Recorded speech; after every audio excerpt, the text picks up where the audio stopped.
Tepsenu, Henasenut, Iti, Ren Ishakandugu Kemet. I hope you're doing well, brothers and sisters. Now, one thing make me smile while the intro was playing is that I already have one dislike, one thumb down. So I have an idea of who it might be, and it's all good.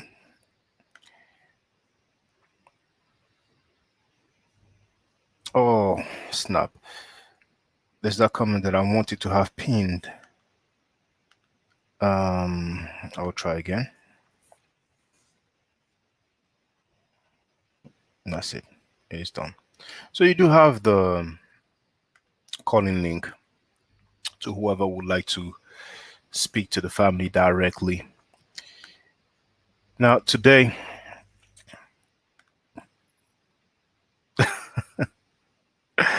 yes, Tech Freak 11 wrote, haters are also viewers. So it's true. They are also viewers.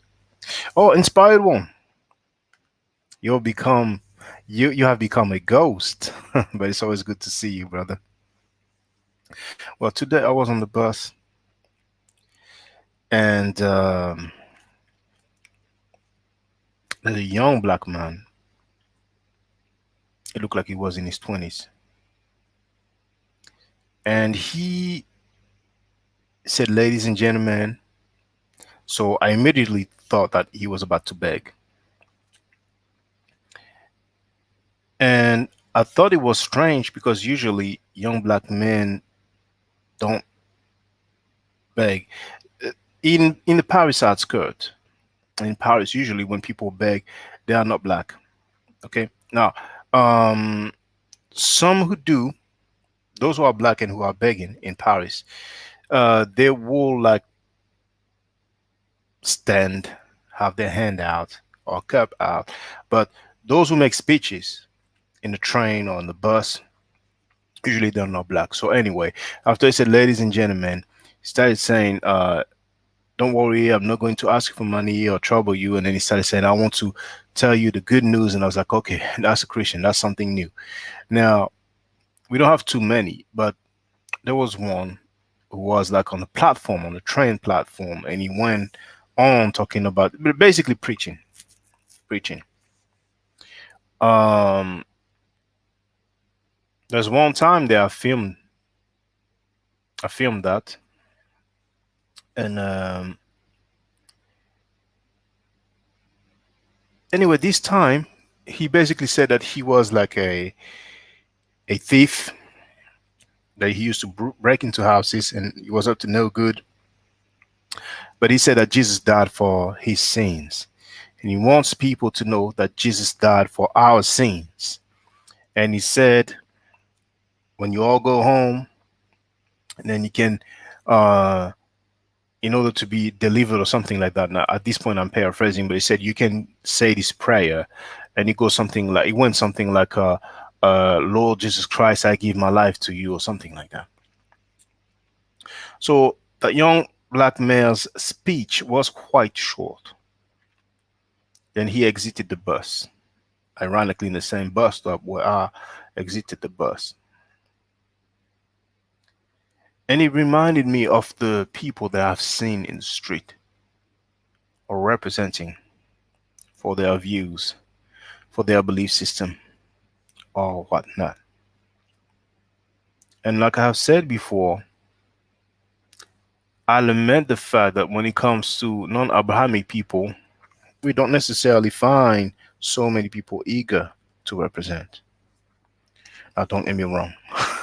I'm not expecting any of the people who listen to me to go on the bus and start kicking it. No, that's not the way to go about it. Nowadays, there's other ways to go about it. Remember, brothers and sisters, it's not everybody that will do everything. Everybody have their own lane. So some of you don't necessarily share the information that is directly speaking or teaching. You need to make sure that you share the knowledge, that you share the information. Peace to you, African Science. I hope you're doing well. It's very, very, very important that you share it, because you never know. You might feel or you might think that sharing a particular link of some information that you appreciated in a platform might not lead to results, but you might reach one soul, and that one soul might reach like three or five or maybe 10 souls. You see, so you should make it in a habit, brothers and sisters. You should make it a habit of sharing the information. And when I say sharing, I mean what is used nowadays. I don't use Snapchat, but I hear about it all the time. Now, if there was no sound, I'm sure somebody would have told me in the chat, but I should not quit with that habit of checking the sound, because it has happened before that I was spitting at hot fire with no sound, which is counterproductive. And now the sound is there. Now, very interesting. A comment left by Inspired One. He wrote, "When I share," I was laughing at Tafric one, Tafric 11. I will go in counter chronological order, if that's the way to say it. Now, Tafric 11 wrote, "Does this mean he converted you?" You know the answer. No, it did not. Now, Inspired One wrote, "When I share, they call you demonic or possessed." Well, like I was saying, we have social media, social network. So Snapchat is very big. I hear people talk about it all the time. TikTok is getting very big as well. And but mainly people will have either a Facebook account or a Twitter account. If not a YouTube account. And I'm pretty sure that many of us, if not most of us, use WhatsApp. It's important as well. And for those who don't know, on WhatsApp, you can create a group and you can just add the members to this group and send a message to this group. Actually, it might have another name, because the group, when you create a group, you will have the information about the other people. Um, Diffusion. I don't know how they call it in English, but on WhatsApp, you do have these those three dots on the right hand corner. Now it might differ if you use iOS, but for Android users, you have those three dots at the right corner, top right corner of the application. And the first thing you have is new group, and then you have new whatever word they use in English, and maybe broadcast. I don't know how they translated it. So that allows you to send a message to as many people as you have added, and they will not be able to see who's on that list. So if you know some people are interested with Black history in general, well, this is one thing that you could do. And whenever you find something that is of interest to you, and that you think would be of interest to others, then you can share it using this platform. I'm not saying that people should have zeal, because zeal, that's something very strong. But we need to find ways for the information to be shared consistently and efficiently. And really, the social media, social network is the impact, the influence, and the efficiency of those tools cannot be diminished.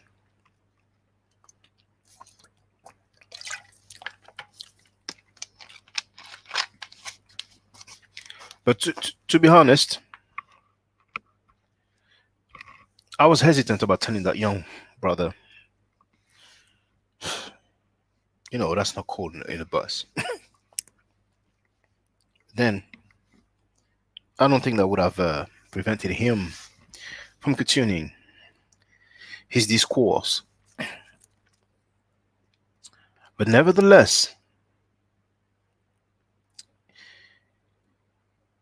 I have some respect for the people who represent for what they stand for, what they believe, what they appreciate, what they like.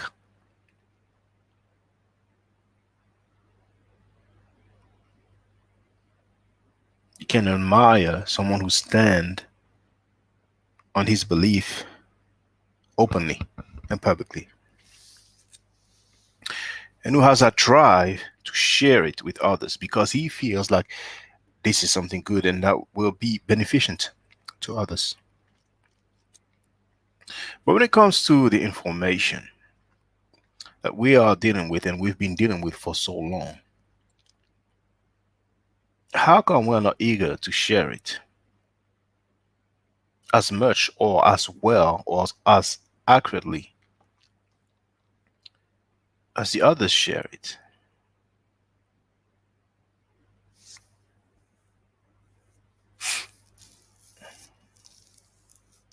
Now, I have given some insight, but some of you might have other insight. But what I would like, rather than have IDs thrown here and there, because some people might say, well, we need to come up with a website or we need to come up with an application. I'll be interesting of having ideas of things that can be done immediately.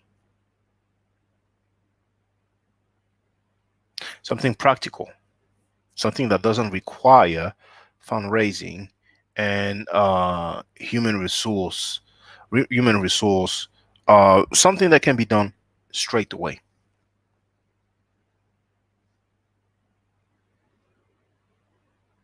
But that being said, some people might not feel like, I'm gonna bother sharing something, because at the end of the day, let's keep it real. Some people will not even click on the like button. How many likes do I have? 7 likes. But I'm happy because the video came into my art has more than 10,000 likes. Not views, likes. But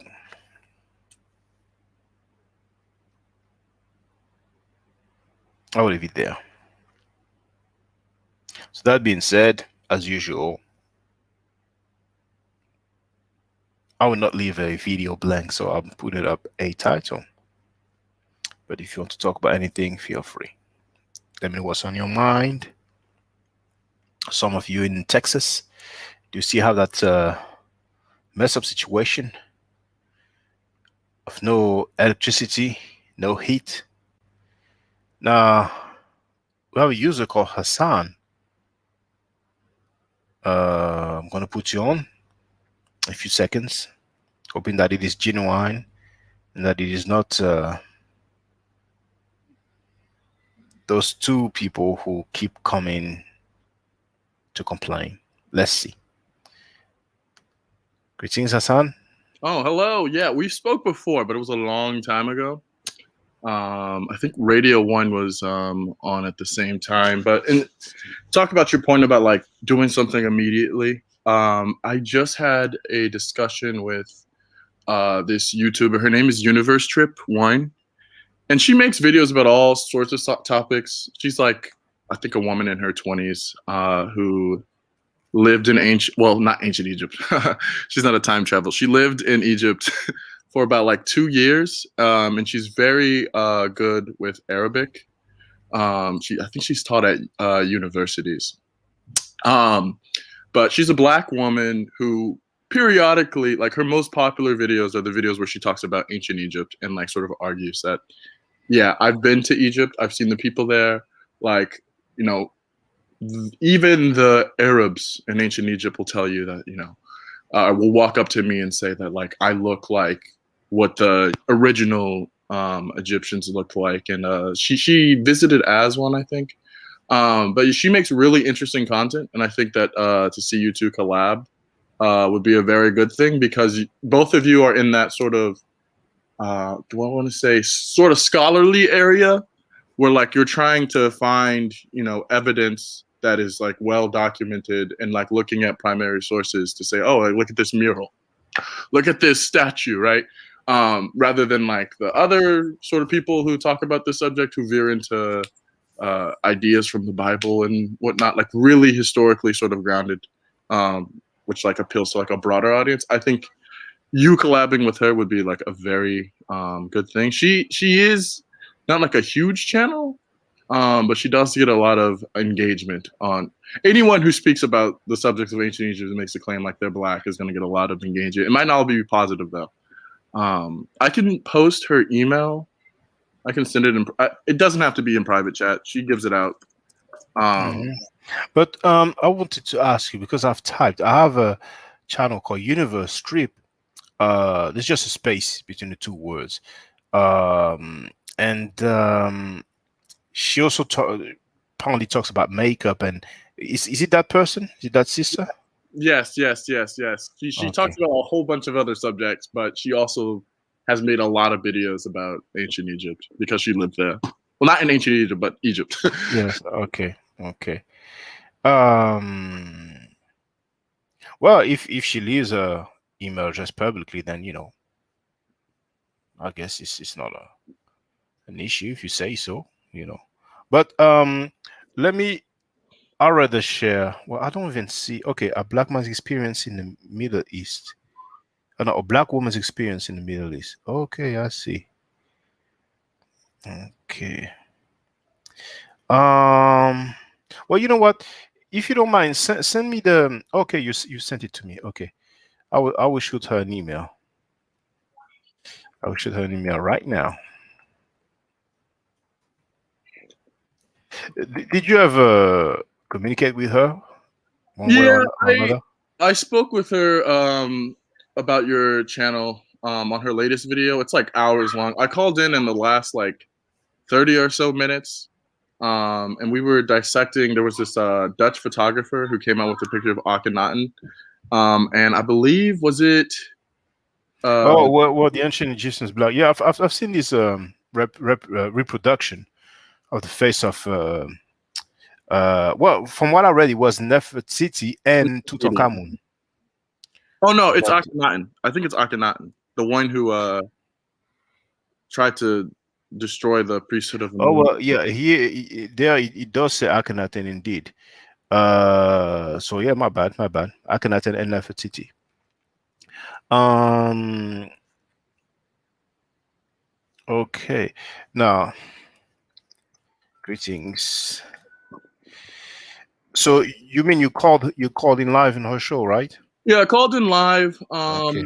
I shot her an email. It's been like a day or so since then. But I think she's interested. She wanted to do something more coordinated because we were just shooting out ideas and responding to comments about what the Dutch photographer did. We were responding to like these Egyptian Arabs like today talking about how like they believe in dynastic race theory and like how the ancient Egyptians actually crossed from the Levant and there were no native people in ancient Egypt before that.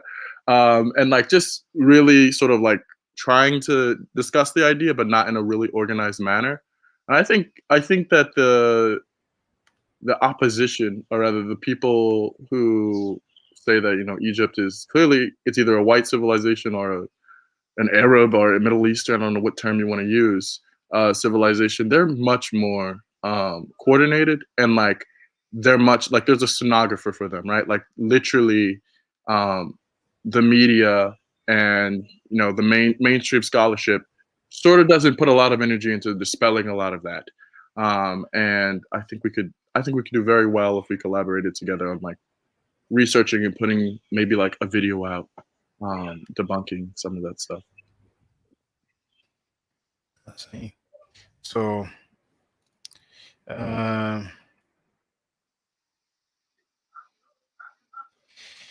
just finishing sending that email. It won't be long, just a few seconds. Over.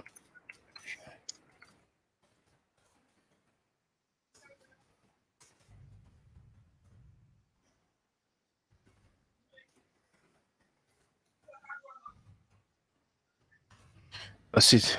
Send an email. All right. Well, thank you for that. Now, um,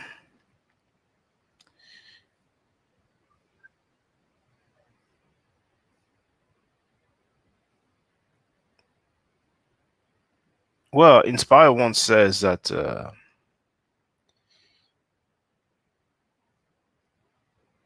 when it comes to evidence, we have Anthony Brother who's doing excavation, and he also said asking if the ancient Egyptians were black is really disingenuous. Well, I understand what you're saying, Inspire One, but it's reality that a lot of people feel like it's not the case. A lot of people feel like he was a mixture.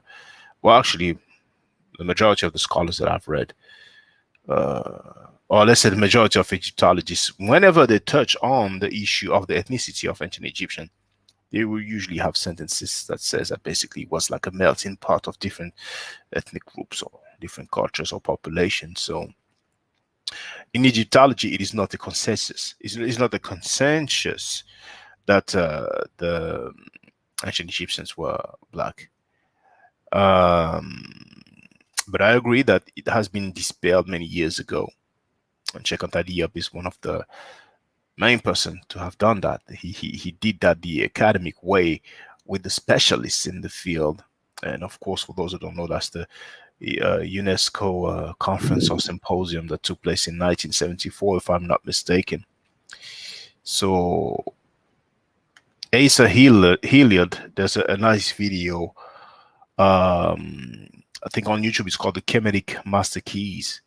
So he gives several arguments as uh, to support the claim of the blackness of the ancient Egyptians. And yes, of course, it's Kemet before ancient Egypt, but nowadays that's the way the country is called. So yes. Well, Yeah. Hassan, yes, go ahead. Go ahead. Oh, you're gonna ask me a question?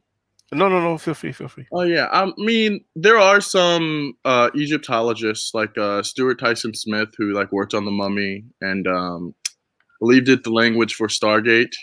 But the mummy is way more popular. I think you've probably seen the mummy too. And he's a credible Egyptologist, right? If he's doing the languages for all these movies, he works at I think it's UC Santa Barbara. And he says, like in the Oxford Encyclopedia of Ancient Egypt 2001, that they are black. He says it like plainly.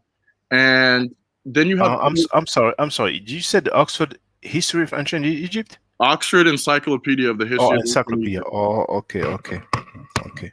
Yeah. I'm not sure if I have that one. I can send you a link to it so you can download it. And I even know the exact page where he talks about it. But even in Well, I will have both. Yes, thank you. Both the link and the page.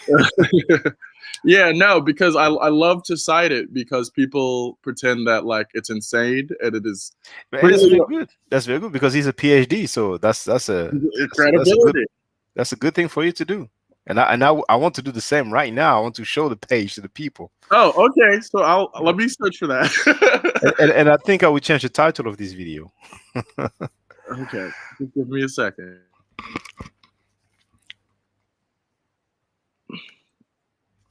I I have I have one encyclopedia of ancient Egypt, but I don't think it's the Oxford Encyclopedia. Um, Yeah, it's gonna take me a while. It's gonna take me a little bit to find. I know the exact quote, but the exact page I have it written down somewhere. But I recommend. oh, I mean, if it's a PDF, that's fine because I can search. Yeah, I think it's around 80 something, just from like Mm, rote memorization. yeah. Um,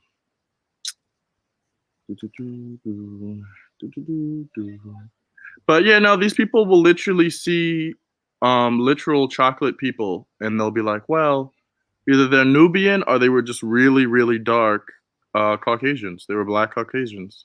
So some people aren't really interested in hearing whether the ancient Egyptians were actually black. They've already made their conclusion, and no amount of evidence will sway them. And I think Sure. that, like, when we talk about, is the word polemics? I think I'm using the wrong word. When we talk about, Polemic? Yeah, polemic. yeah, when we talk about the polemics of this, like, we're not really trying to get racists to believe the ancient Egyptians were black. They would never believe that because it would destroy their ideology, right? It would be counter. So I have the exact sort of page right now. I just don't have the page number yet. But I'll send the exact sort of page. It's chopped from the edges because it's like he has a long paragraph, and like this part is just I'm sending it in private chat, and then can I put it in the comments? I do not want to open another.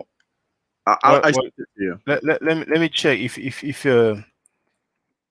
I can put it in a comment because it's only when I share the link that they appear as a clickable link. So let me put it in the chat. Hold up. Is that even the right? Uh, I'll put book quote. Quote. What does it say there? Hold up.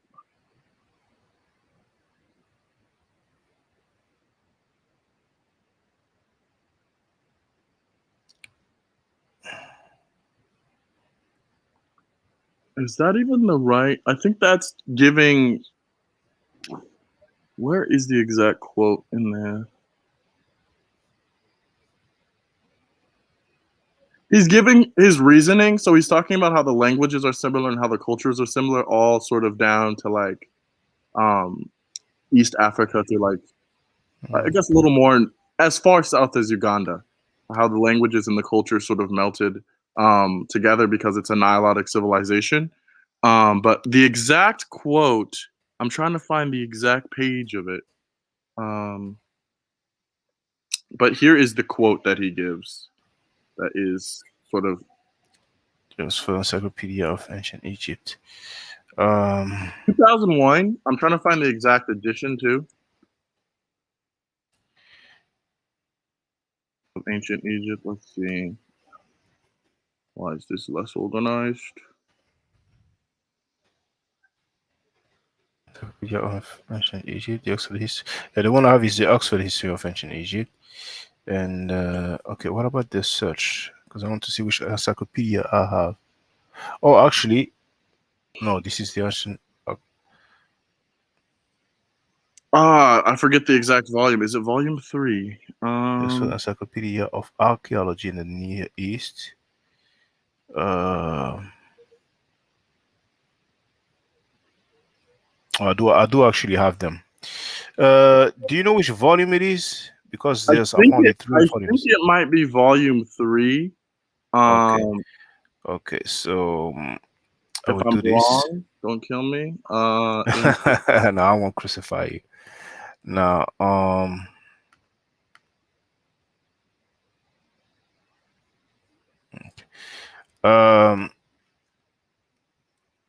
okay, I will open all three volumes and look for that particular quote. Now, can you tell me something like something that's included in the quote so I can do a search and Yeah, I sent you the quote in the private chat. So he says any oh, character. Yeah, okay, any actually, character. Yeah, any character. actually, Go ahead. no, I'm sorry. It's a PDF, but it's like I cannot search within, so I will need the page number. Yeah, it's like 80 something. It's like page 80 something. Of volume two.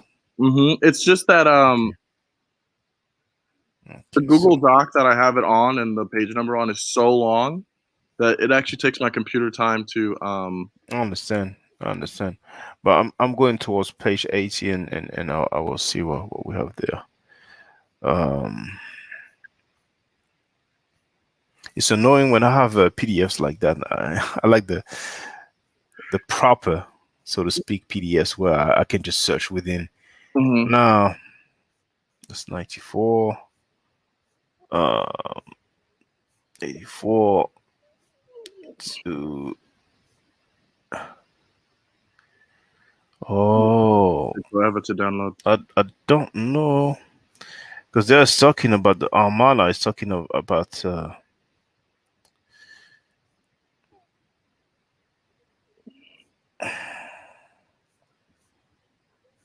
Okay, well,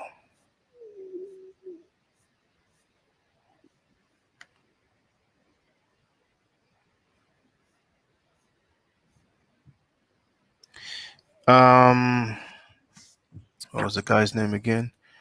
It was Stuart Stuart Tyson Tyson. Okay, Smith. Stuart Tyson. And it is Stuart Tyson who said that they were black, right?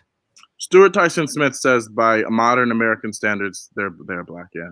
Okay, so that's Deborah, and no, it's not him. Oh, James P. Allen. Okay, he wrote the entry about Heliopolis. I'm not familiar with James. Oh, I've heard that name. I Well, don't James P. Allen, he has that book. Well, he has a few books. He's a PhD, also he's an Egyptologist. I think he had a very important. Well, I think he had one very important position in Egyptology, like some sort of director of something. But his book Middle Egyptian is a very nice one. I really like it. I've just started going through it because I'm going through several books at the same time. But his book Middle Egyptian is quite nice. It's quite nice. Mm. Uh, okay, I've received your quote. Any characterization of race of the ancient Egyptians depends on modern cultural definitions, not on scientific study. Adding, thus, by modern American standards, it is reasonable to characterize the Egyptians as blacks, while acknowledging the scientific evidence for the physical diversity of indigenous Africans. Oxford Encyclopedia, 2001. Um, I'm pretty sure it's volume 3. I'm pretty sure it oh, is. three. Oh, I was looking in volume 2. So let me go to volume 3. Okay, that's 62, 66, 72. There might be an appendix or whatever you call it, or like a table of contents in the beginning, and it's the Mhm. section that deals with race. Um, Oh, I see. I see. mhm. Okay. So that's Ptolemaic period. Now, what did they talk about after that? Pygmies. Okay. So it won't be that. That's pyramids. And now pyramids again. Pyramid text. Okay. I think I will have to do as you have suggested and see where they talk about race. Oh, it's page So, 28. It's page 20. I just found it in the. I didn't even go to open the document, but I mhm. see that it says volume 3, page 28. When I googled, I searched within my Google documents the phrase volume 3, and so it's definitely volume 3, but I think it's page 28. Um, Okay, I'm having a look right now. Okay, so oh yeah, people. So it might be there. mhm. No, Very long. He goes like way in when he talks about how they connect to other cultures. it's indeed the same code that you have shared earlier. Um, Puntites, pygmies, Libyans. It's quite long. It took me some time to find that actual quote, but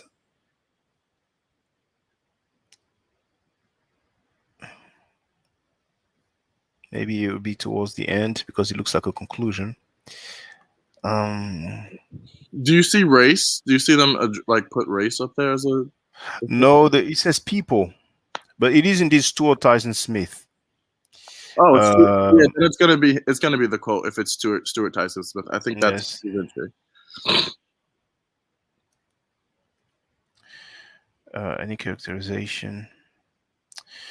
Yeah, it would take me some time to find that quote. No, Go back there. Yeah, I'm gonna be able to search with you in a second. I just have to down. I don't know how you downloaded it so quick. No, no, I didn't download it. I have it actually. I did a search on my PC and I realized that I have it. Oh, So I did not yeah, download it. Yes. yeah, I have it too. I was just too lazy to search for it on my PC. Sometimes when you have so many books, that's the way you do. You just go online and look for the download. Yeah. Okay, race of the ancient Egyptians. So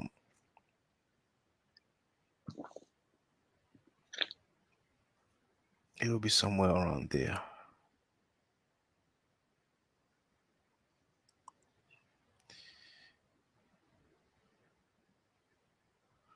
Mhm.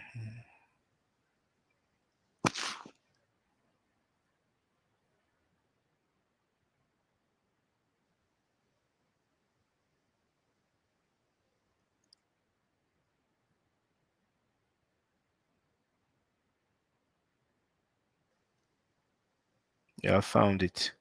Oh, you did. Um,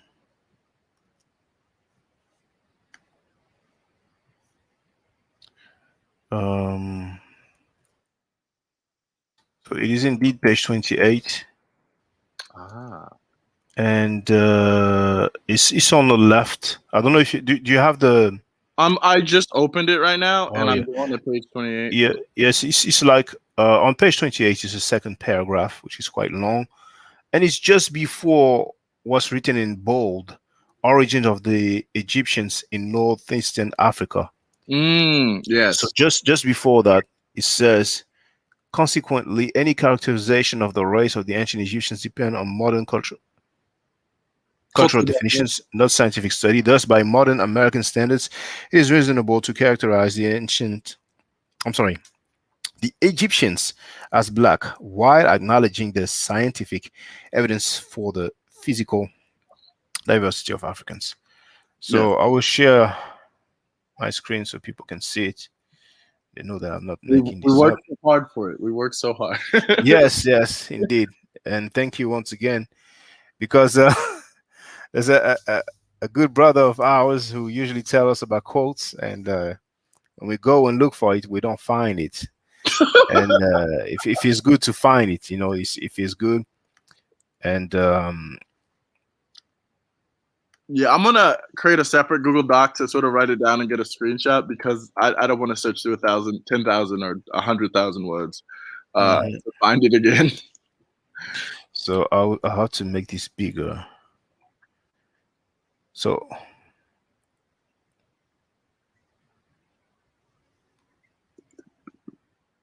now, which edition is it? Is it? Oh, So that's addition. the encyclopedic. I'm sorry. So everybody, brothers and sisters, that's the Oxford Encyclopedia of Ancient Egypt, and I would expect they will show copyright 2001 by Oxford University Press. It doesn't look like it's a second or third edition. Oh well, yes. So it's the editor in chief is Donald B. Redford. I wonder if it's the one who wrote about Tutankhamun. It Uh, might be like I don't know. Robert D. Bedford. It rings a bell. Tutankhamun. Robert D. Bedford. Um,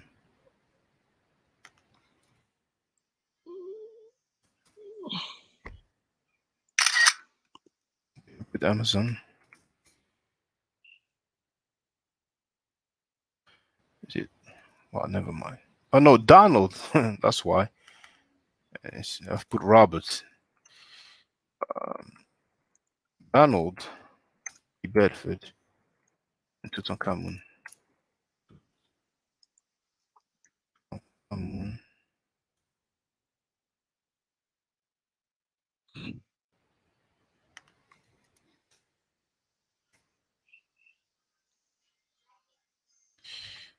Amazon. Were you able to get it up? I'm not looking at the screen right now. Well, never mind. I could have sworn that I've seen his name, so I'm a bit curious. Mm. Um, Well, he's not Zawi Hawass, so he can't be that bad. that not be. Oh, Redford. I keep getting the name wrong. I put Bedford. Oh, Bedford. And okay, he wrote Akhenaten the Heretic King. He wrote Egypt, Canaan, and Israel in ancient times.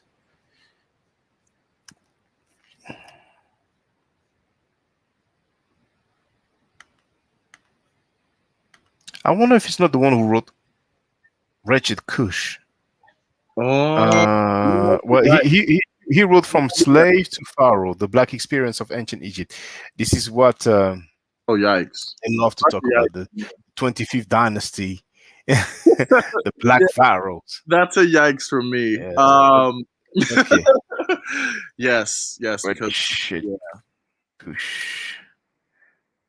No, Wretched Cush is actually Stuart Tyson Smith. Okay, well, let me go back to what I was showing to the family. So that's volume three indeed. Now we're going down to page 28. That's page 10. Let's go down. Let's go down.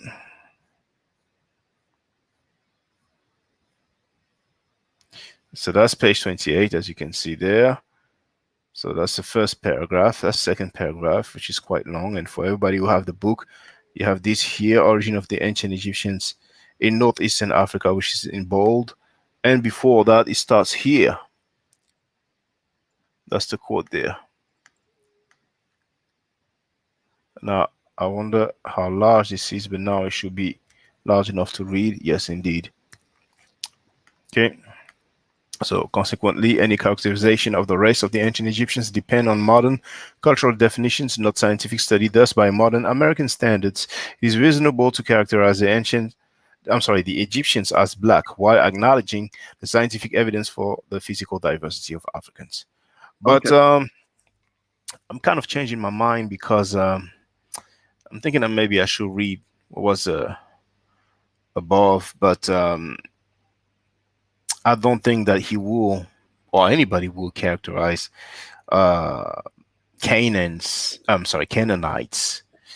Arabs, and Middle Easterners in general as black.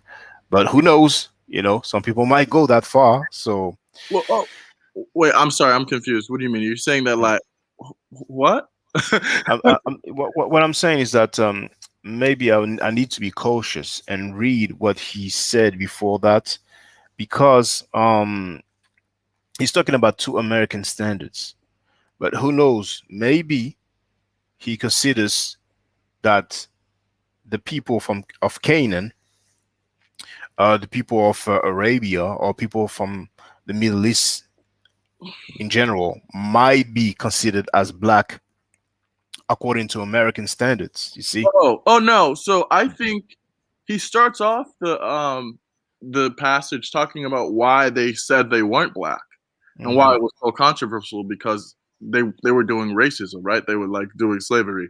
So obviously they were dedicated to making sure that the Egyptians weren't seen as black, because if black people are building pyramids and aligning them with the stars and all this complex mathematics and engineering, then obviously they're not only human but just as capable as anyone else. And so Egypt was a thorn on the side of racists who wanted to say black people are subhuman.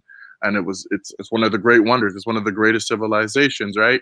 And so he's just giving that sort of context of like why this is so controversial. And it's really Egyptologists and quote unquote historians and quote unquote anthropologists who've made this like a controversial issue. I think someone else was like, well, it's disingenuous to say that, to ask the question of whether they were black. Obviously they're black. Well, that's true, but there's been a lot of money put behind sort of like muddying those waters.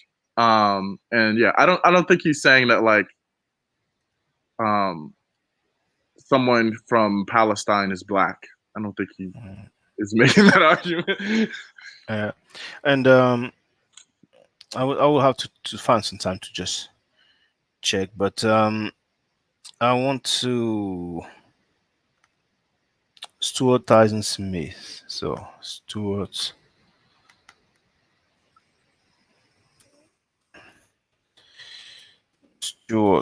Tyson Smith. That's great. So he's a professor in the Department of Anthropology from the University of California.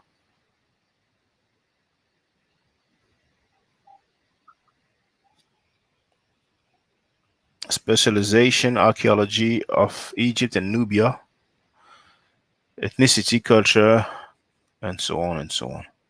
PhD from the University of California. Okay, so this is the university's website. Once again, that's Stuart Tyson Smith. Stuart Tyson Smith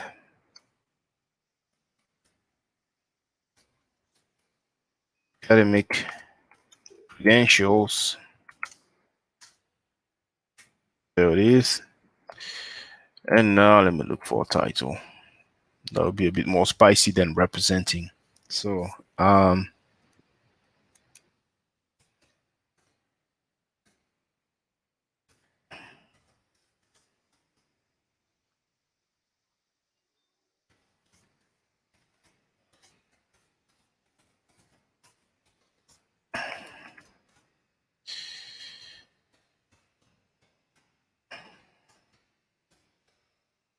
yeah, I'm not going to put his name there. I'll leave it like that. White PhD says that the ancient Egyptians were black.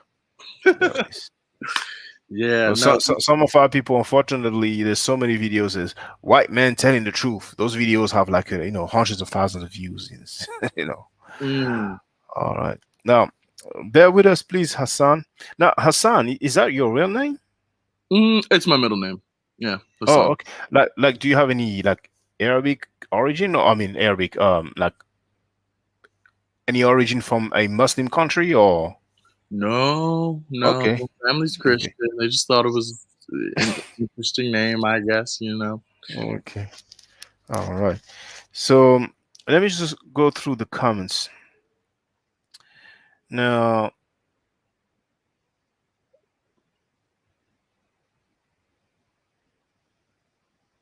Inspired one said I had to drop and miss the last 5 minutes. And then he said, caller, respectfully, this is a moot point regarding race. It has been thoroughly researched. The key word is ancient Egypt versus Kemet. Most Egyptology scholars do not acknowledge Kemet.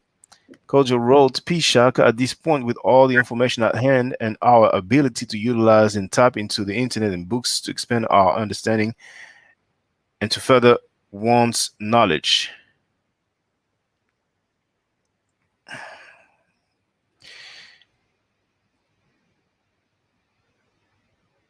Okay. Greetings, Marjavari Johnson. Inspired one wrote, Kush, Nubia, Ethiopia, people blending and migration evolved to create Kemet. Kojo wrote, if all the evidence isn't obvious. Oh, I mean, brothers, I definitely understand where you're coming from, but the only person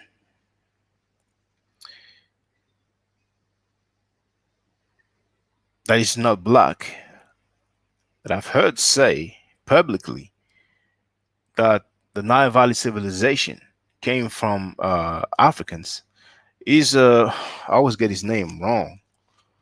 Boval, is it? Don't know if he wrote a book called. Is usually featured in documentaries. Maybe he wrote a book called Black Genesis. I think his name is Boval something. Black Genesis, the prehistoric origins of ancient Egypt. Robert Boval. But Robert Boval is not a PhD.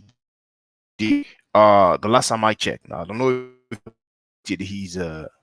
I'm not a PhD. It doesn't mean what he says is not to be taken into account. But besides him, I don't recall hearing about any PhD publicly stating that the ancient Egyptians were black. You see, so I think it's noteworthy. And honestly, until today, I never heard about a Caucasian saying that. And you know the work that I did for many years, it did not stop me or anything. And it's not as if I'm rejoicing now, as if I'm being vindicated now, but it's interesting. I think it's interesting. Yeah, I agree with that perspective. It's like you don't need white people to necessarily validate you, Mm. but when you're having these discussions, people are when you talk about like Cheek and Diop, I don't want to mispronounce his name, but they're Yeah, like, check on that, yes. he's black. Of course, he said that, and they'll be like, these African Americans, they're so ignorant to think that they're the Egyptians, and like, there's so many ignorant people that it is very good to find someone on your side who they can't just smear as like an Afrocentrist and whatnot. Mhm. And again, when it comes to polemics, you just don't. If it's true that the ancient Egyptians are black, like before they were talking about that young man on the bus, then like, yeah, you should probably want to spread that message if we have, Hollywood and all these people depicting them as white. I think Mhm. it's important because black children, when they learn about ancient Egypt, I want them to know that, yeah, actually, no, white people haven't been the only people, haven't been the pinnacle of civilization throughout all of time, right? Like, that's what they teach in history books. That destroys the self esteem of children when they think that their only history or their race has always been like, the mule of the world. That's what they want to do. That's what they want to put in children's minds. And so we have to go to the scholars and like literally uplift and be sonographers, be amplifiers for the very few voices who are telling the truth on this matter, so that our kids don't grow up thinking like, yeah, ancient Egypt was. They all looked like Zawi Hawass, and they were honestly in the hieroglyphs. They were blackfishing. They were like Rachel Dolezal. Like, we don't want them to be like believe those sort of lies, and you can teach your own kids all of that. But if you want big picture, you know, that to change, I think it does start with sort of recognizing and gathering information from, credible scholarly sources. And you mentioned Chekanta Diop, and to me, it's like the analogy is like it's similar to Bruce Lee, because when Bruce Lee was there, he was kicking butts, and after his death, you know, we hear people say, "I defeated him." Other people say, "Well, he was not that good." Um, you know, I remember one time there was one guy who said Bruce Lee was not that good. Someone like Chuck Norris would have, beaten him easily. And I'm like, okay, because Sheikh Diop faced the top scholars. He faced specialists, and he was accompanied by Theophilo Benga, and that was 1974. You know, and of course, the conclusion doesn't say, well, Shankanta Diop and Theophilo Benga, they they they won hands down. But once again, I did paraphrase it before, but the conclusion goes as something like the other party did not have uh um like equal arguments. But really it's difficult to translate that like that, you know, mentally without having the actual text. But it's a euphemism to say they did their thing, you know. But it's all good. It's all good. Some people label Shekanta Diop as an Afrocentrist.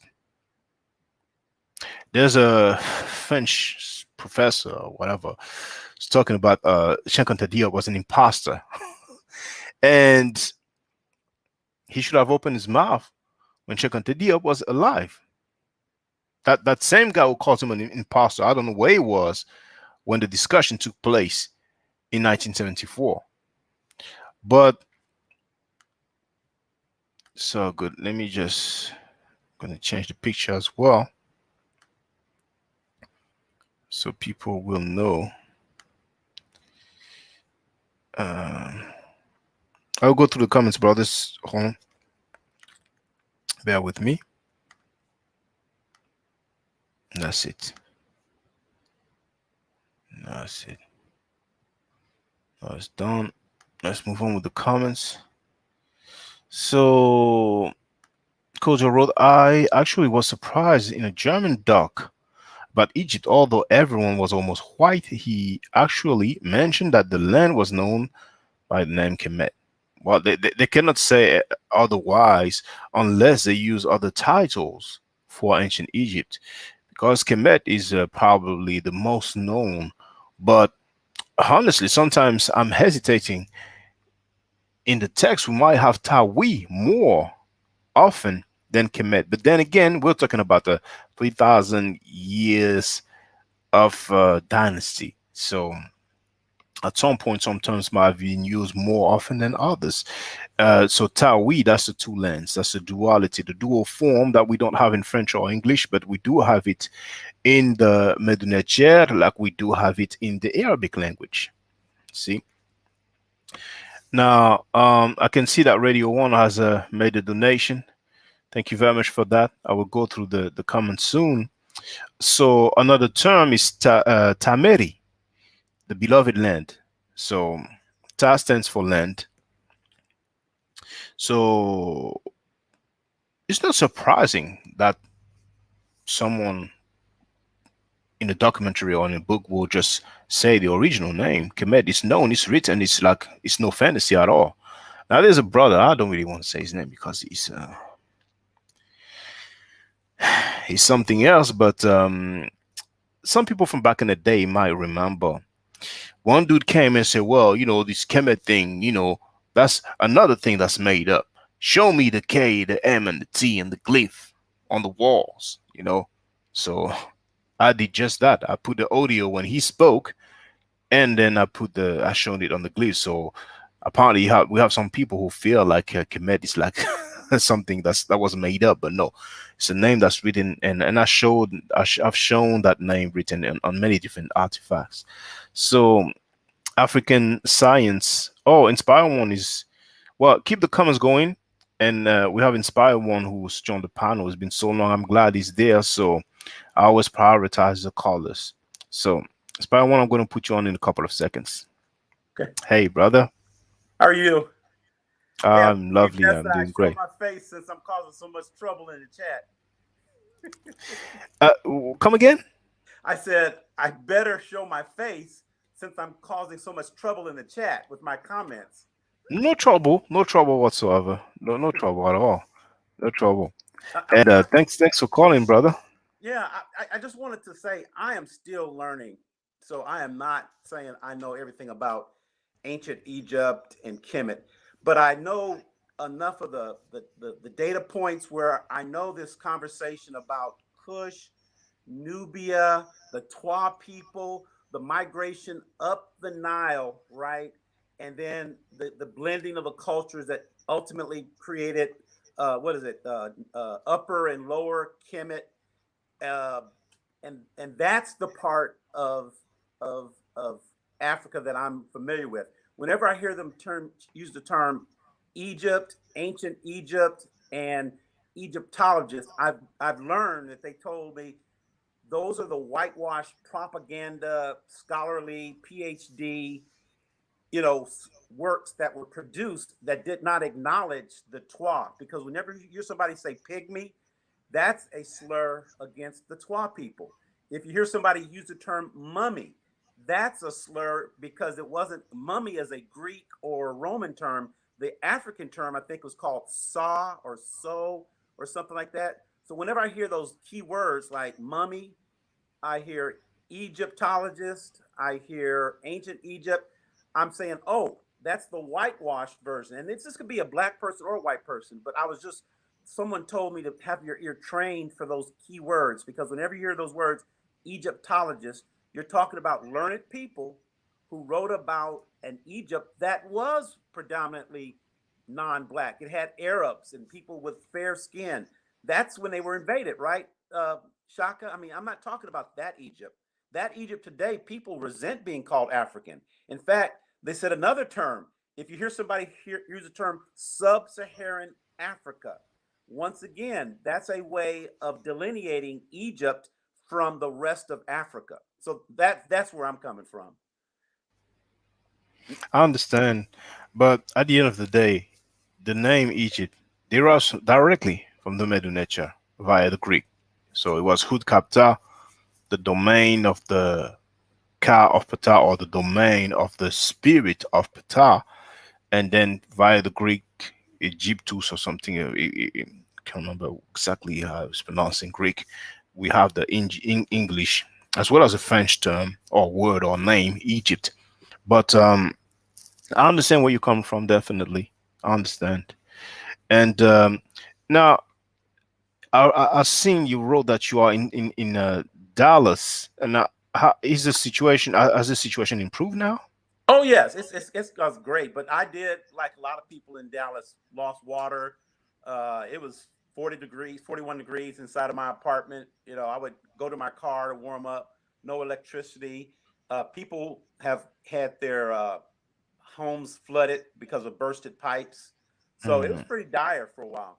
It was. And that mayor, the nerves of him, to fly to Cancun, Mexico, like, oh Yeah, my, yeah, yeah, yeah. That's you talk about Ted Cruz. Yeah, that was pretty. That's a bad image. That's a bad look. And the yes. interesting part, and here's the interesting part. He blamed his children. He blamed his children. Yeah, he didn't mention that the children wanted to go to something, some activity, Yeah. but that's lame. That's lame. Yeah. I mean, you should have priorities. You have a Well, whole city yeah. that's in very uh difficult condition. The situation is very bad, and I mean, the voters. It's up to the voters now. Well, The here's next time there will be elections, it's now up to he'll them. win. He'll win. He'll win. Well, if he wins, he shows the mental status of those Tex- inhabitants, the because Texans. he needs to be punished through the polls, through He the won't be. votes.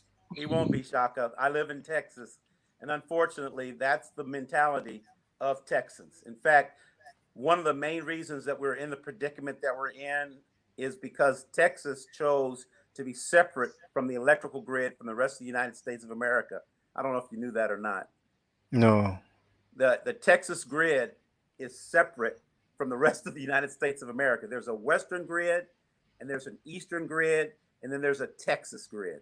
And the Mm, Texas grid, because we get really cheap energy, because we have our own electrical grid, mm, it also opens us up to problems if we ever have to use power from some of the other parts of the country for backup. We don't have a mm, backup. We're not connected to the eastern or western grid. So if the other parts of the country wanted to help Texas out and give us some electricity, we didn't have the infrastructure in place to share because we wanted our own separate electrical grid. So mm. that's the price you pay for low energy prices. Yeah, there it is. Luckily, those things don't happen often. I mean, Right. Texas is in the south, so it's warmer than other areas, and usually people will not be so affected by the cold. But that's really bad. Just me imagining, spending weeks without water, without electricity. Yeah. In England, because of some flooding, but I think it was because of heavy rain that lasted longer than usual. So there was a bit of flooding. So for safety measures, they had to cut off the water, and I think it was to prevent some sort of uh, infection or something like that. Maybe infection is not the right word, but not the right word, but to prevent people from having access to drink, or to have the pro- probably not only to drink water that would be bad, but also having the contact of that bad water with the skin. But anyway, to make the long story short, we spent like a couple of days or maybe 3 days. I don't even remember. I don't even think it lasted for a whole week without water, but we had the electricity. But without the water, it was a pain enough, you know. So to have both, and actually when that happened, when I was in England, it was if it was not summertime, it was close to summertime, so it was nowhere near the winter. So to be there during the winter, not being able to have heaters, and I mean, but but we get to whenever the votes will happen. I guess we will be talking about what you said just now, you know, and if he does happen, I'll say, you know, our brother Well, Inspired one just told us.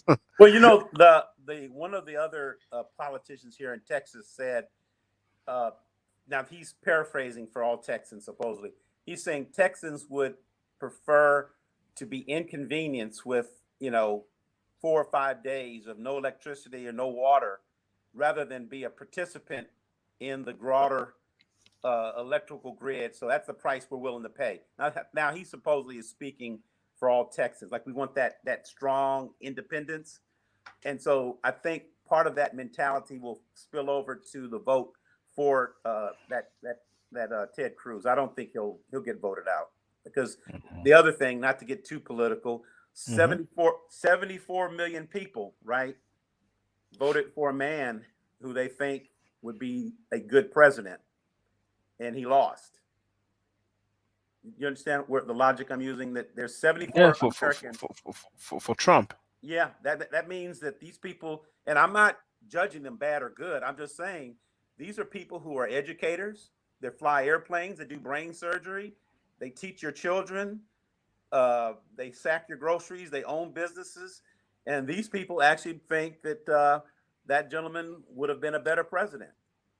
And so you can't fault them if they think that, because that just tells you how strong the sentiment is. And then they thought it was a smart move to invade our capital, right?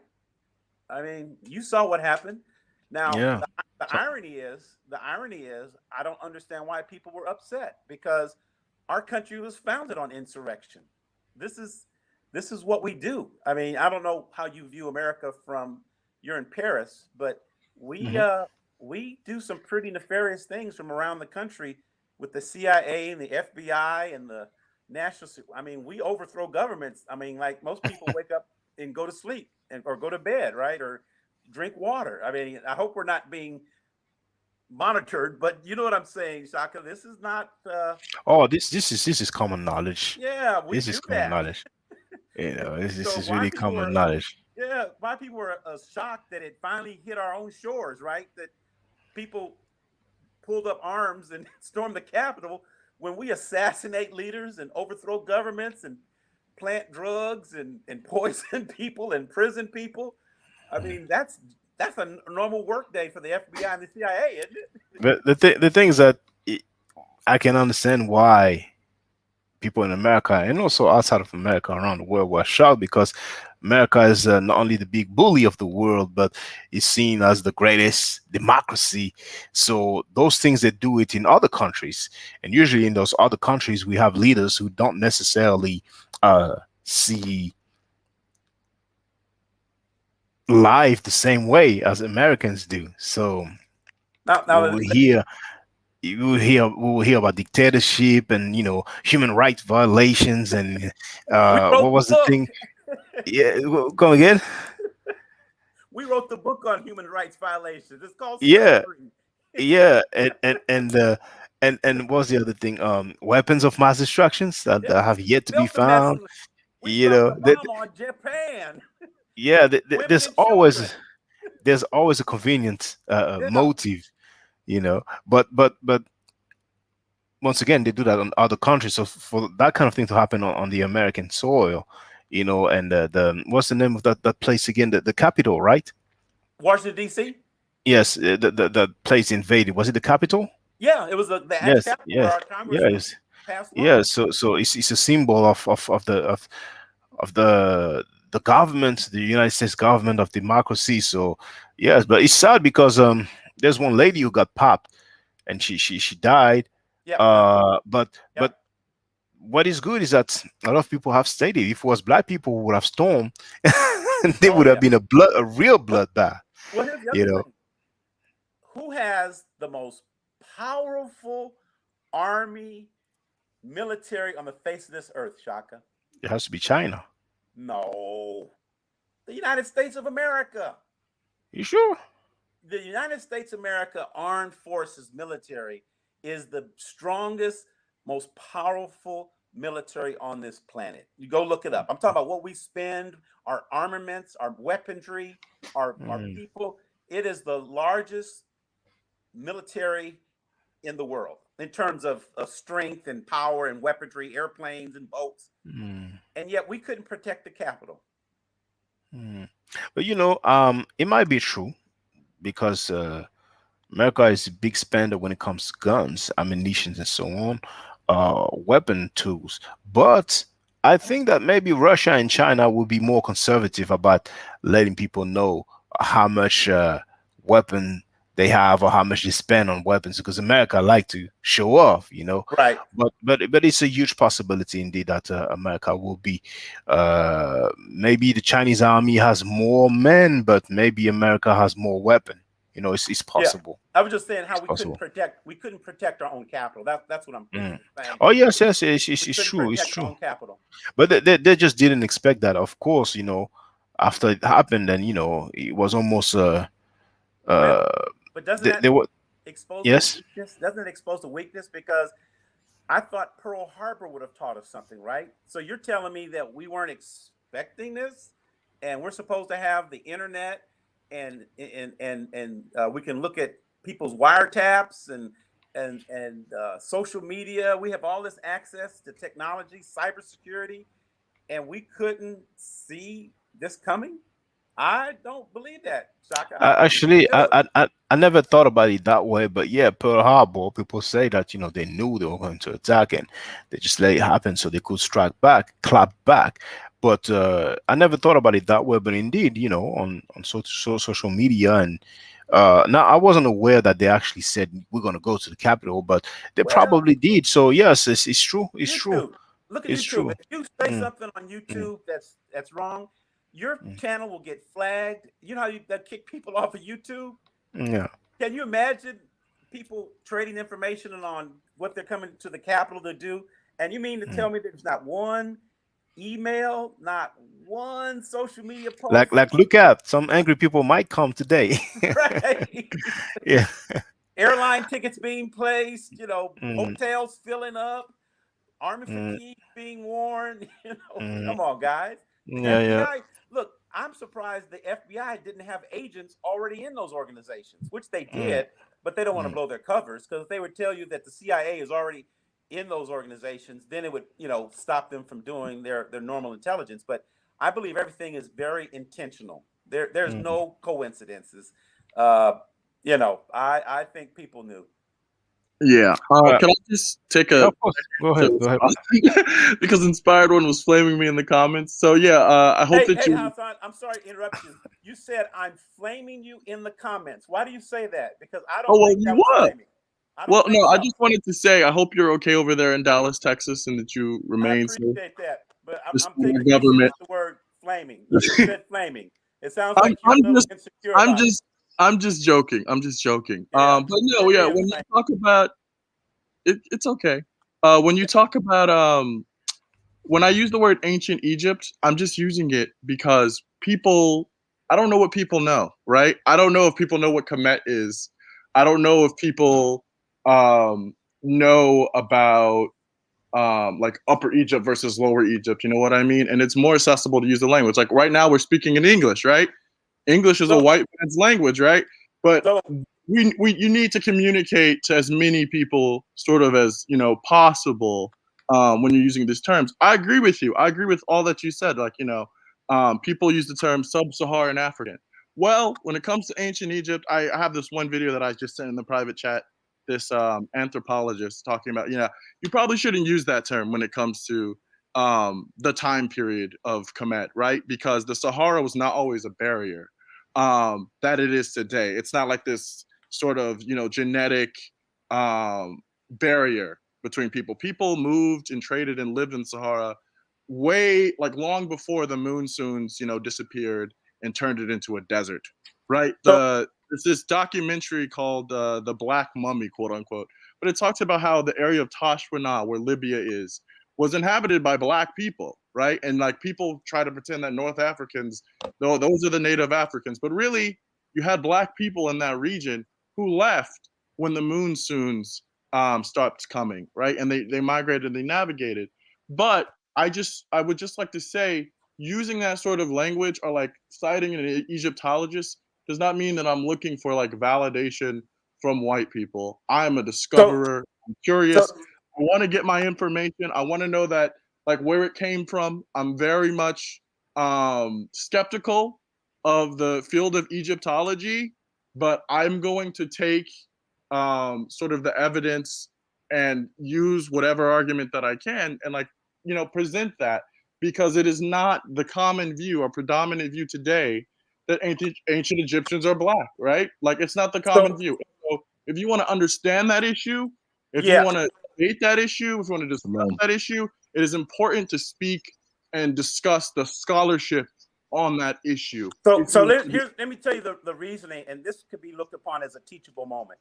When you're trying to do something that has never been done before, there's an expression, you're going to have to do things that haven't been expressed. So everything you're saying kind of plays to the same narrative of of I call it white splaining, and I'm not saying you're white splaining, but I'm going to say it in a more uh, contextual standpoint. Whenever the predominance of scholarship over the years has painted uh, African heritage as as something to be shunned, it's my responsibility to maybe overcorrect. So when you say most people know it as, then we need to change that narrative. And so maybe this is a place to do it. You are absolutely right. Most people would feel more comfortable and they would be able to acknowledge and understand better if you use terms that they are used to hearing over the years.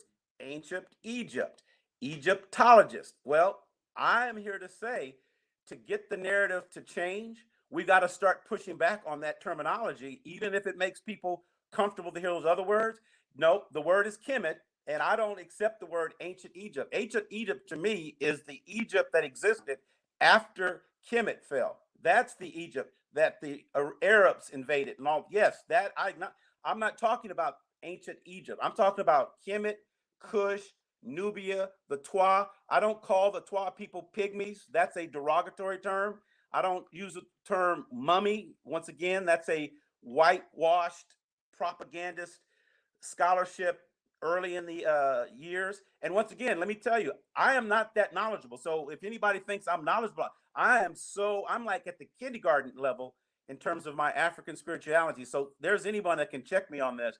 But I know for a fact that when you say ancient Egypt, red flags go up because I have been training myself to say Kemet, Kush, Nubia, the Twa. That's where I go. 4,000 years, 3,500. Because if you don't do that, there are people who actually say Mesopotamia is older than Kemet.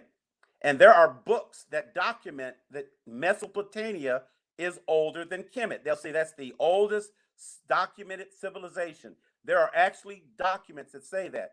That's a lie. That is a lie. Kemet is older than Mesopotamia. But if you go with that argument that Mesopotamia is older than Kemet, then you get to push civilization into, I think that's Iran, Iraq, and then it feeds into the whole Arab, dynamic with Egypt. If anybody tells you, or if anybody who believes that Mesopotamia is older than Kemet, you need to question their scholarship. That's all I'll say. Just question their scholarship. Yeah, and we can have, disagreements and discussions without, it's not, I have nothing for but love for you and whatnot. No, no, no, no. I don't know. Don't. I'm sorry. I'm sorry. I don't want to get off that train. I'm not asking Well, you to. It's not. You don't have to say that. I'm just saying. We're just having a conversation. well, I just did. I don't want you to love me or hate me or just. We're No, just no, I talking. have love for every human being. But what I was Yeah, gonna I've say heard is, this one. That's okay. yeah. Just talk. Just talk. You don't have to What love do me. you mean? I feel like you're being very confrontational. But what I will say, I am confrontational. well, I am. you Yes, said yes, one I thing that am. you said was I am that confrontational. calm down. I One am thing that you said confrontational. one thing that you said was that I was white splaining, and I'm very confused because I'm sitting here black. I'm sitting here darker than you, and you're Okay. telling me that I'm white It splaining. doesn't matter Very what your strange. race is. You sound like you're It's white very splaining. There are strange. black people that do that. We have And black white you could have supremacy. that opinion, and you could have Yeah, that it doesn't opinion, matter and you're what your welcome skin to that color is. opinion. Yeah, But I'm just talking about the information content. I'm yeah, not someone who's obsessed about language and like, oh, you use I that am. word. I I'm mean, obsessed about the language. word the word Words for matter. the word Words for matter. mummy, right? The word for Words for mummy. matter. I Words let you matter. finish. Please let me finish speaking. All right. I did Okay, not interrupt you. go Okay. ahead. Um, the word for mummy, I understand your point. That's a very good point. It's the white man's words, but all of the we're speaking English right now, right? It's all the white man's words, right? The word would Nope. be caught, right? And then the spiritual body would be like saw, sow, or Yeah. whatever it is. I think our friend here, my aunt forever, would know all about this. But yeah, I agree with what you're saying. But I disagree on like whether like the presentation sort of is important. And I do agree with you that like no, we shouldn't only depend on Egyptologists or solely on Egyptologists or primarily on Egyptologists because they have a history of racism. I don't think that they've stopped doing the racism. I think that many of them are biased. I think that even when they see evidence that they are a black civilization, it's almost as if they are paid to sort of muddy the issue and say, well, can we really talk about race? Is race really real? Oh, they were multicultural. Oh, like I'm not really sure. I look at Narmer's head and like, yeah, he looks black, but was he black? Is the Hermetic hypothesis is a thing? Could there be a dark skinned race with like curly hair and thick lips and broad noses that is not black? And like they won't even talk about how it's a Nilotic civilization. And so I agree with the heart of what you're saying. I think So I definitely disagree with the present so sort of so presentation of issues. let me say it this way. I am confrontational, and I pride myself on that. The other thing is, I guess I want to get away from. I'm not so hung up on black, white, but color as much as when people use those terms, they're trying to deny our humanity, right? So I'm saying when I say Kush, Nubia, Kemet, I'm not trying to say they're black. I'm just trying to say they're African, and it is part of our heritage.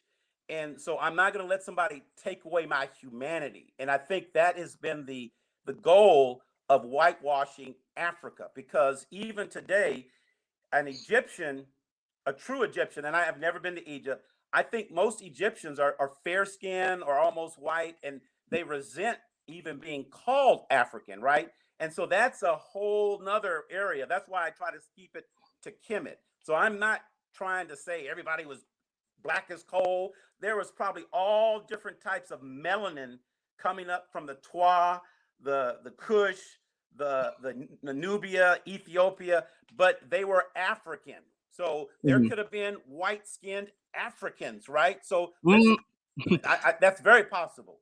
It's mm. very So possible. yeah, so like with the Twa, I completely have to respect and agree with your point there. I'm not familiar whether the word pygmy is like a It's slur or considered a not. slur. It's I considered a know slur. that when it comes to like Inuit versus Eskimo, like one of them will be considered a slur, and so that's important. Thank you for Yeah, sharing that.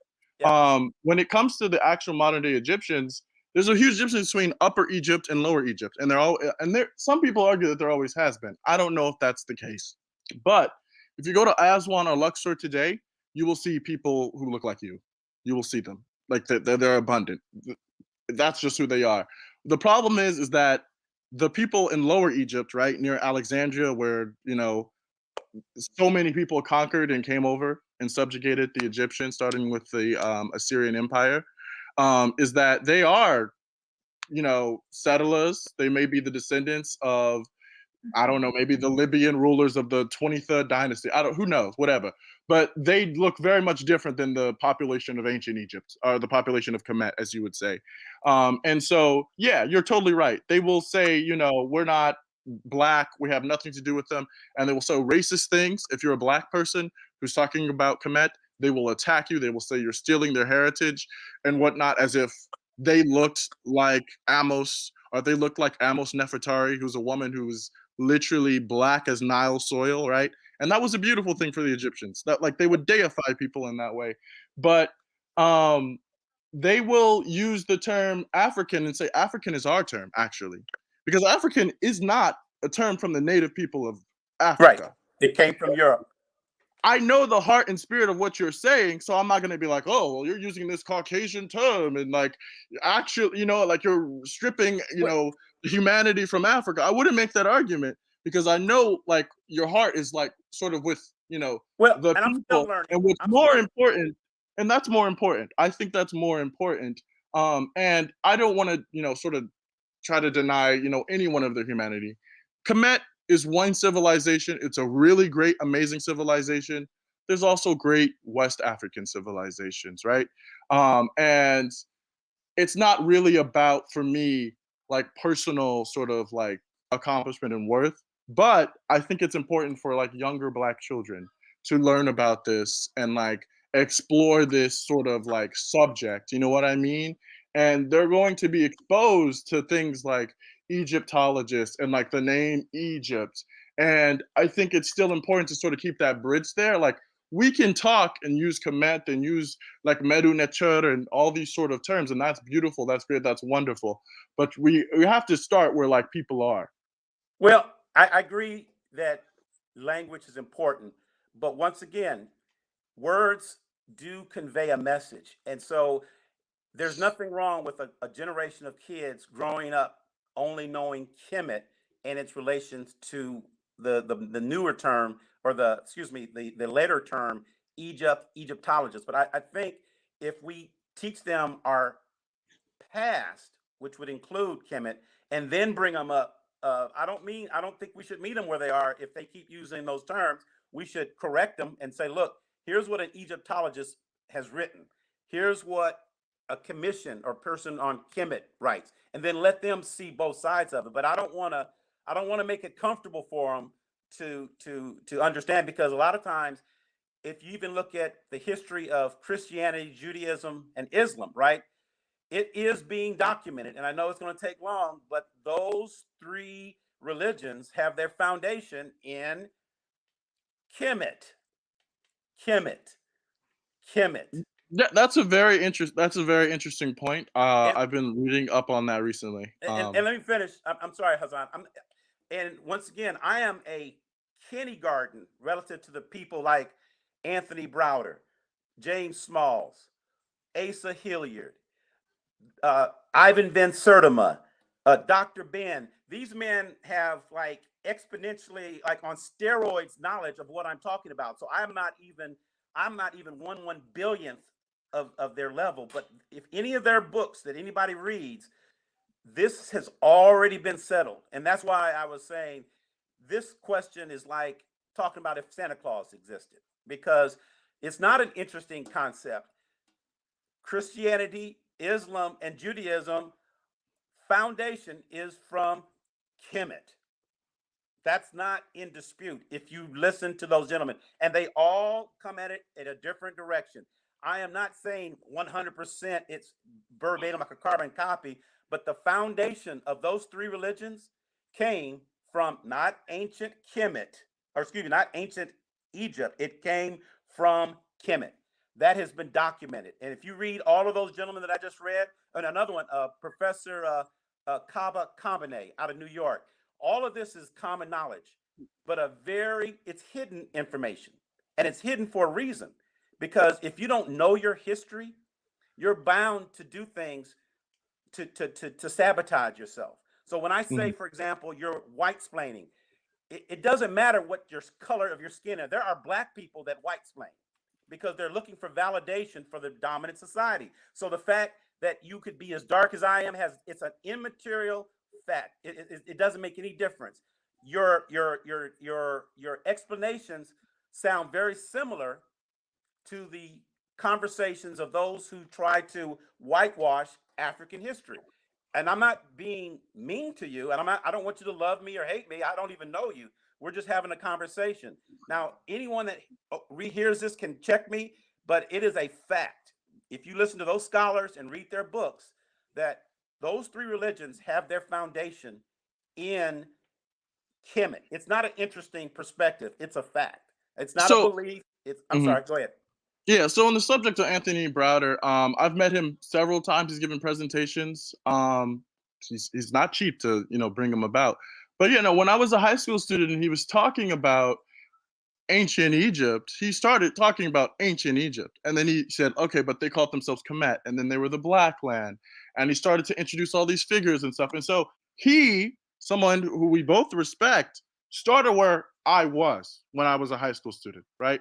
He, like, how do you could speak and use the words, right? And like transition and like bring people in into like the know, right?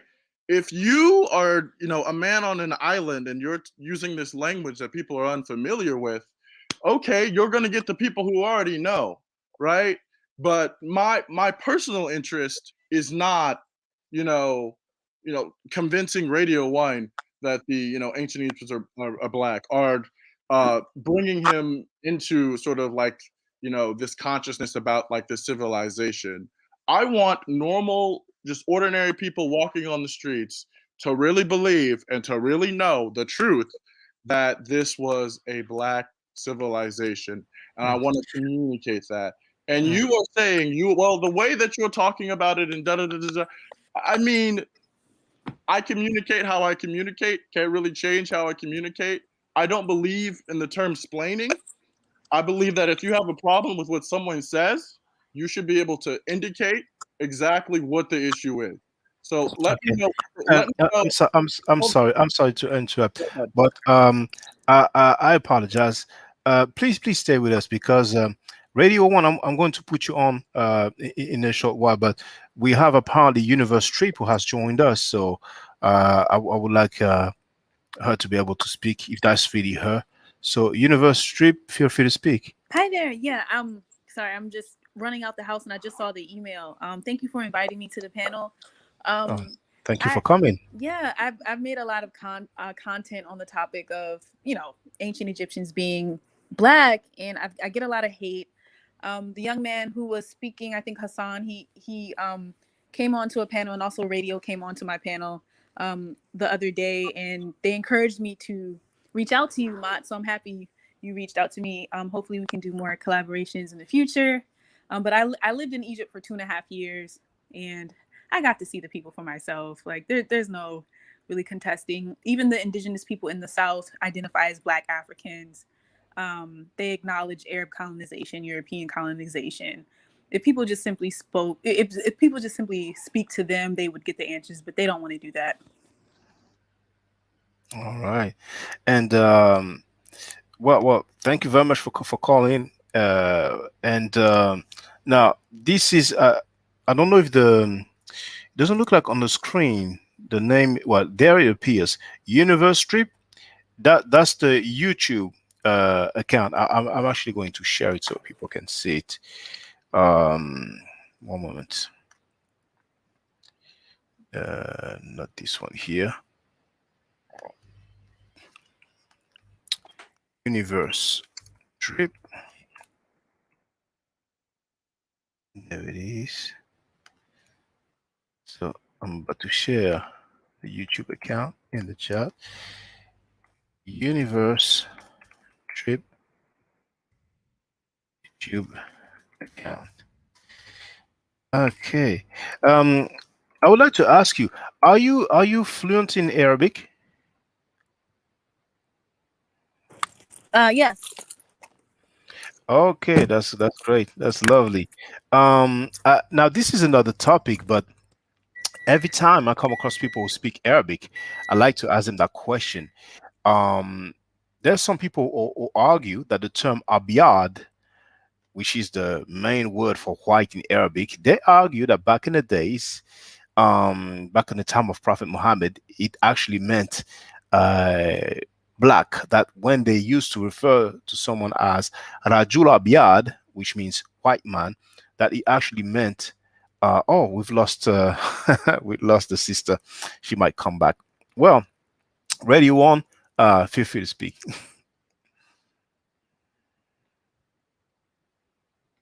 Oh, actually, she's back. She's back. Sister University. Oh, hello. Yes, Sorry. Yeah. no problem. Thank you very much. So, yes, actually, some people, uh, one of them is Dr. Wesley Muhammad. I don't know if you heard of him. He has a book called Black Arabia. I have not. I haven't heard of him. Oh, okay, okay. Well, actually, he's not the only one, but you have some people who like to quote Ibn Mandur from his book Lisan al-Arab. And in that book, that Arabic lexicon or dictionary, there is a quote that says, when the Arab says that someone is white, like Rajul Abiyad, they don't mean black skin, but it means free from blemish, and it means a noble character and so on. So, as a fluent Arabic speaker, I wanted to ask you: have you ever heard Abiyad meaning black and not white? No, I mean, most of the time, abiyad is like you said, it's referred, it's used to mean pure and untouched, or like very kind, like like a selfless person. Like someone would say, like kalb abiyad, like who ando kalb abiyad, like so. No, I have never. Mm.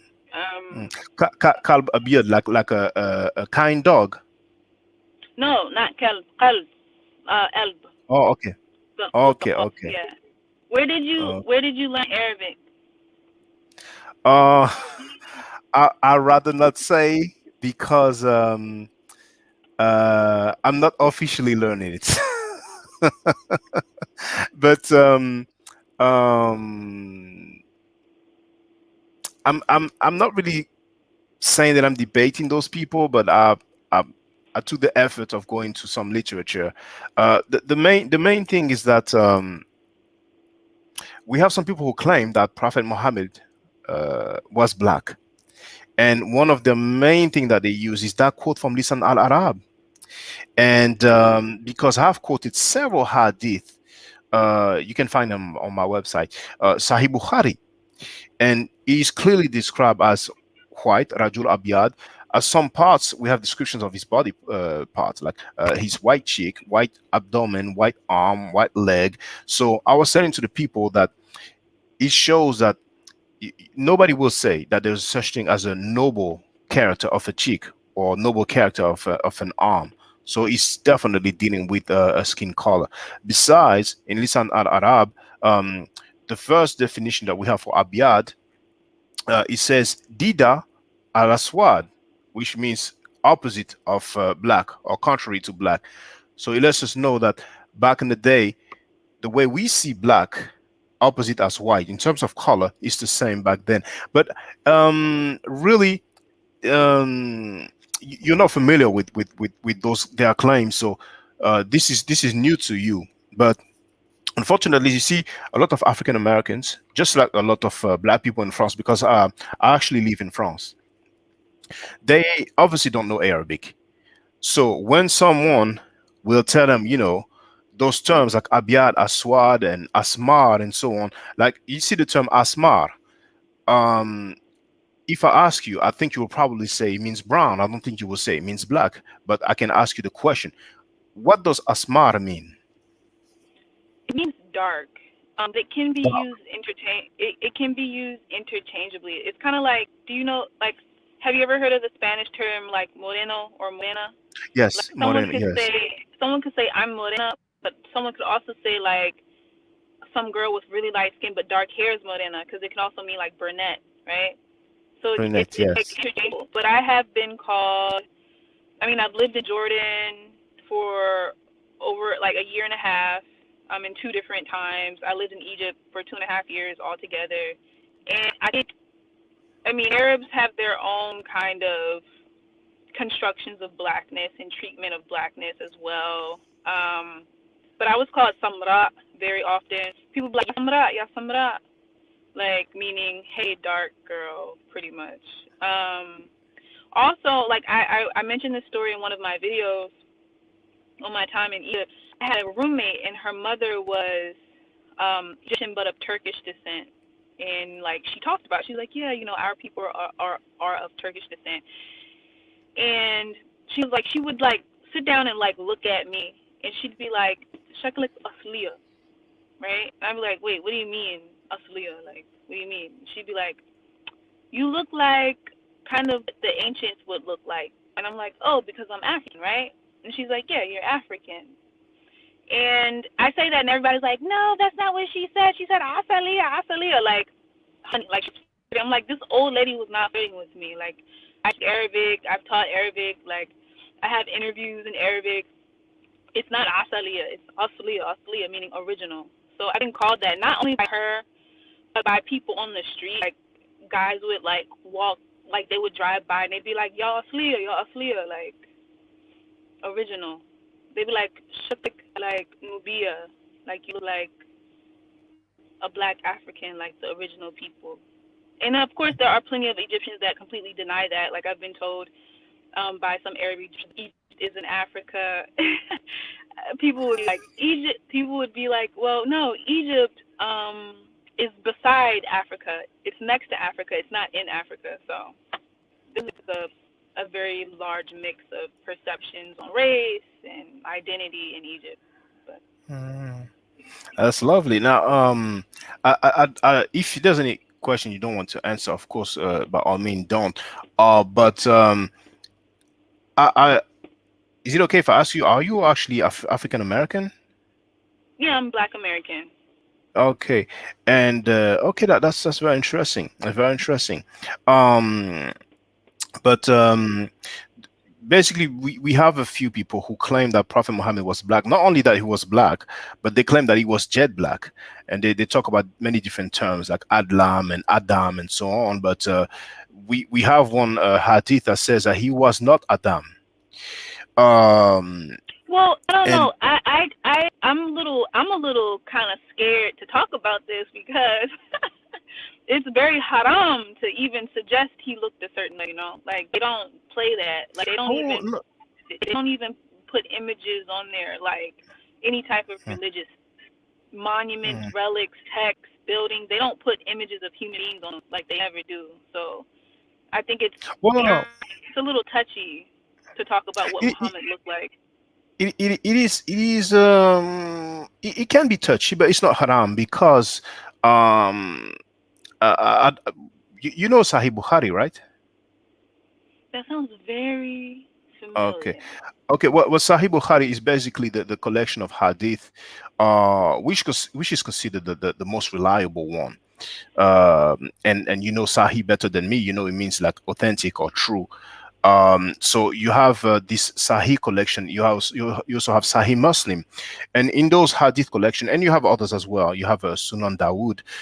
We have physical descriptions of Muhammad ibn Abdullah. So it cannot be haram because it's from the Sunnah. You see, but Mm, gotcha. but Well, I didn't know. I'm not at all. I just want to make clear. I'm not Muslim. I'm not Islamic scholar in any way. I have. I mean, like my major in college was Near Eastern Studies because I took so much Arabic. But the religion. I try to kind of like separate that. Try my best not to really talk about because that's not my expertise. And I understand, I understand, yeah. but really, this argument is not a religious argument, but it's really like a linguistic argument. But they Mhm. try to make us think that that was back in the day. And at the end of the day, you see this guy Ibn Mandur. Now you probably heard about Lisan al Arab, maybe. It sounds really familiar. Yeah, but it's really considered to be like the greatest Arabic lexicon. But that came like probably 600 years after Muhammad. So for some guy to say that at the time of Muhammad, this word abiyad meant that is very dubious to me. Very, very, very dubious. Um, but yeah, um, feel free, if you want to tell people about how to reach you, about what you do, just really feel free. I'm so happy that you came in and you were able to answer a few questions about the Arabic. But uh, I Yeah, want to let you, tell the people, if maybe there's some service that you provide or something that you want people to know about. Please feel free. Yes. Well, thank you so much for inviting me to the panel. I just make videos. I make a hodgepodge of videos on my channel. It is pro-black, it's pro-woman, and I talk about stuff. Just like, I mean, the headline is, you know, alternative perspectives. So just offering something alternative for people to think about, other than, you know, outside of the mainstream. Hmm. Are you back in the U.S. now, or are you still in the? Okay, Yeah, I'm back in the U.S. okay. Well, that's lovely. That's I'm a lovely. graduate student. I study information science. I'm a PhD student in information science. This is just, I mean, I thought I was gonna enter a graduate school program in anthropology or Near Eastern studies or Africana studies, but that never happened. I had initial interest in constructions of blackness in the Arab world, and I did my senior honors thesis on enslaved women throughout the Islamic world. How those systems work, you know, along with the harems and the domestic workers and stuff like that. But yeah, like I spent a lot of my teenage years in very early 20s just like studying region and studying Arabic and studying race and gender throughout the region. So, but I'm on to other things.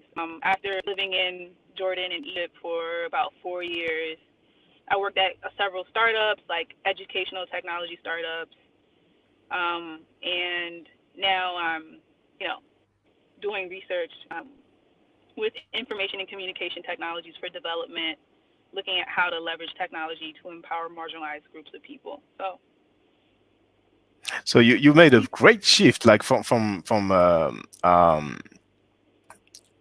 yeah, it was crazy. I don't know. linguistic I to know. yes. It was like humanities. It's like moving from humanities to tech. We're actually looking for a lot of people to do that because they found that in tech, um, there aren't there isn't a lot of diversity in thought, you know. So they are actually looking for scholars in the social sciences and humanities to enter tech because every single day it's becoming more and more evident that you have, you know, social life overlapping with technology, and it's impacting how we live every single day, like how we communicate. It's impacting how we conduct our lives, how we think, opportunities, access to housing, access each other. So they're looking for people that don't necessarily have a tech background. Hmm. But who are you talking about when you said they are looking for people? Um, Graduate programs in computing, this tech Oh, in okay. general. Like I'm talking about like um, large tech corporations like Google, Apple, IBM, Microsoft. There's this huge initiative. So actually, the National Science Foundation just dropped several $billions on a project they deem as like broadening participation of underrepresented people in tech. So they're actually like actively looking for, let's say, like blacks, Latinos, natives, All women right. to get involved in tech because tech is largely, if you think about Silicon Valley, it's largely like white male, Asian male. That's it. Yes. All right. And how many years do you have to get your PhD? I'm in my third year, but I will hold. I mean, it's going to be at least 5 years because I didn't have a master's degree, so I'm getting my master's degree along the way. Okay, so you have a while to go now, half a decade. Now, tell me, sister, um, are you familiar with Kemet? I mean, I'm familiar with the word. I haven't really done my research. I do know that people say that it was a word used by ancient Egyptians and it means black, but you know, there are always people who question and they're like, no, it doesn't mean black people. It means the black silt from, you know, the banks of the Nile, right? Like I hear people all the time Russian and they're like, it doesn't mean that people are black. It means that the soil from the Nile is black. Hmm. Well, actually, that is a lot of times some scholars will say that the word black indeed denotes the soil, But literally, what I propose as a translation, I've been studying the hieroglyphic or the Medu Neter, as it was called. I'm sorry, I've been studying it for a few years, and the translation that I propose very often is literally it means the black. That's how I would translate it. Sorry, some people say that it means the black land. Some people say it means the land of the black. But Kem is the root word that means black. And there is a PhD, James P. Allen. I can't remember the page, but it's early in his book called Middle Egyptian. He shows someone called Henenit the Black, and the word for black is Kem. So we have the word Henenit spelled out and Kem. So Kem is definitely the root for black, and there's even that book there by Claude Obzoma. He's also a PhD and an Egyptologist. I'm sorry, hold on. It's not COVID, everybody. And even himself, he gave the translation as black for the root Kem. And the thing is that in the Middle Nature, when you add the T, that makes the feminine. So the word Kemet usually has that ideogram. The ideogram is like a determinative. It doesn't have any phonetic value. We have the ideogram that denotes a place or city or country. So that's why there's different proposition for the meaning.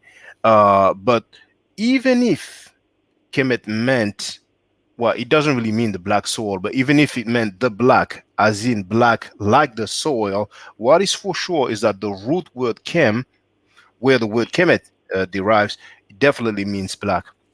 So Absolutely. at the end of the day, besides the name of the country, which is one of the names, because there are other names, Tameri, beloved land, Tawi, the two lands, um, we have the population, and we have their depictions.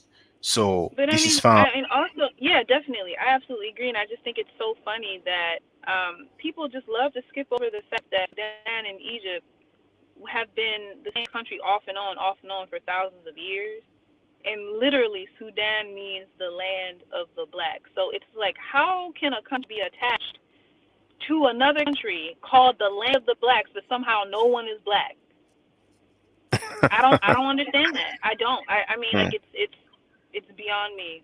No mm. one is black, but you've been affiliated with, you've conquered each other, you've been the same country off and on. You've had alliances, you've had unions. I mean, but I don't know. The land of the But blacks, literally. you know, the things that a lot of people are not used to see depiction of black uh, uh, Kemetic people or people of Kemet, and there is this thing that I want to share so everybody can have this opportunity to see. This is Amenhotep the Third. Now you might know Amenhotep the Third, but for the record, for the listening audience, this is Akhenaten's father. This is around 1300 BC. And so this is Tutankhamun's grandfather, the grandfather of King Tut. And this is from the Louvre Museum here. Do they hide So that? come again, sister? Do they hide it, or is No, it no, no. All displayed? this is in plain display in the Louvre Museum. But our people don't usually see these kind of depictions because in books they like to show depictions from the late period after Kemet was invaded. It was first invaded by the Assyrians around 600 BC, and then later on we have the Ptolemies or the Greeks, and finally we had the Romans, and lastly we had the Arabs. But they love to show us depictions from what is called the late period. So that's why it's very important. I go to museums. I've been going to museums for years, showing many different depictions, and I always stress the importance for people to look at the dates.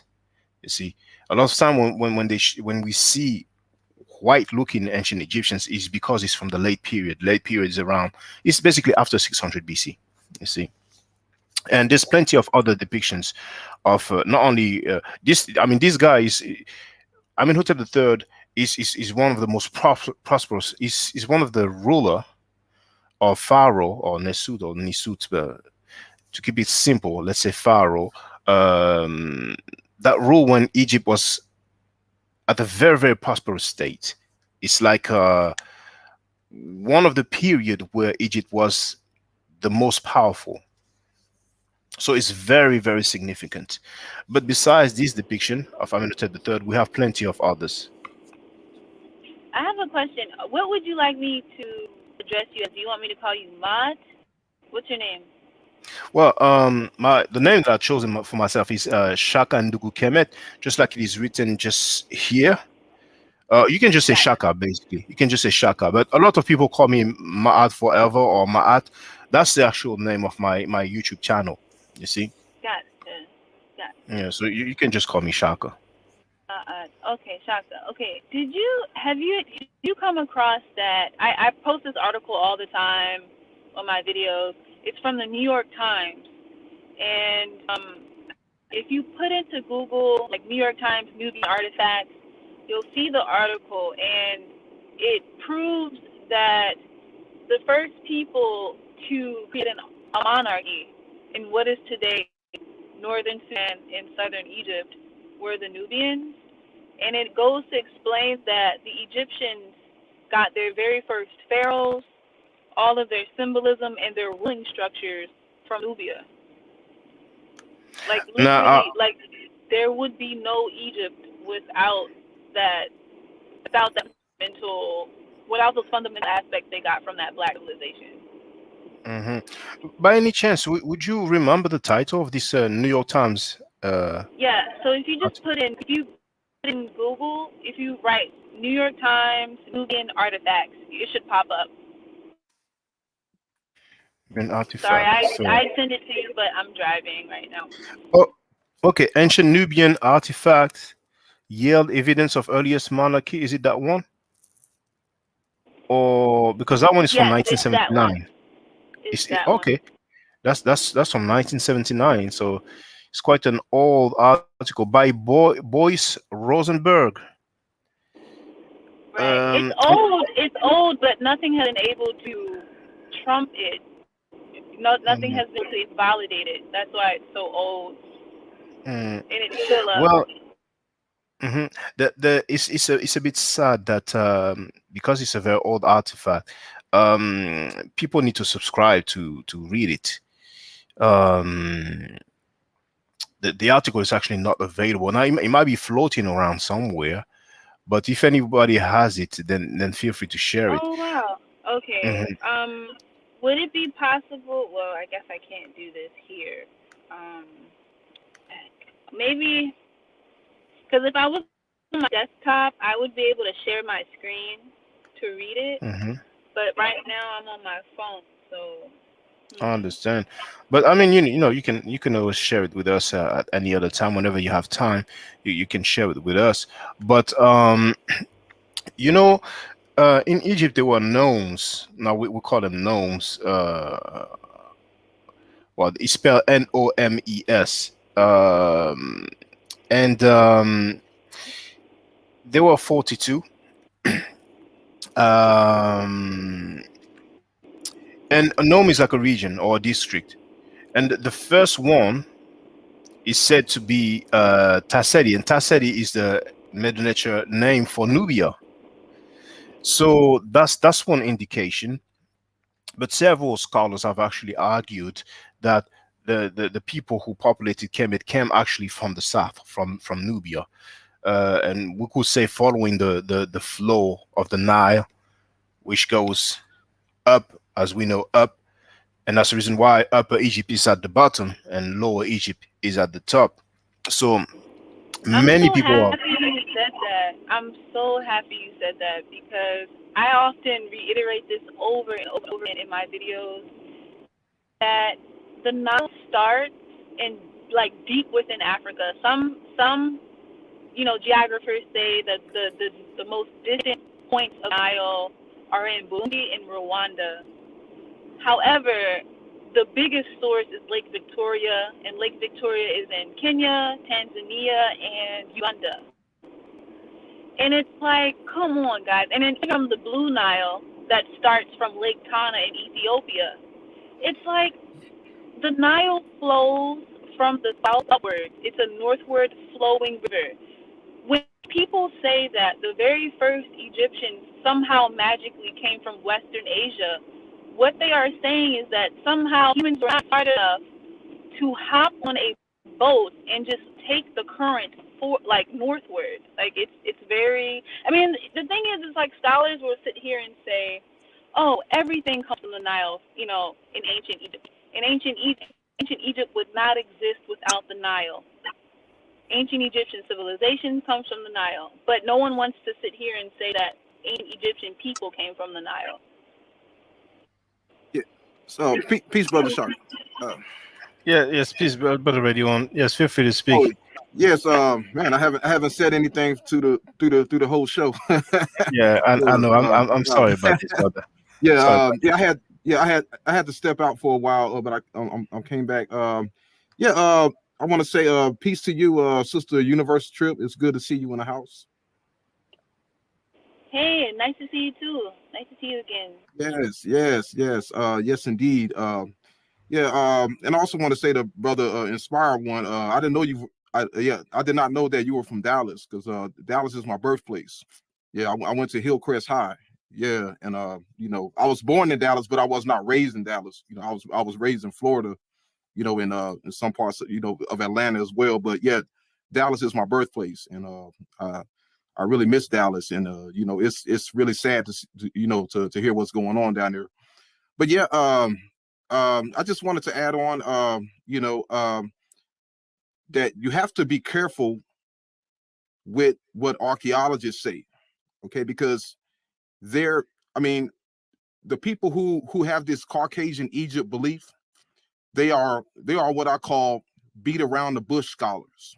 They like to beat around the bush to try to prove their point. They can't just go straight to a source, to prove their point. They got, and they come up with these DNA studies, but they have to go 30,000, 40,000, 50,000 years back, and we know good and well that the foundation of Egypt took place in 3000 BCE. So why are you going to try to cheat like that and try to go that far back to prove your point, which makes no sense, and on top of that, what DNA studies say are not solid anyway, and it really has nothing to do with the topic about the foundation of Egypt, and the most interesting thing about us who do believe that the ancient Egyptians were Africans and were black, we have ancient foundational sources, to prove our point. We can go to the Narmer's Palette. We can go to the ancient Greek historians, Diodorus Siculus, when he says that the founders of Egypt were the Ethiopians from the south. We can do that, and we can go to the creation stories where it says that the founders of Egypt were the native gods, or that the creation of Egypt was indigenous. It didn't come from anywhere else, and you have these archaeologists, they will take archaeological artifacts, and put their own conjecture on it to try to confuse you, to try to confuse you and try to convince you that the ancient Egyptians did not, were not black and did not come from Africa, and they're very good at it, but that still doesn't change the fact that they're being deceiving and that they're lying, because you have some who will say that when it comes to pre-dynastic Egypt, you have the Gizir culture in northern Egypt that predates southern Egypt, but they really can't prove that, and I always ask them, I said, well, if that's the case, then why isn't the first dynasty placed in Gizir or northern Egypt? Why is it placed in southern Egypt? And they will, and they really have no evidence to prove their point. So that's why I say you have to be careful. I mean, I myself, I'm going to be very brief. I myself, I took Egyptology courses, and I got out ASAP, because I did not agree with the professor who was teaching Egyptology. Because the first couple tests I failed. I mean, the first couple tests I took, I failed them because I didn't agree with what was being said on the test. And I had to do my own independent research. So that's what it takes, independent research, and you get together with with other Black African scholars, who agree with you, and when it's all said and done, the being that Egypt is in Africa and Egypt is an African civilization, the African scholars should be the sole authorities on the subject. Why is it that Black people always, seeking validation from white European scholars, who don't have your best interests at hand in the first place? So you're gonna get some type of strange, strange pseudo teachings from them. So I mean, and that's why I really don't pay attention to scholars. I don't follow scholars. I follow sources. Because I mean, at the end of the day, scholars, they're not really better than anybody else. We all read the same information. We all read the same sources. And and what makes their opinion so much better than ours? When we're reading the same thing, and they seem to get, more credit, for their opinion because they're a scholar, because they have a PhD or whatever, But hey, I respect all my brothers and sisters that's in this craft, whether if you're a scholar or not, if you share the same interests, if you agree or disagree with what I say, we still can talk, we still can debate it. But and I just think, that this community can be so harsh on someone who doesn't have a lot of knowledge, and they try to, get this belief about themselves that, that they're better than everybody, because they have a PhD, or they have this superior knowledge on this subject. But at the same time, there's certain things they know nothing about, and because they have a PhD, they think they know everything. When truth be told, they don't know everything. There's a lot I know more than what some scholars who know the Medu Neter more. I mean, I'm not an expert on the Medu Neter, but I'm someone of an expert on the geography of Egypt and the history of Egypt. I know about that, and I know, and I know when someone is lying about that, but yeah, I just wanted to add that in. You're well, just want to say welcome to the panel.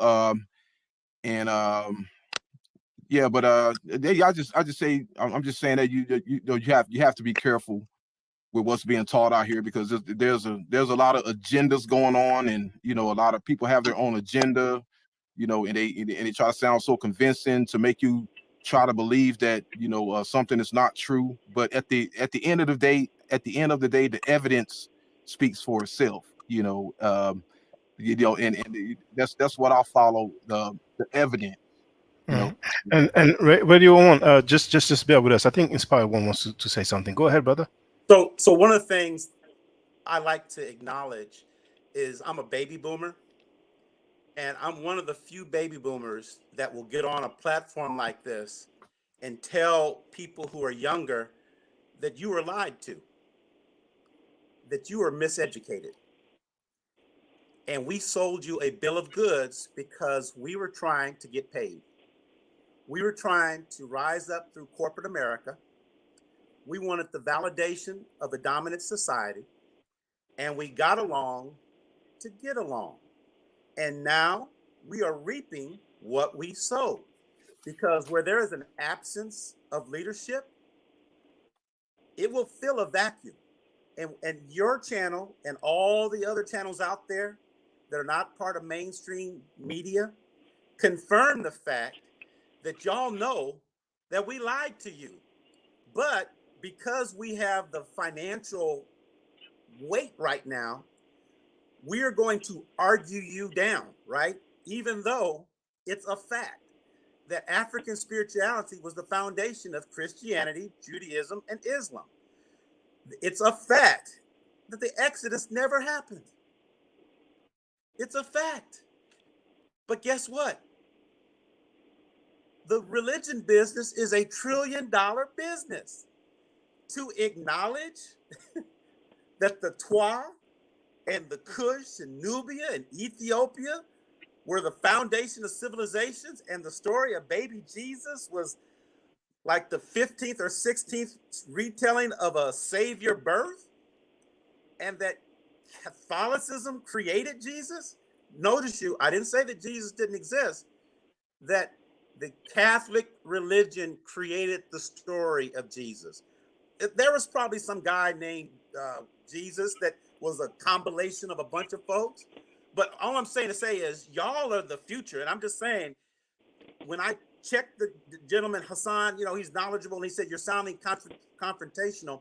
We've got so much work to make up with that if it sounds confrontational, it's because you've had it a certain way for so long that I've heard that when you say somebody is an Egyptologist, that's called white-splaining. Now, that's a very simplistic way of saying it, but what they're trying to say is you need to go back to Kemet, Kush, Nubia, Ethiopia, Sudan, then talk to me. And if you still call yourself an Egyptologist, then we're cool. But don't discount when I say it's a slur to call them pygmies. They were called Twa people. Now, that's what I have learned from a lot of the scholars, that you don't call them pygmies. They were called the Twa people. And that's one little indication that, okay, we're dealing with somebody that has some knowledge. So long story short, y'all are on the right path, but you're up against a machine, a financial whirlwind that is going to push back on everything. Just the netter. There are very few people who know how to read that, right, Shaka? That is an art within itself. Well, Anthony Browder is over there doing the work, reading the text, right? So, I just wanted to throw that in. Yeah. I think sorry. I'm sorry, Hassan. Thank you, Hassan, for actually telling me about my forever, by the way. I just wanted to say something real quick to inspired one. I think the key word you said was like validation. Like Black people are always seeking validation from white people, and as soon as we stop that, that's when we can start to organize ourselves, create our own institutions, our own scholarships, our own organizations, our own businesses. And once we have that, I mean, this will be just a non-issue. I just want to say thank you, Shaka, for inviting me. Can you please let me know when you do this again so I can plan ahead of time? I have to go now, but Yes. I would I understand. And once again, thank you. Or as we say in the hieroglyphic or Medunet chat, Dua. I think I will be live streaming tomorrow.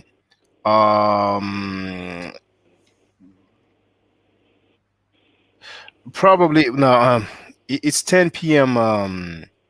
French time, so it might be. I think with 6 hours before, right? ahead, yes, of New York. So it might be like 4 p.m. New York time, but people can look up 10 p.m. French time, and they will know the time that I it think will it'd be be. like 4 a.m. Isn't it like 4 a.m. in the morning? Wait, No, no, no. no, and not a.m. No, if it's 10 p.m. in France, it will be like it should be around 4 p.m. in New York. Okay, So gotcha. yeah, yeah. Mm. So All right. yes, and usually I don't have regular times when I go live streaming, and I usually do it on the weekend because I actually give Medunet classes, so I don't have much time during the week. But if you are free tomorrow, then by all means feel free. But whoever, that's why I encourage people to subscribe to my Twitter, because when I go live, I share it on Twitter so people know whenever I'm live. But yes, tomorrow 10 p.m. French time. Yes, Okay, great. brother Shaka. I'll check. Yes, Yeah, also want bye. to add something. Thank you, sister. Thank you, sister. Peace, sister, Universal Trip. Y'all was telling her that if she ever want to have a collaboration, and we can talk on a certain topic, and bring some source of information. I just told her, she she can set up the time and date. That way, we can we won't be caught up or being busy with anything else. Have so much going on at one time. Because sometimes when I join your live streams, I be doing something and it's like like gosh, I can't participate like I want to. But yeah, y'all was just telling her that. But yeah, indeed. Yeah, yeah, yeah. Too bad, I didn't say, I didn't participate like I wanted to, but it was good hearing from everybody else. Sitting back, hearing from everybody else. But yeah, I was letting her know that whenever she wants to, because it's good to collaborate. For channels to collaborate. That way, your audience grow. And you get more information out, and it's not good to be so so close-minded, like you want to just stay by yourself and have associate with nobody else. Yeah, but yeah, and I thought about that. I was like, yeah, that if she want to have a collaboration, that'll be great. We can I can prepare some source of information, and we can have a great discussion, and that's what I was telling her. And it's so interesting, to be able to speak with someone who has spent years in those areas in the Middle East and who is fluent in Arabic. And she did the immersion. I don't know if you say that like that in English, but she spent a great deal of time in Egypt, so she must have seen different kind of population. She probably got to meet with people from the south, from the area of Aswan, and but all of this, I guess, she just came in without any preparation. But all these things, I guess, she will have more time whenever she joins us the next time, and then eventually we might see, what kind of collaboration can be done. But the first thing I'm really looking forward to is to actually learn from her. Learn from her experience, because I went to Kemet, but just 2 weeks, you see. But she spent, now I can't remember if she said that she spent 1 year or 1 year, but she spent a very long time there. So her experience is something that I think I and others can also learn from. Yes, indeed. Yes, yes, that's one advantage that she has over us. She lived there, and but she probably doesn't know that much about the history, and the origin. We can teach her something on that as well. Oh yes, You of know, course, of course, of course. But yeah, um, she can also teach us about like the way it is nowadays. The in terms of the culture now, and really just I will have to ask her. I'm assuming that she got to meet the people from the south, but just, she did mention at some point that the people from the south, they consider themselves, as being African, and so on. But I'm paraphrasing what she said, but we'll be able to go. Yes, I will be able yeah, to more yeah. Yeah, Because details. that's interesting too. Because like a lot of people that live in Egypt, and even the natives of Egypt, they don't know much about the history of Egypt, but you have people who never been to Egypt before, but they know a lot about the history of Egypt. So Hmm. that's interesting. yeah, Yeah. You can go ahead, Hassan. yeah. She had a video where she was playing with these kids from Aswan. I think she's really knowledgeable about the history too. I just think it's beautiful that we've had this opportunity. You started the conversation talking about how could we get the message out there. Today you were a newborn Christian. Somebody converted you. On the and I think it's a beautiful thing to see this sort of synergy and this sort of collaboration, and like I think you guys together could put out like a banger video on, and like it's really like the controversy of that which like drives up the views. I think Black people, when they hear about this subject, it attracts them. They're like, okay, somebody's finally speaking the truth, because the History Channel is on some bullshit talking about the Black pharaohs. Most of them were Black. Like, Yes. what do you mean? Like that's the pharaohs. Like, we can name the exceptions though, but it's therapeutic in a sense, but also there is, higher engagement when, people see something as controversial. I think Inspired One said that like weeks ago, or was it months ago? It could have been a while, but he was talking about how, controversial things get more hits. But yeah, Yes, that was a few months back. Yes. yeah, he did say that. Yeah. Yes. Um, Yes. yeah, but on the subject, I just wanted to clear something up. On the subject of like the Twa or the Pygmy, I think I backed up the Hidden One. I remember backing him up on that. Because there are certain terms that like are in our lexicon, like Eskimo versus Inuit, in like English lexicon, where like one is considered a slur and the other one is how the people would sort of call themselves. But in terms of like our discussion today, I think it's been really sort of insightful to talk about like, should we focus more on sort of combating this scholarship, or like creating something of our own? And that's a really sort of like, that's a deep question. It's like, yeah, you could spend all this time, combating racists, and like the goal of racism is to distract people, right? That's the Toni Morrison quote, right? Ultimate goal of racism is to distract you, so you're not doing the things that you need to do, so you're not building your thing on your own. And I feel that, in a sense, this could be the start of a community, right? A community of people who care about this subject, who care to speak about this subject, to learn, and teach one another. So it's been good. You know, And go ahead, brother. I'm sorry. and once again, just to piggyback on Hassan's comment, I'm of all the people that have spoken, I'm probably the least knowledgeable, and so I'm going to acknowledge that on the front end. But I will say this: when you say a community, uh, Shaka, there is a huge YouTube community talking about African spirituality. The issue is it's fragmented.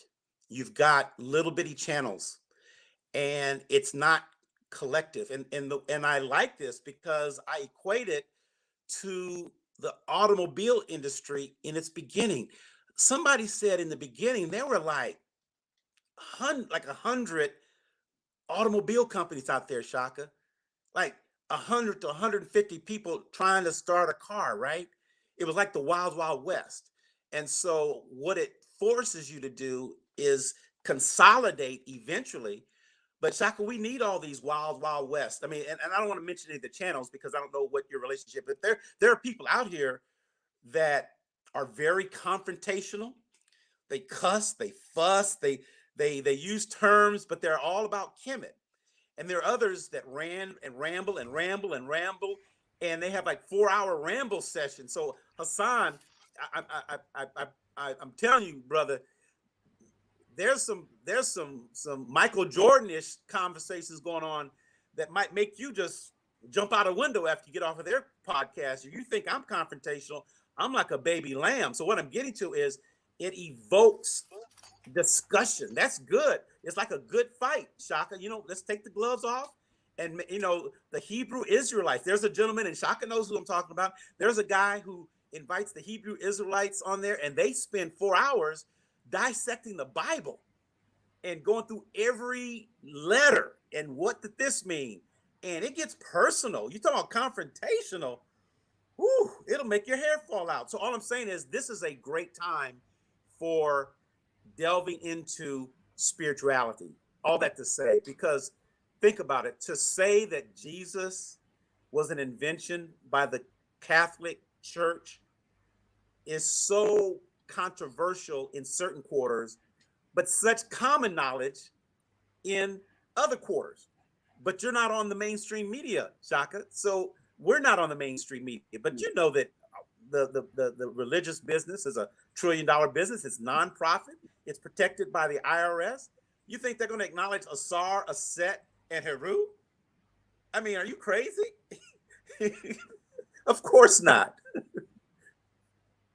Yes. Also, I just want to say to the audience, I know that Sister Universe Trip is a very attractive sister. I gotta admit that, but I say that respectfully. She's a very beautiful sister. So the audience, try to be respectful, Did some people say some funny stuff in the chat? Yeah, I don't know, but I Oh, wasn't okay. paying attention to the chat, but Oh, okay, okay. I was just throwing it out there, yeah. Okay. Mm. I will look at the chat later on. I mean, I hope people did not say any funny stuff because I've talked about that before. We don't really have many sisters calling in, so when we do, Yes. it's good to be respectful, so we don't drive them away. Yes, indeed. It is very important that we treat our beautiful sisters like queens, and give them give them the respect they deserve. Try to not. Oh yeah, go ahead. Hassan wanted to say something. Go ahead, Hassan. Oh no, I was just gonna say we have to protect Shaka at all costs because I know what you're talking about, Inspired Wine, the Hebrew Israelites and those type of people. I feel like they come for him a lot. And it's religion is such a topic and spirituality is such a topic that we're like, there's nothing that you could talk about politics, but there's nothing that you could like really rile someone up as quickly as you saying like, okay, Muhammad was an infidel, like they're coming for you, or like Muhammad was black, or Muhammad was this, or da da da. They will immediately come for you, and it's important to be able to engage with those people, but not like, uh, not like all for the toxicity. Somebody that I really learn a lot about. I learned from. I mean, he calls himself the God of consciousness.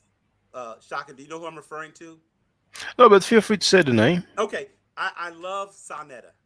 Sonetta, I learned so much on his channel, and it is bare knuckles, knockout, drag out, MMA, karate. It's like you get on his channel and you don't have your facts together, they will disintegrate you. They call it cutting you. And the thing I like about his channel, if you ever visit it, he has his views, but he doesn't necessarily project them on the interviewees. He picks people, and if you got a point of view that thinks there's Martians on Mars, he invites you on and lets you lay down your case.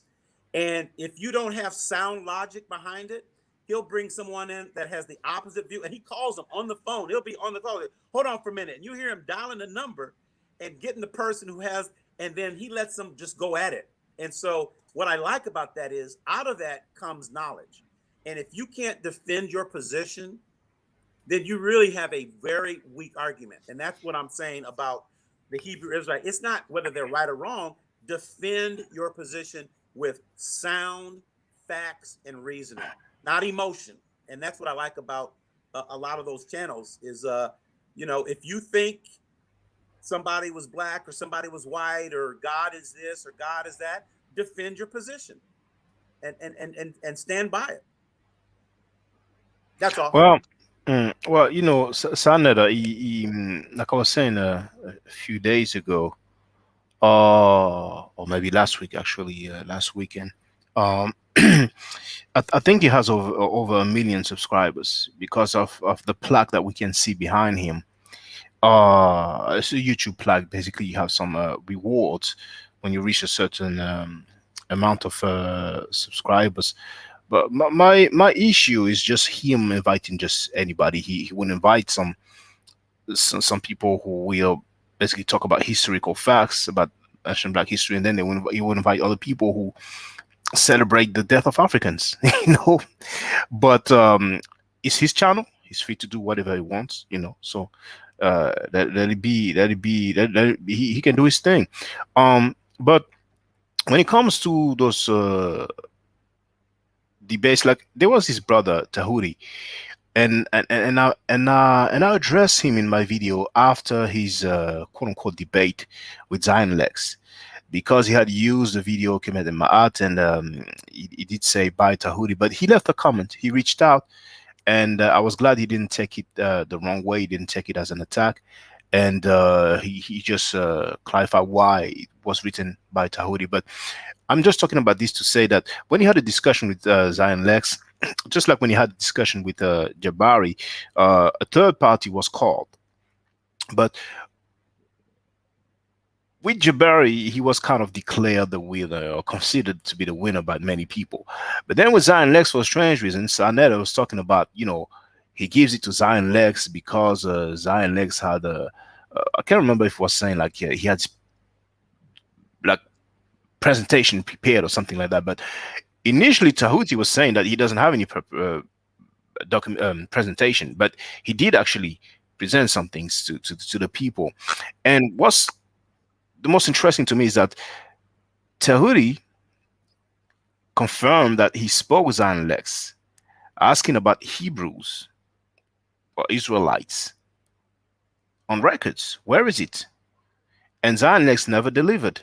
He never demonstrated anything. Zion Lex came talking about the Israel Stella or the Meron Petah Stella, says Israel. But I think that, we talked But you about know it. what? You Yes. bring up the point of why it's the Wild Wild West, Shaka. It's a gunslinger point, and that's the good part, because it's the man with the or woman with the sound, logic, presentation, delivery, and you'll be the first to admit. I mean, Sonetta doesn't have the Madison Avenue Hollywood production value of his presentation, but his facts and his knowledge, and he predates YouTube. So he was out there on the front lines before there was even a YouTube. So it's almost like, yeah, he lets people get on there and cat fight, right? And you're intelligent. You're pointing out logic.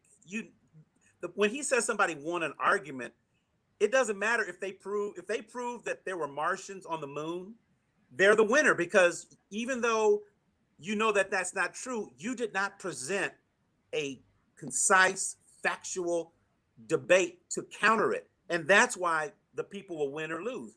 And Sonetta just says, "Hey, you didn't prove your point, brother.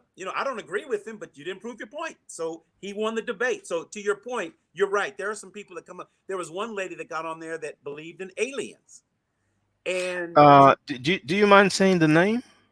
I don't want to, because I don't want to mischaracterize her. She, Okay. So it, I don't that- want that's to. that's not the sister who used to be a Hebrew Israelite, is it? Because I've listened to her, but I just the latest video when she was on. But on that video, I don't. Well, I had like maybe 15 minutes left to see the Yeah, whole thing. yeah, So that's maybe her. she said it in the last 15 minutes, but I haven't not heard her mention that Eh, she believes in alien. But she did say that we have three brains, Yeah, one here, one on the heart, and one around the stomach. yeah, And she also said that we can go days. No, I think she said we can go weeks upon months without eating if we take enough sunlight. So, yeah. I don't have anything against her. Um, and I actually, one of the reasons why I started listening to the whole video well, most of the videos, because she said that she has a Haitian ancestry. So because Yes. my parents are Haitian, I was like, okay, I'm going to So listen. So, but here, here, some of the things, yeah, sometimes some people have some beliefs, you know. here's the thing that I like about the Wild Wild West nature of it, because we really are in the infancy of spirituality. So I'm noticing that people take more issue with decorum. So when I'm losing an argument, I've noticed people say, "You're interrupting me. You're interrupting me. If you'll just let me speak." And so they'll spend 5 minutes saying, "Well, Shaka, I was getting ready to say something, but you interrupted me because the last time I tried to say something back in 1934." And so you're saying to yourself, "Oh, I get it. It's a deflection. You really don't have a sound argument. So you take issue with me interrupting you, and you make it, you always picking on him. You always thought." And so I said, "Get to the meat of the argument." Well, the meat of the argument is I'm caught up in my feelings.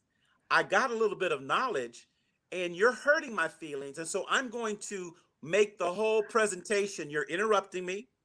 I didn't get a chance to finish my sentence. That's not what I said. You're lying. You misrepresented it. And they spent like 30 minutes saying that. I'm saying to myself, okay, we're in the infancy, because from a production value standpoint, you really need to be crisper, clearer and more concise with your argument when you're trying to get the hearts and minds of people, right? So that's why I'm saying, and I love Jabari. Jabari is one of those bright lights that he has a very and let's not be disingenuous. Articulation and the ability to communicate is very important when you're trying to create a platform. And Jabari's crisp, clean, clear, delivery is so good. But when Sa brings him on and he brings on some of those other people, he has to get pulled into a more of a cat fight, right? And so I'm trying to listen to those jewels from Jabari, but he'll bring on someone that's very basic, maybe more rudimentary, not as articulate. And it takes Jabari off his point. And so he has to address, hey, you're interrupting me, brother. Brother, stop. Brother, stop.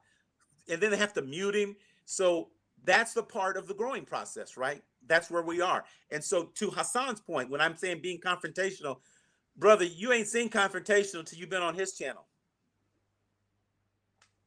Yeah, I haven't watched that channel. But one thing I wanted to sort of, I guess, just pose to everyone is, there was this one, I didn't even like really finish the debate, but I read the comments where it's this YouTube channel. It's sort of big. It's up and coming. Let me see how many subscribers it has. 100,000 subscribers, so it's a decently big channel. There's this debate on like whether, and this white guy brings this up constantly. He just can't stop until he gets the right answer from the right historian. Until they have validated his opinion. Asking about whether ancient Egypt was one, an African civilization, which I think is a crazy question. It's a stupid question. And then two, whether ancient Egyptians were black, right? And those are apparently for two separate questions for some reason. But there was a debate that he had, and I was just wondering, do you think that is like, do you think that's worthwhile to debate, someone who is not black, someone who's not within like the community, or like maybe even just discuss it? Maybe it's not a debate, maybe it's just discussion with those type of people. One thing your generation has an advantage of, and this is why I'm telling y'all have got the golden jewels. You guys don't have to go through mainstream media like I did. You can start a YouTube channel and just like Shaka has, and just spill your guts and build up a following, because there's a guy by the name of Jordan Peterson. Does that name ring a bell to anyone? Jordan Peterson. Yikes. Yes, yikes. Okay. He is a god. But he was created through YouTube. Would you agree, Hassan? I mean, what I mean is, he is now so popular on the lecture circuit on college campuses. He's from Canada, but he's such an intellectual, and he's very excellent at giving good, concise, clear explanations. He's a white gentleman, but he is so good. But most people haven't heard of him because he's not a part of mainstream media. He is a creation of YouTube. He goes to campuses. Before he got sick, he would go to campuses, Shaka, and it would be standing room only. And these are people that have only followed him via YouTube. They didn't follow him on the mainstream channel. So to your point, Hassan, you say, is it worth debating? You guys have got an open book. You can create whatever you want to create, and create the platform just like Shaka is, and debate whether apples are really apples. That's the beauty of this wild, wild west. Now, it is going to have to consolidate eventually, because you can't have these fragments out here forever. Somebody, Shaka, I'm saying it could be you. Somebody's going to break out and get a mainstream TV show talking about spirituality. But they're going to have to be very strategic, right? Because most people believe in the Abrahamic religions, and that's who buys the commercial time, and that's who buys the cars, and that's who goes to church every Sunday. So it's going to take a very unique individual to break into that mainstream media to get that message out, because you're still up against the IRS, the tax write-offs, and you got ministers and pastors who make money on tithes. I mean, they're driving around in Bentleys and flying in corporate jets, and here comes Shaka talking about Jesus didn't exist. You're going to jail. Shaka, you're going to jail. They're not going to let you get that message out. So I had a quick look, and he has 3 million subscribers, so that's huge. That's just huge indeed. I wasn't familiar with him. Apparently, he's a clinical psychologist. But well, that's what he says on his YouTube page. But our issues indeed are considered to be controversial, and we are labeled Afrocentrist. But as long as we have the records, the data to back what we are talking about, and it's fine. And there's one thing that I was thinking about doing at some point, but then I thought, oh, through my videos, I demonstrate that we clearly have some Negroid features. But I thought about it again, and one thing that I want to do, and it's going to take a little bit of time, but is to go through the videos that I've uploaded showing the ancient Egyptians or people from Kemet that we don't normally see. And just in the Torino, the museum in Turin, Italy, just in that museum alone, um, I haven't done all the museums in the world, all the departments of ancient Egypt in the museums around the world, but I did a few museums, and I would say. I'm very inclined. I'm very tempted to say that out of all the museums that where I've been in my life, the one in Italy, in Turin, is the one where we see the blackest ancient Egyptians, you know. And so I think I would do a page and show all these features. Uh, yes, and a lot of people just haven't seen those, and a lot of people, unfortunately, they listen to our scholars, they listen to our elders, but whenever they happen to have a discussion with some non-black people or even some black people, there will still be some doubts. Okay, you guys say this and say that, but look at those. And they will show them those white looking ancient Egyptians. They will show them those artifacts from the late period and so on. So, since those things are in museums, we have the name, the dates, and the places. I think it will be very, very helpful in the long run because, like I did with the sister, I showed Amenhotep III, and I don't know if you recall, but she asked, is this something that they're hiding, or is this? I can't remember exactly the sentence that she used, but it was something to that effect. So the fact that she asked this question, I think it shows that she was quite surprised that we have one artifact. Well, it's like painting, really, but it's still an artifact. So some painting, some representation, some depiction of a Kemetic ruler that looks so black. You see, so in the last few years, I kind of concentrated on the so-called Semites, Sumerians, Mesopotamians, Arabs, and so the Israelites, showing that they were not black. So I think now I would kind of try to concentrate in showing how black the ancient Egyptians were. So that I think that would be very helpful. One day, I came across a page where they did that. We have plenty of pictures, no references, and as you know, I don't get down like that, you know. So Well, I find it interesting, and I'll ask for your feedback. I always go back to chronology. So when someone brings up a point, I ask them, are we talking about 1,000 BCE, 2,000, 3,000, 4,000? I think they're saying the pyramids are dated sometime like 8 to 10,000. I mean, I don't know if that sounds right, but haven't you heard that the pyramids were maybe 8 to 10,000 years old? I've heard that for the Sphinx. Okay, the Sphinx. Okay. Yes, yes. Some people argue that it might go back that far, and that guy that I mentioned, I forgot his first name, but his last name is Boval, the one who wrote Black Genesis. Yeah, In one, Robert Duvall. yes, thank you, Robert Boval.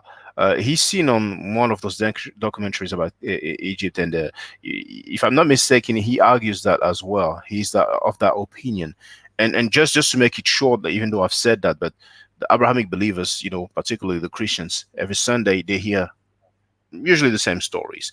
At least when it's time to break the bread and have the wine, Then in the church where I went, they kept repeating it. So I'm just going to repeat that. The reason why they argue that is because they found traces of erosion around the Sphinx. So erosion basically meaning that there was so much water, and we know that Egypt is like, or Kemet is like a desert, but it wasn't always the case. So when they're looking at the geology and all those fields that I don't master at all, they figure that if it was a time period when there was water, enough water to leave traces of erosion, so nothing to do with the water coming from the rain. And by the way, in Kemet, there's this one. I have to be careful, but in the whole world of inhabited place, it might be one of the places where there's less rain during the year. So all this to say that if there was enough water to leave traces of erosion, and it must have been so long ago when it was in a desert. The other thing why they argue that is because of the positions of the pyramids, because you know that it is said to be aligned with the Orion belt, and there's a documentary that explains that, much better than the way I'm trying to explain. But they figured out that at the time when the stars had the particular position that matched with the pyramid and probably other monuments in Egypt, then it must have been such date, because it's all computerized now. With the computers, they can find out, okay, if someone from back in the day painted the stars and the stars were that way in the sky, it means it was about that period of time. So I will leave it there, because I don't want it to sound confusing, because Yeah. I'm trying to explain Well, something. I guess, Yes. but I guess my point is you're proving it. I agree with you. When you use chronology, then it puts the Abrahamic religions in perspective, because then you could ask the logical question. Well, I've asked Christians, have they ever heard of the Council of Nicaea? And they look at me like I have 8 heads. Like, what are you talking about? Or I ask about Josephus. They said, who is that? And I said, did you know that? Um, did you know that King James makes Adolf Hitler look like Santa Claus? And so, when you talk chronology, it begs the question: does it seem reasonable that maybe man created some of these stories that you're referring to as the historical fact, regardless of whether you can prove it or not? And if you're saying it happened 1,000 years or 2,000, and I'm talking about a time that was 3,000, 4,000, 5,000 years ago, why are you not giving that story just as much credibility as the one that you give 2,000 years ago? That's the question I would ask them. Why are you so hooked on this story from the Greeks and the Romans when there's a story of Africans that tells a story? Why not teach all of it? It might make you a better Christian if you know the whole story. It might make you a different type Christian, but it nevertheless may give you a more deeper understanding of how it all came together. What's wrong with thinking that Islam, Judaism, and Christianity is an outgrowth of a time 4, 5, 6,000, 10,000? Because you said the Sphinx. Well, did it just drop out of the sky, Shaka, and land in Egypt, or did somebody build it? If somebody built it, they come from Mars, or they aliens? I've heard the alien argument about the pyramids. So somebody did it, and they couldn't have all been naked eating bananas swinging from vines, right? Like Tarzan movies, right? Or Ape Man or whatever, Neanderthal. So these were mathematicians that were looking at the sky and making measurements, because that Sphinx looks very well made to me to survive that long. And to think that it was created through some type of alien laser beam, or some people came and inhabited the earth, and then I've heard somebody say that the aliens came down, they did all this, and then they blended into regular society, and they're amongst us. I mean, okay, I don't know what to have for them. I don't know what I have for them. But See, sorry, it would be one thing. Yeah, it would be one thing if like you were just saying, "Oh, this crazy person said it to me," but like no, the History Channel literally pushes out this message. Like almost half of their programming is talking about how the ancient Egyptians, like were like that the aliens build all their like sort of structures and whatnot, and like are they part alien and like they literally are putting this on television and like pretending like they're some sort of scholarly source. I'm sorry, you're insane if you believe that.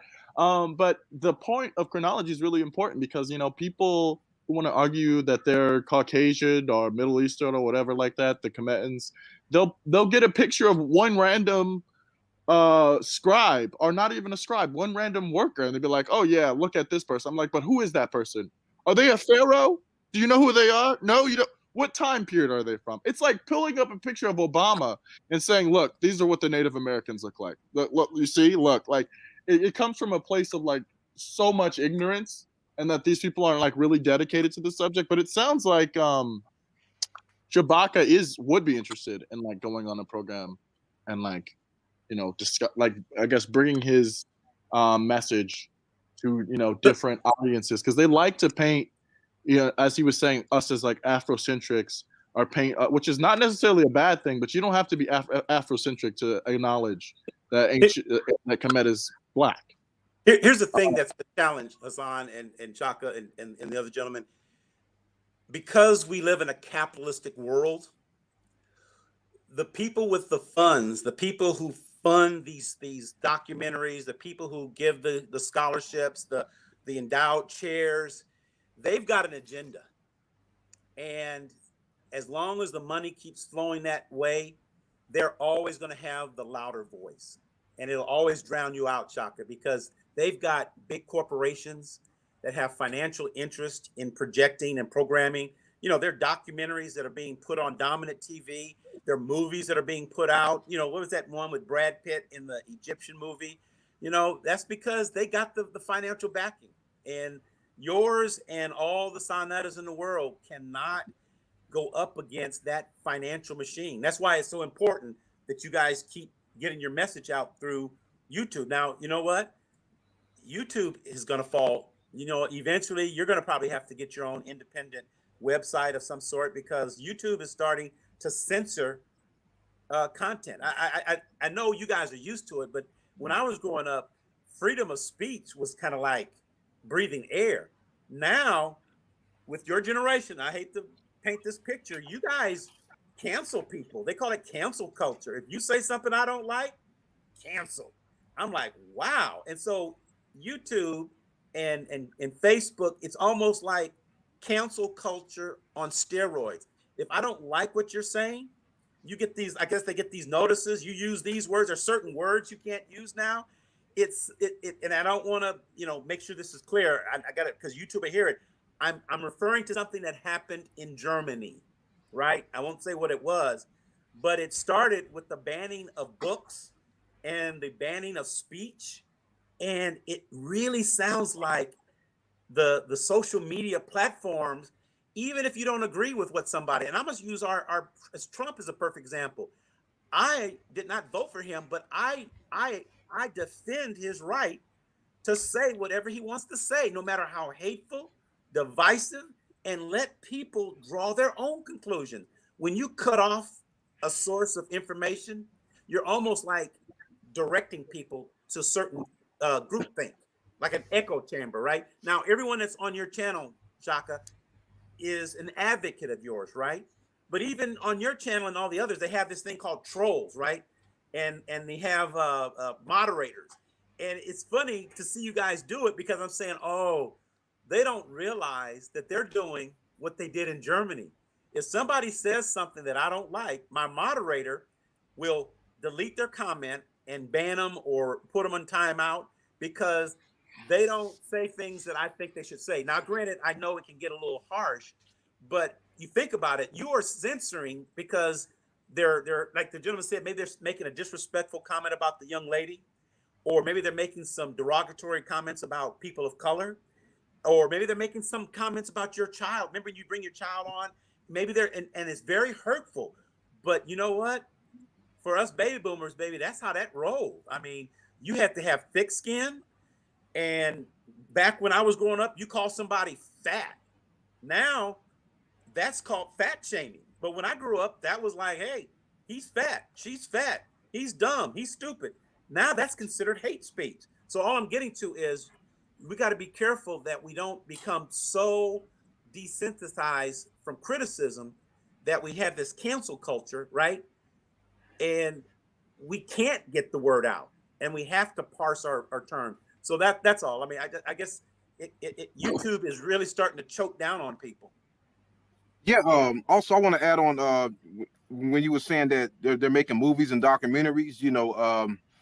Now I know as someone who had a YouTube channel for a while, having a YouTube channel and trying to get our information, it does, we it's not that very popular and it doesn't make you a lot of money, but there's sometimes you have to take a stand and do something big, while all this, this COVID-19 and this pandemic is going on, I'm taking advantage of getting this free money, yeah, the free money with the stimulus, I got my own business, with a film business, and I'm collecting money for that, and hopefully it works out for me. But yeah, I plan on taking the stand because I got five movie scripts written, and based on the 18th dynasty, the 19th dynasty, the 25th dynasty. I have it. It's historical accurately, and I have them written in movie script formats, and they're ready to go to make a movie. But the only thing I'm lacking is the money. So I'm taking advantage of getting this money, and I plan on moving back to Los Angeles because I took film courses in Los Angeles, and I graduated from film school as well, and I'm going back to do that, and I hope it works out, but that's the thing. It's like, because when I lived in Los Angeles, I'm like, and I got the red light on on so many opportunities, I got rejected, and I figured out, like, and I always wondered, like, what are these guys doing? Like, Will Smith, Denzel Washington, Samuel Jackson, Tyler Perry. These guys have all this money, millions of dollars, but you can't make one movie about ancient Kemet. Well, black capitalists are capitalists, right? Black capitalists are still capitalists. They have the same masters. So, I mean, yeah, if you look at, if I want to bring this back to, ancient Kemet and Nubia especially, was a society that, they took care of their people. I don't want to use the word necessarily socialist because that's like a very modern, like Marxist white concept, but these civilizations, completely different sort of mindset than, ours economically. In ancient Egypt, they had like, paid leave for workers. And like the first strike ever was held in ancient Egypt under Ramses II, I believe, and stuff like that. But yeah, you don't see that, all skin folk aren't necessarily kinfolk, I would say. Exactly. Because it's a shame, man. I mean, like I know when Spike Lee did the Malcolm X movie, he got a lot of funds from other celebrities, from like Michael Jordan and other celebrities gave him funds to do that movie. So maybe it's something that they don't want to do, but if you was to take a stand and do it, hopefully you would get some support from them. So that's what I'm hoping. That we can get a film made, at least like a low budget film, because that's what I'm pushing for right now is a low budget film, and then hopefully with that low budget film works out, I can do a even bigger budget film, Is it a work fiction, or is it like historical? Is it like a historical piece, or is it like a work of fiction? Oh, it's mostly historical and a little bit fiction, but yeah, mostly historical though. I definitely that's the first thing, to add the historical part, And you said it was 18th dynasty? Oh yes, it's I don't want to give too much away, but Yes, about the the Hyksos invasion. Okay, yeah, no, that's the most interesting part of ancient Egyptian history. So you got the good you got the good part, right? The story of Amos.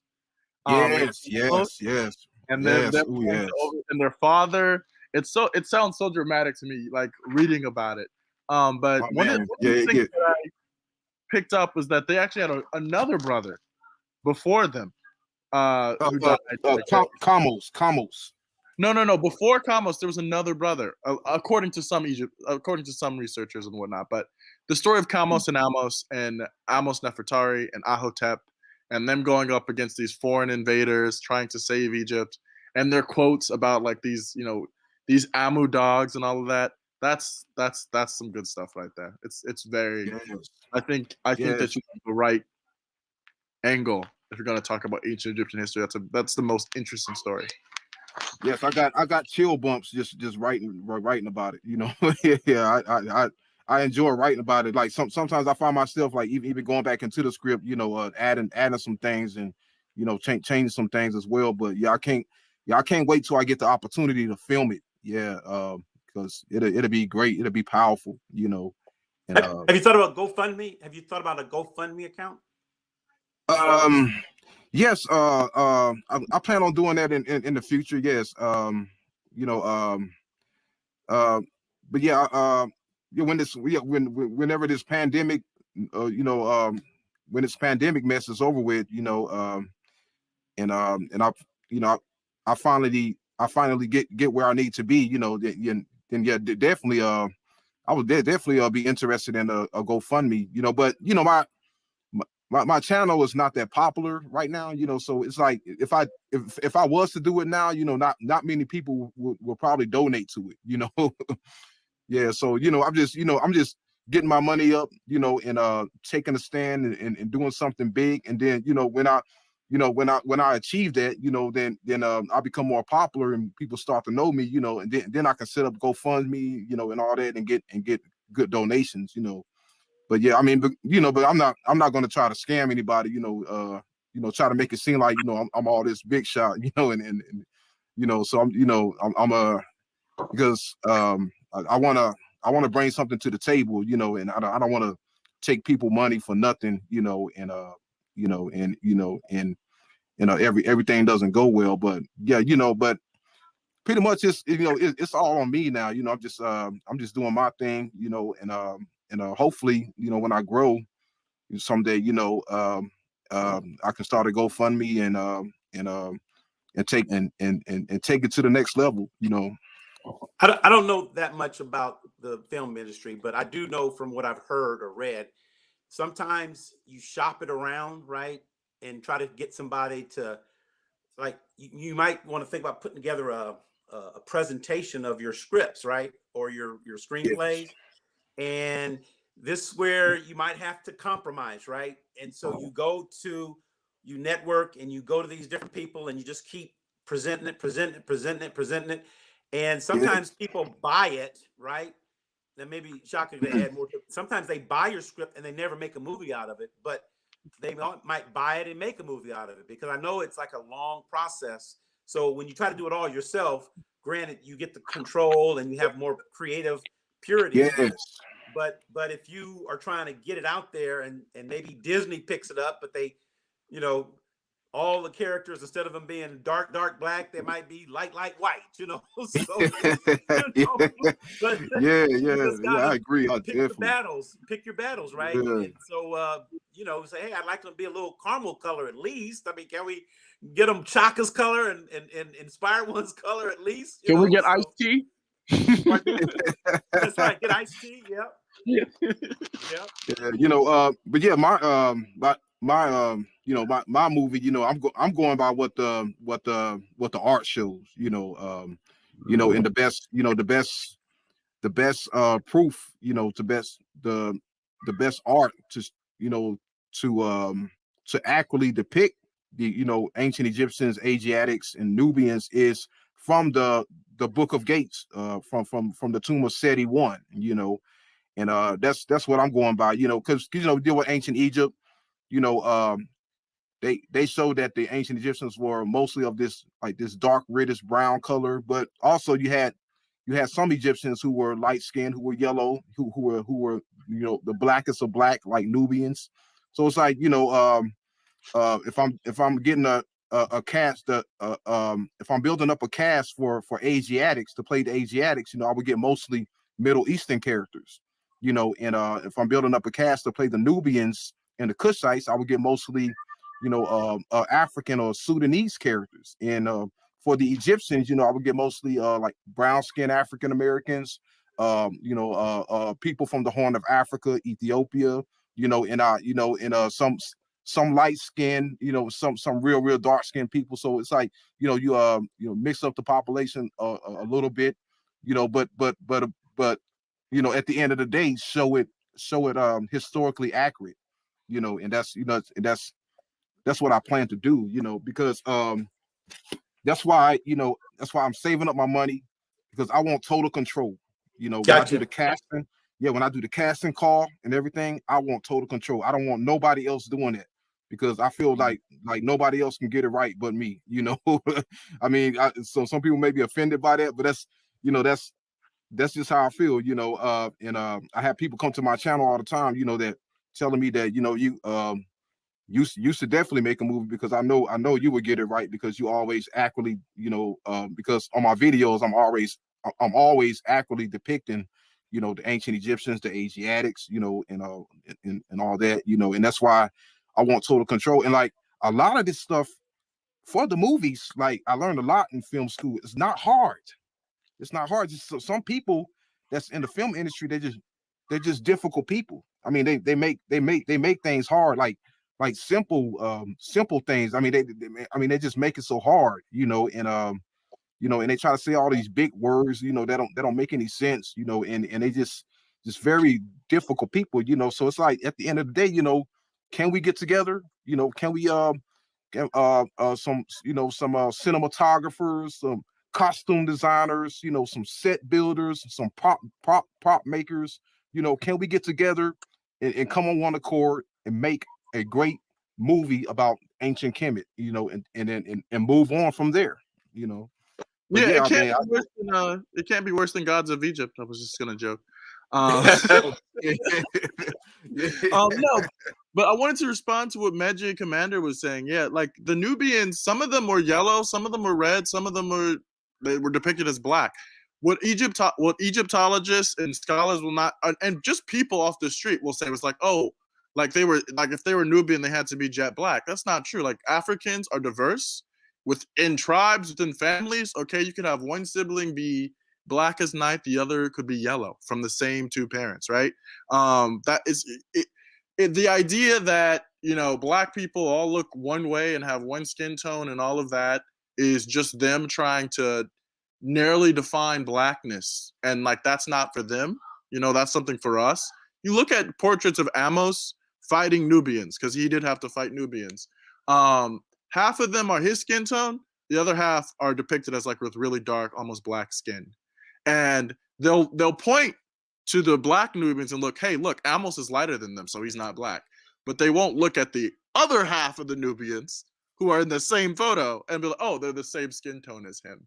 And this idea that the Nubians were so distinct from the ancient Egyptians is like a fabrication, because as Shabaka was saying, the first cataract of Egypt is in like Elephantine or Abu. Brother, it's Shaka, not Shabaka. Oh, sorry, Shabaka. It's okay. No problem. No problem. I'm so sorry. I can't okay. even see it because live is over it. But really quick, okay. Shabaka, I sent you a link, and you seem like you're open to going on other platforms. There's this video where he's debating this black man about whether the ancient Egyptians are black, and he puts up photos he just gathers all the photos of white people or light-skinned people in ancient Egypt and puts them there while the video is ongoing, right? It's like if I'm debating whether like the earth is flat or not, and I have a picture of like the flat earth in the room. So it's like already we're starting with this, we're sort of biasing the audience towards like this worldview. And like me, I know who's in those photos. I know that that's Prince Rahotep, that's his Libyan wife, but the sort of like deception that they do to the audience is like, no, look, like this black man is foolish. Because I showed you all these images of these light-skinned people. Do they look black to you? Right? But I don't know. I think it would be he seems interested in like having those discussions, but I think he goes for like, you know, the weak deer, the weak antelope in the pack. And I think someone like you could really benefit just the general public in learning about Kemet. You know, one of the things that is a worldwide phenomenon is colorism, and I'm sure Shaka and people who've been to Africa can speak to it better than I can. But I know that there's some parts of Africa, the women try to lighten their skin with skin bleaches and things like that because in their eyesight they want their skin to be lighter. And the same thing over here in the United States of America, we have a lot of colorism amongst within our community. And I think mainstream media thinks, and you know, I see why it's backed up commercially, in terms of what they think will generate the most revenue is as gender and racial, um, what non-threatening as a person can be. That's what's going to create the box office, right? That's what's going to really push those movies to be successful. So if you have a lot of people of African descent that are really, really dark skin, the thinking of the Hollywood studios are that will appeal to a very small segment of our population. Whereas if they broaden it, and it's a stereotype, I'm not agreeing with it, they feel that lighter skinned blacks are less threatening and are more easily accepted by the dominant culture. And so they will frequent those movies more as opposed to ones. And to the gentleman who's talking about he wants to control everything, I agree with you. If you can get that funded, that's great. And the purity of your art, because you've got to look at yourself in the mirror. I'm just saying that mainstream media, unfortunately, they look at the dollars and cents. And the Wakanda movie, what's the Wakanda movie? I can't even think of the name. Black Panther. Black Panther. So that's a perfect example of an anomaly, right? I think it did over $1 billion, and the entire cast, except for a few people, were black. But there are not that many Black Panthers out there. So if you can do a Black Panther, I think I said it did $1 billion. It can be done, but you know, it's few and those the Black Panthers are few and far between. But I'm not saying it can't happen again. But I'm just saying, unfortunately, Hollywood is not very open to new concepts if they don't think it's going to generate the box office. So skin color is one of those things you'll notice. And Shock, I don't know if you see this. You don't see American TV. You will see in American TV in the commercials more interracial unions in terms of, you know, selling cornflakes or washing clothes, or just they show like a black man with a white woman, or a black woman with a white guy, an Asian woman. They're really trying to push a more inclusive narrative out there. LGBTQ, they have two men or two women, a white couple with a black child. I haven't seen a black couple with a white child yet, but I've seen a black, you know, all, you know, just this. And so I think they want people to not focus on race as much as focus on collective, you know, kumbaya, so to speak.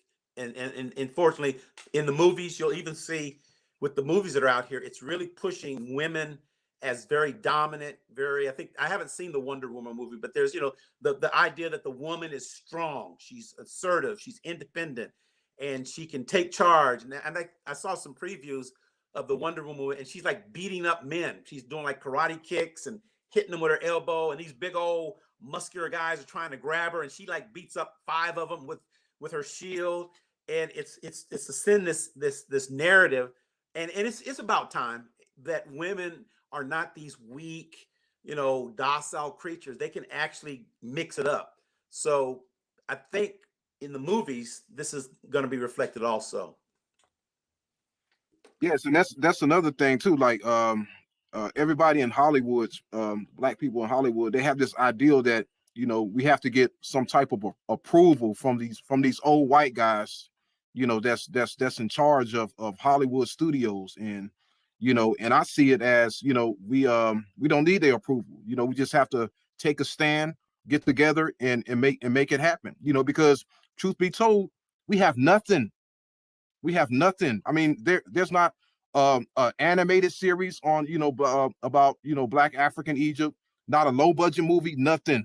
I mean, the only thing we have is probably a 10-minute video of Michael Jackson Remember the Time. That's the closest thing we have to a Black African historically accurate movie. But besides that, we have nothing. Nothing. I mean, you can't go to the DVD store. You can't go to the movies, and I mean, to see anything about historical Black Egypt, because there's nothing being made about it. There's nothing. I mean, some people may have this fantasy that that there's a lot out there, but truth be told, there's nothing. And there's a lot of work needs to be done, and there's a lot of movies and stories that need to be told on this, because I mean, we have nothing. I mean, not even a documentary. I've seen few documentaries, but they were very Well, they were not. Tariq Nasheed has a thing called the Hidden Color series, like 1, 2, 3, 4, and 5. And then he did one on the 1804, the history of the Haitian Revolution. And then Professor Black, or no, the Jason Black did one on race wars and 7 a.m. So they're out there, but they just don't get the same promotion. I don't know, Shaka, if you've heard of. Yeah, but those guys, they don't. Tariq Nasheed doesn't represent Kemet. He's first of all, his name is a Moorish name. He doesn't even have an African name. You're right. So it's like Hidden Colors. Very little was said about Kemet. He don't depict any characters on there. As the Kemetians. And it's like he does, and his knowledge is poor on Kemet. He don't know anything about Kemet as well. But he's more like you're right. More of like a Moorish, like he's a lot into like the Islamic Moorish type history. It's like he kind of dodges Kemet. And I know. Go ahead. I'm sorry. I just wanted to say that a lot of people don't know about that, but Tariq Nasheed used to disrespect Kemetic people. He's one of the main guy who started using the term Hotep N-word. Before him, I never heard. I'm not saying he's the first one on planet Earth, but before him, I never heard the term or the phrase or the sentence Hotep N-word as derogatory, and a lot of people jumped on it because he has a large platform. The audio is there. People can go on people can type Mad Forever and type Tariq Nasheed, and you will hear it. Talked about dusty N-words and stuff like that. Yep. There was even one time it was a Moor who bootlegged his Hidden Colors, probably 1 or 2. That was the beginning, and he used all those terms, and instead of saying using terms towards Moorish people, he just went all the way. And besides that, lately with his FBA, Foundational Black Americans, I was going to say that. He shares a lot of anti-African sentiments. You know what? Yes. I'm sorry. Go ahead, brother. You're spot on, but let me tell you, we always tell you about the Wild Wild West and the fact that the baby boomers and the civil rights generation left a vacuum with no leadership. What happens, and like I said, you get a lot of people feeling that lack of leadership that we should have passed down, and you get what you just described. Now, one thing I will say, he has got a tremendous following, but that's because people are lost and they're looking for answers. And like I said, baby boomers lied. And so when you lie to people, they're searching. And let me tell you about one thing about him, and you will agree with this. His delivery is entertaining. His delivery is concise. You can understand the words that are coming out of his mouth. He gives people something that they've never had before. Now, to your point, and to the gentleman's point, he's not that knowledgeable. He's not educated. He's self-educated, But that's what happens when others, the elders, have not stepped up. And someone like him, he is a popular, successful movie producer. And you're right, the foundational Black Americans, he's got a flag. He talks about descendants of American slavery and the need for reparations. All of that, there's a truth to it, but it is abrasive and it is off putting in terms of if you really study what he's advocating. But at the same time, there's a way he can be more inclusive, but it's his platform, Shaka, right? And so, to your point, he has coined some phrases that are very troublesome, but he's got such a large platform. It's almost like Trump, right? Trump has got 74 million people that would be willing to install him as the next president.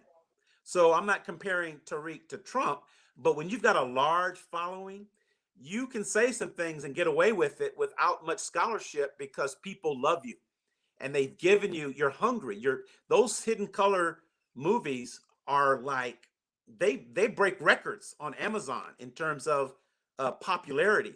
So, you know, we got to counter that with a different narrative. But until then, he and a couple other people are kind of the king of the hill.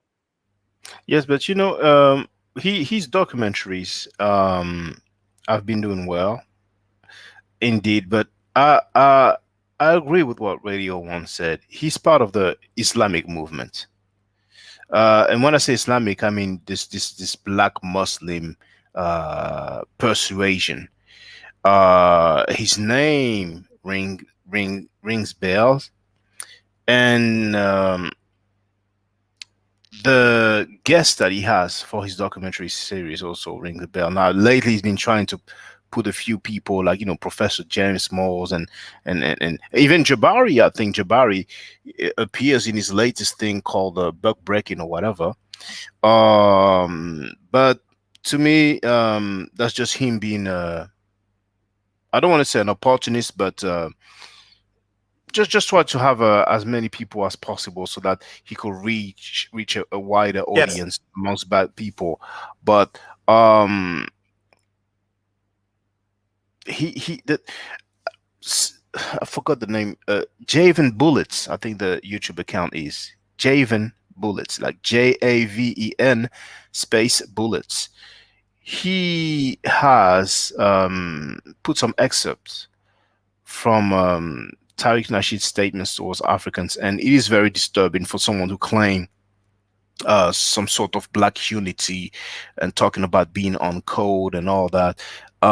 It's just sad, and I think it's going to get worse because that's the direction that he has decided to take. And he himself said that he doesn't want any movement. So if he wants to sell documentaries, clothing, whatever he wants, hey, that's fine. But he went on a very large attack against the ADOS movement to create some movement that is really some sort of copycat of the ADOS. But then he tells people we shouldn't move as a movement, because otherwise, you can have the man on your back. I'm paraphrasing, but he has made those statements. I don't think he or his supporters will deny that. So people might think it's a movement. It's just rhetoric to me. It's really rhetoric to me. Now he talks about, reparations. Fine, he's not the first one, and he surely won't be the last. But there was this event. In People can check Atlanta. out. Yes, In people can look Atlanta. at the prices that he was charging and the different levels, and he's free to charge whatever he wants. But if you want reparation, then you should take endeavors, take them to the authorities, to the United States government, in order to reach that goal. And I think ADOS has done that. But to create events when people pay tickets and come to hear people speak, that's not at all a move towards reparations. So, So some people have understood that this is just strictly business. Really, it's just strictly but business. but but to your point, let me just say why I don't have a problem with what he's doing, even though I don't agree with it, because people are blind. BLIND.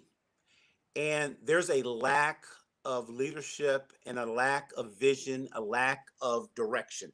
And so it's almost like we're in the dark searching for answers. And if we are susceptible to people like that, it's almost like it'd be better just to have a smaller subset that will impact the masses, because there always are going to be people that are, I call them sheeple, they follow trends. And if they can't see through some of the things that they see, or maybe just like a smorgasbord. Are you familiar with a smorgasbord where you get to pick little bits of pieces of food and create your own dinner? So you might pick an apple, orange. I think people need to be more selective in how they digest their content and then come up with their own decisions. And so, to your point, we need all hands on deck. And I'm talking about Black, white, Asian. I'm not just talking about Black folks, because there are some white folks that will be our advocate. They're going to help us push things through. So I get what you're saying, but what does that tell about our lack of leadership, Shaka, if people are willing to co-sign that type of behavior, right? And go to a conference that's dedicated, that basically is saying, if you're not a descendant or a foundational Black American, you need to sit this one out. When in reality, we need the whole worldwide collective to help us. But when you section yourself off like that, that leaves a very sad taste in people's mouths, because you're not a foundational Black American, Shaka, and I'm on your channel, and I think you have something worthwhile to say, but I don't think you're an advocate of what he's saying, and yet we would lose your voice. You wouldn't participate, and we would lose that. Yeah, well, Shaka, aren't you Haitian, Shaka? Right? Yes, yes. My parents were born in Haiti, so um, Descendant of slaves, correct? Right? Haitians were enslaved by the French, just as Black Americans in the U.S. were enslaved by the English. mhm. So it's a different country, but I don't think when people talk about ADOS or when they talk about these foundational Black movements, yes, politically you need, if you're a U.S. citizen, you need the American government to give reparations. But the idea is that enslaved peoples are owed something, and I believe in Pan-Africanism, right? Haitians have a different history in terms of them going through a revolution and the repercussions of that. They freed themselves, which is a great accomplishment. But I don't think people in the ADUS movement are like, we want only ours because we're American. I don't think American identity is like central to the thesis. I think it's antithetical to the movement. But to circle back to what Radio was talking about in the depiction of Egyptians, they'll depict ancient Egyptians as Black when they want to depict them as slavers, right? So like in the Prince of Egypt from Disney, they were definitely Black. They were clearly Black in that movie because they were cracking the whip, because they want to use that to justify the enslavement of Black peoples in their minds. Unlike Tariq Nasheed, I just think everyone has their own sort of niche and he can like be in his own. I will say that like him calling Black women like bed wenches and this whole thing is just alienating to a lot of people. So I would understand why people are like, and like the information content that he gives out is very sort of esoteric, sort of like obscure. I couldn't say like what Tariq Nasheed's main focus is. I don't know what his religion is. I don't know what his philosophy is. I do know about like his quips and like his attacks on like other people more than I know about like what he's actually saying. And to a certain extent, if you're going to be that sort of combative and that like toxic, the fact that people pay attention to more of that toxicness is your own doing, right? Like if you cared so much about a message that you wanted to get it out, you want to get as many people there. And I agree with you, Inspired, when that like we want all people on board. So which is why this video is titled, white scholar or white PhD says, ancient Egyptians were Black, because all of that stuff is important. All of it sort of like contributes. But I can't knock Shaka for saying like, yeah, he started the phrase Hotep Inwood. That's just strange. It's like Alex Jones and Rush Limbaugh, Shaka. If you know who those two gentlemen are, do those names ring a bell to you? Yes, Alex Jones. Yeah, I've heard him many times. Yeah, To me, he's a conspiracy theorist, and yeah. It's to um, get views. It's to get views. It's to get views. I mean, I was looking for a post that he retweeted, and he's someone like, well, apparently the username says like the Black Authority. He's someone who's known on YouTube, Jason Black. and Jason Black. yes, now that tweet that Tariq Nasheed retweeted. Now I'm saying it off memory, but it was a situation in Nigeria where some girls were kidnapped, and basically I'm paraphrasing, but the message was saying, well, um, you know, uh, how come they want to deal with our issues or our affairs when they cannot even deal and handle our situation? And it's probably like hundreds of girls who gone missing in Nigeria. Now, those hundred of girls who went missing, that's from Boko Haram. Now, Boko Haram, those people are Muslims, but I know that some people will say it's a Zionist that's behind them. That's very convenient to say that. Now, I can point out some things that's bad that's happening in America. But how would I sound to say, this one girl was raped in America? Look, this drug dealers, a stray bullet killed a little girl or a little boy, and they want to talk about Pan-Africanism, or they want to talk about upliftment of black folk, but they don't get it together. You see that game, Yeah. Yeah. but I happened to see that. I think it was yesterday.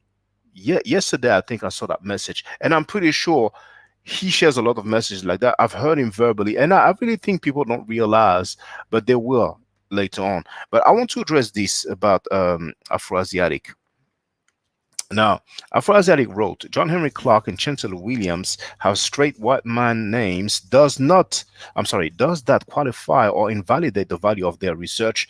That's absurd logic. Now, he has put some other message in.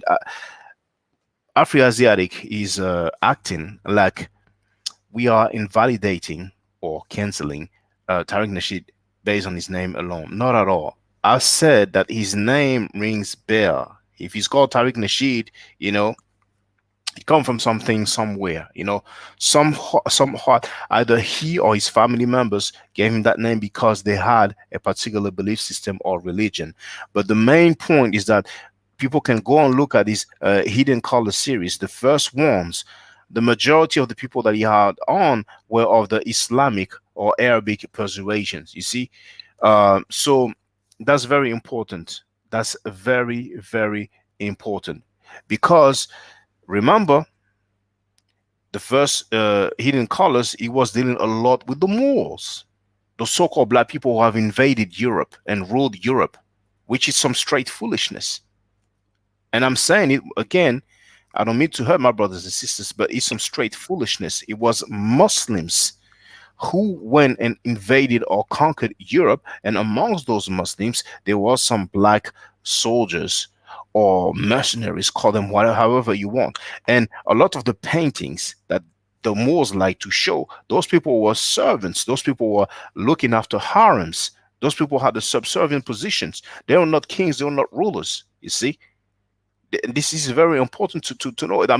Those people coming at us with a great lie, and the so-called black people ruling Europe for hundreds of years. That's one of the greatest lie ever told. I'm sorry to say that, brothers and sisters. Now, brothers and sisters, think about this. How come they show us some painting of anonymous black people who are allegedly Moors? And when they use the word Moors, they really imply those people who rule Europe, who conquered Europe. Brothers and sisters, and any other listeners, don't you find it strange that they can show us several depictions, several paintings of so-called Moors? What about the rulers? If we have painting of a servant who was in charge of looking after the harem so that the real rulers could go and bang those chicks, how come we don't have depictions of the rulers? How come we don't have any depictions of the black kings, of the black rulers? So you mean to tell me they just decided to get rid of all the depictions of the black Moorish rulers, and then they left the depictions of the people who are in charge of the harems. But it's okay. I would just say this. I will leave it there. But we've heard what I mean. Check this out. 3 minutes, brothers and sisters. So Shabazz was not permitted to stay in that area, so he took his family into the jungle of East Asia, which we now call Africa, to make a people close to nature. And the Honorable Elijah Muhammad said, this is the origin of kinky hair, because we didn't have kinky hair prior to that. The hair on our head was like the hair on our eyebrows. The hair on your eyebrows straight, the hair on your head is not the same as the hair on your eyebrow. But the hair of every other people is the same as their eyebrow. Your eyebrow straight, your hair something different. Wouldn't you like the hair on your head to be as straight as the hair on your eyebrow? That's why you so busy frying it. That's why you so busy pulling it. Because your nature tells you that the kink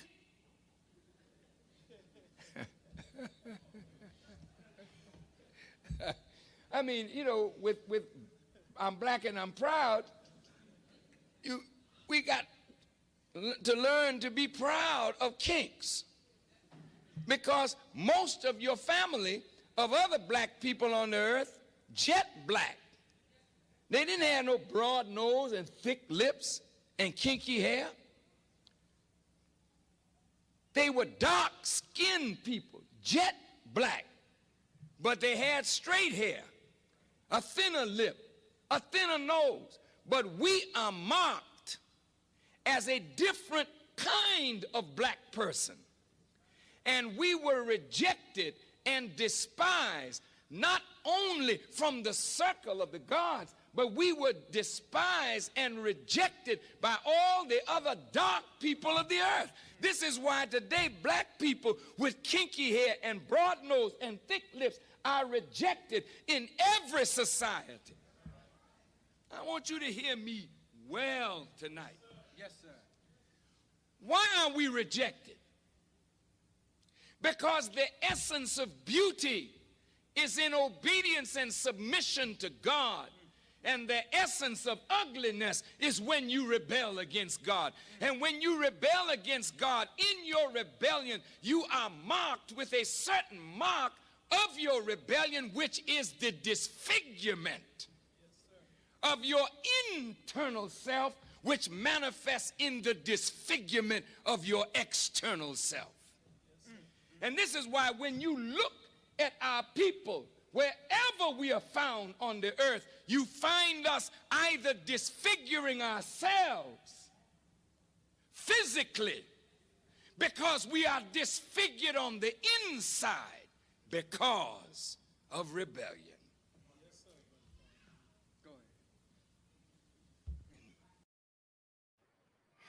So I showed this to highlight the fact that people like Tariq Nasheed will not condemn those statements. The people of the Asiatic or Islamic or Black Muslim persuasion, they will not condemn those statements. And I'm not saying condemning Farrakhan, but at least condemning those statements. You see? Now, here, this is Elijah Muhammad, The Theology of Time, page 92.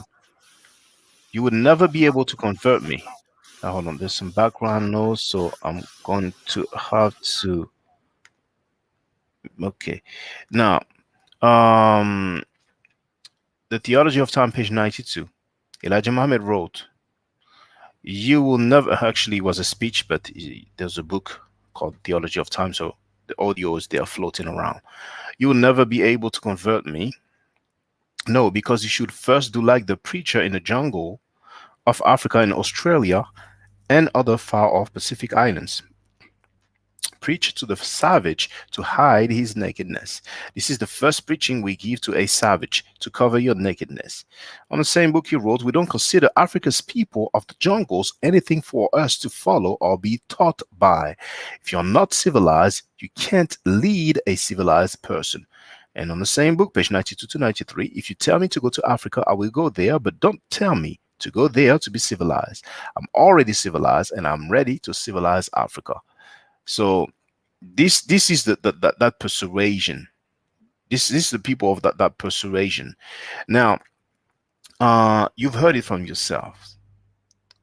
We are marked, we are disfigured, and our phenotype, thick lips, broad nose, and kinky hair, that's the essence of ugliness. But then Tariq Nash is going to talk about white supremacy.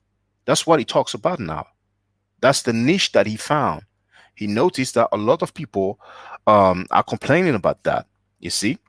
So, how is this not white supremacy? When people teach that our phenotype, the black Negroid phenotype, is the essence of ugliness, you tell me, and I know why they feel or act like it's not white supremacy, because this teaching comes from black people. Really, it comes from a white man called Far Muhammad. And they just claim that he's biracial, that his father is jet black, that his father was born in Arabia, but his father was called Alfonso. You see, how can someone who is from the Quraysh tribe, the tribe of Prophet Muhammad, born in Arabia, called Alfonso? You tell me, brothers and sisters, how was it possible? And Can I? his mother is called Baby G, right? But anyway, all this to say that this comes from black people. It's black people who are teaching that. You've heard Farrakhan himself say that. You see, to me, that's white supremacy. To me, that's white supremacy. Yes, go Can I? ahead, brother. Can I say that one of the things I admire about the Jewish people, and here in America, they make up 1.8% of our population. There are only 4.2 million Jews in the United States of America. But to their credit, they are the most cohesive, most they come together as a collective to such a degree that they have very influential impacts on the world stage, not just in the American stage. And contrast that to African Americans. And I'm going to say the legacy of slavery, but I think it has done a mind thing to us, a self-hate, a hatred of ourselves to such a point where we don't work together as a people. And so we are more susceptible to rhetoric. Shaka, we are more susceptible to rhetoric because I just don't think we've got the self-esteem, and maybe you could call it. Have you ever heard of the Stockholm syndrome? Of course. Okay, where you fall in love with your captors, your oppressor, and for that, I think Hassan or somebody, all skin folk ain't kinfolk, right? And some of the greatest white supremacists on this planet are people that look like you and I. And yet they have platforms because when you are a people who are injured and you have trauma, you're looking for hope, you're looking for aspiration, you're looking for someone to make me feel better about myself. You know how they say you can't make another person happy, you have to be happy within yourself. So you are going to listen to the rhetoric of anyone that makes you feel better about yourself, even if they offend you by saying, your eyebrows and your hair and sometimes you can almost listen to someone directly offend you and you don't even. I think we've abandoned critical thought, right? And we just stay at a very surface level. So to answer your question, I'm not going to take issue with people following people, Shaka. We're an injured people, man, and we are susceptible. That's why it doesn't take a lot of people. Jews make up, like I said, 1.8% of the American population, but they are one of the most influential and most cohesive groups of people. Um, Ask them to get over the Holocaust and see if your YouTube channel not only gets shut down, but you get banned for life, right? Say something about black folks and YouTube won't ban you. So I think it's just a matter of we've got a lot of self hate in our community. And so the followings that you're referencing is an indication of how much work we have to do, because it's not based on logic, it's based on emotion. And I just think we're very injured. We have a lot of, they call it post traumatic slave syndrome or something like that. I mean, even where you are in Paris, I mean, you know, I don't know Paris as well, but I think uh, one of our authors, Baldwin, didn't he move to Paris because he felt freer? He's a famous author, James Baldwin. Do you know who James Baldwin is? Um, I think that name rings a bell, but I think Nina Simone might have went to I think she died in France actually. Josephine Baker, I think she went there. So there was some time, yeah, when they preferred to have gone to when they preferred to go to France, but still, you know, the things that those are this is their belief that we are disfigured, that our phenotype is the essence of ugliness. So whatever they need to do to heal themselves from this self-hate, then they might as well go and do it. But you know, I cannot follow people like that. I cannot work with people like that because it will be a waste of time. You see, it's 2021, and you know, the Jews that you mentioned, you see, now besides them having three main things in common: the same language, the same culture, and the same religion.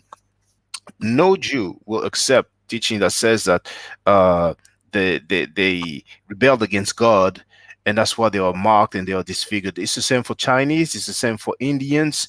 It's only black people who accept that from people who call those things supreme wisdom. So these have to be discarded, at least in my book. Now, um, there's a video of Farrakhan where he was on the radio. He was being interviewed about the Sudan, and he said there's no slavery in the Sudan. Because he's Muslim, he was defending a Muslim country, a Muslim ruler, denying slavery. So the same people cry and complain. I mean, when I say cry and complain, slavery was horrible, one of the worst things that ever happened in humanity. You know, so I want people to make that clear. You see, um, and if my parents were born in Haiti, that's the result of slavery. But what if white people will say there was no slavery? How will people feel? Now, some will say there was no slavery, that we were always there in America.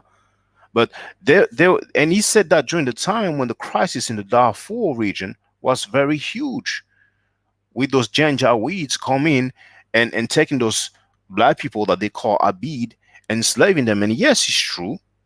The Janjaweeds, a lot of them, if not most of them, were black because they consider themselves Arabs. You see?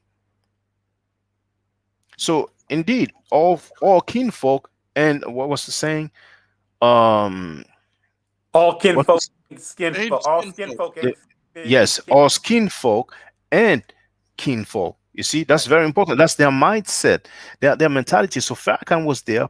It's filmed, it's recorded, denying slavery that was going on in the Sudan. And that's the reason all this slavery that was being going on, these murders, these rape of little girls, that's why there is now the newest country in the world called South Sudan. But anyway, I just want to say just a few things briefly.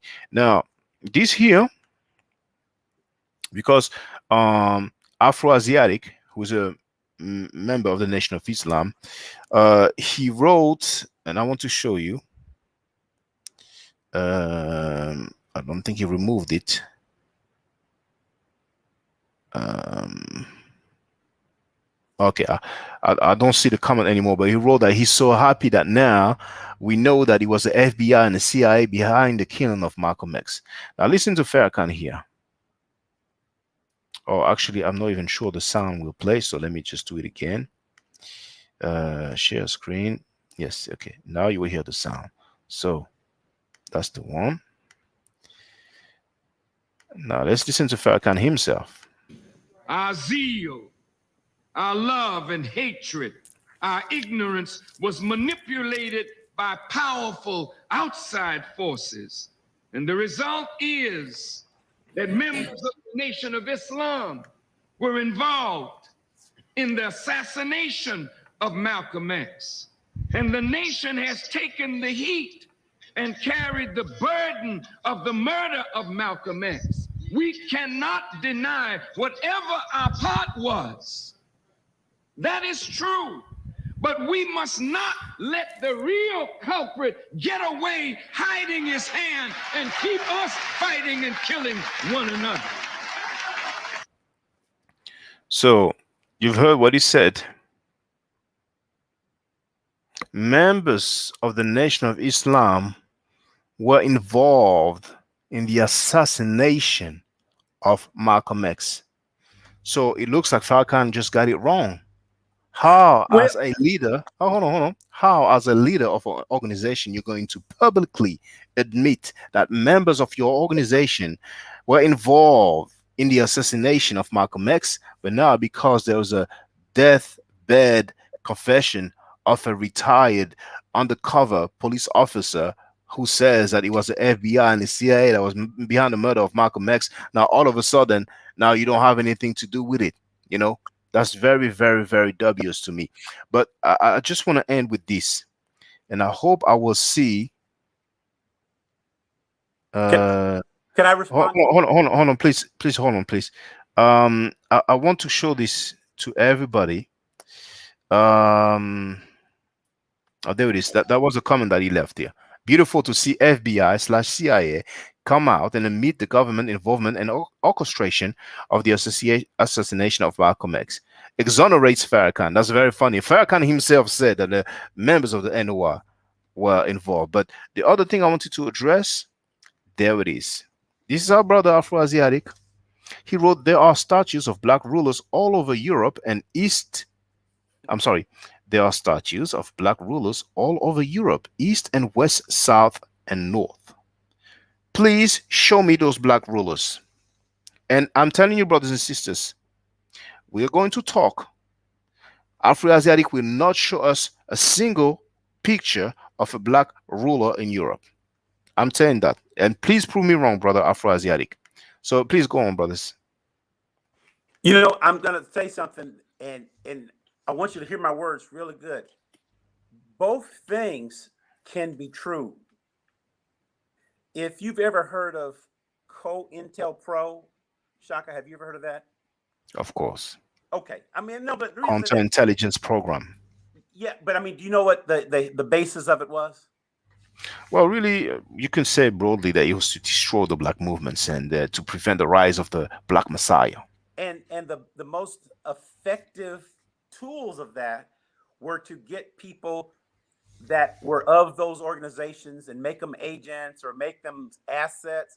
So I guess what I'm trying to say is, I'm not defending and I'm not in condemning what he said, but both things can be true. You could have had members of the Nation of Islam who were agents or assets, and they don't. And some people were even tools of the FBI and CIA, and they didn't even know it. So I guess what I'm saying is kind of like a useful idiot in a way. So I'm not trying to parse words, but I think very much so that the CIA and FBI used the same black folks and converted them to working within those organizations to overthrow them. So I don't think it's I don't think it's a stretch to say that the FBI was behind planting members in those organizations. Is all I'm saying. But it is a possibility indeed that there were some FBI agents who were part of members of the Nation of Islam. At the end of the day, for the NY, it would be convenient that every time something bad happens, every time a member of the Nation of Islam does something bad, then he was an agent, somebody working. But hold on. This is not directed against you or towards you. The thing is that I invite everybody to watch the documentary by Omar Shabazz, OMAR space Shabazz, and he has a long version and a shorter version. There were some attempts made on Malcolm X's life, and a lot of people don't know about it, and he documents that. There was a time when they went at him, well, according to Omar Shabazz, with some knives, and Malcolm just rushed to the car and left. You see, so there was a statement in the newspaper that says that he was worthy of death. And even after he died, we heard what was said about him. But that being said, I understand it's cool, but I We just have a want to show history. something. We have a Yes. history of that, Shaka. We have a history in America of government agencies infiltrating not only black organizations but white organizations also. And even if you go to the Kennedy assassination, you know, John F. Kennedy, Robert Kennedy, Martin Luther King, Malcolm X, Medgar Evers, Shaka, that has government fingerprints all over it. And I don't know how, when, where, how it all came together, but I do believe in intentionality and I don't believe in coincidences.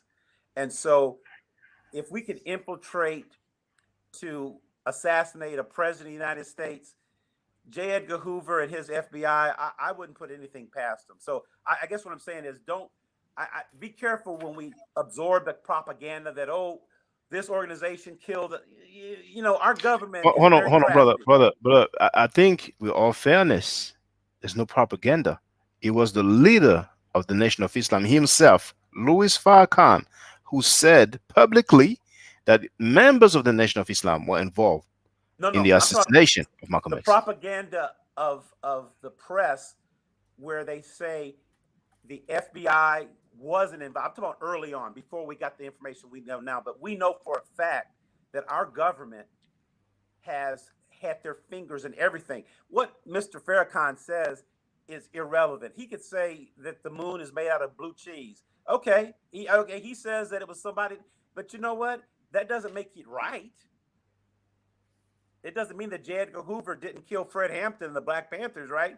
With the cooperation of the Chicago Police Department, right? So that doesn't mean that didn't happen, that it wasn't coordinated. The police at the time, I mean, you're younger, when Kennedy was killed, they had to convene a commission to even, because at first they just said there was some crazy guy who killed the president. And that was the story of the day for years and years. And they had to have a commission. So at the time, people came out like Farrakhan, right? Oh, there was no conspiracy.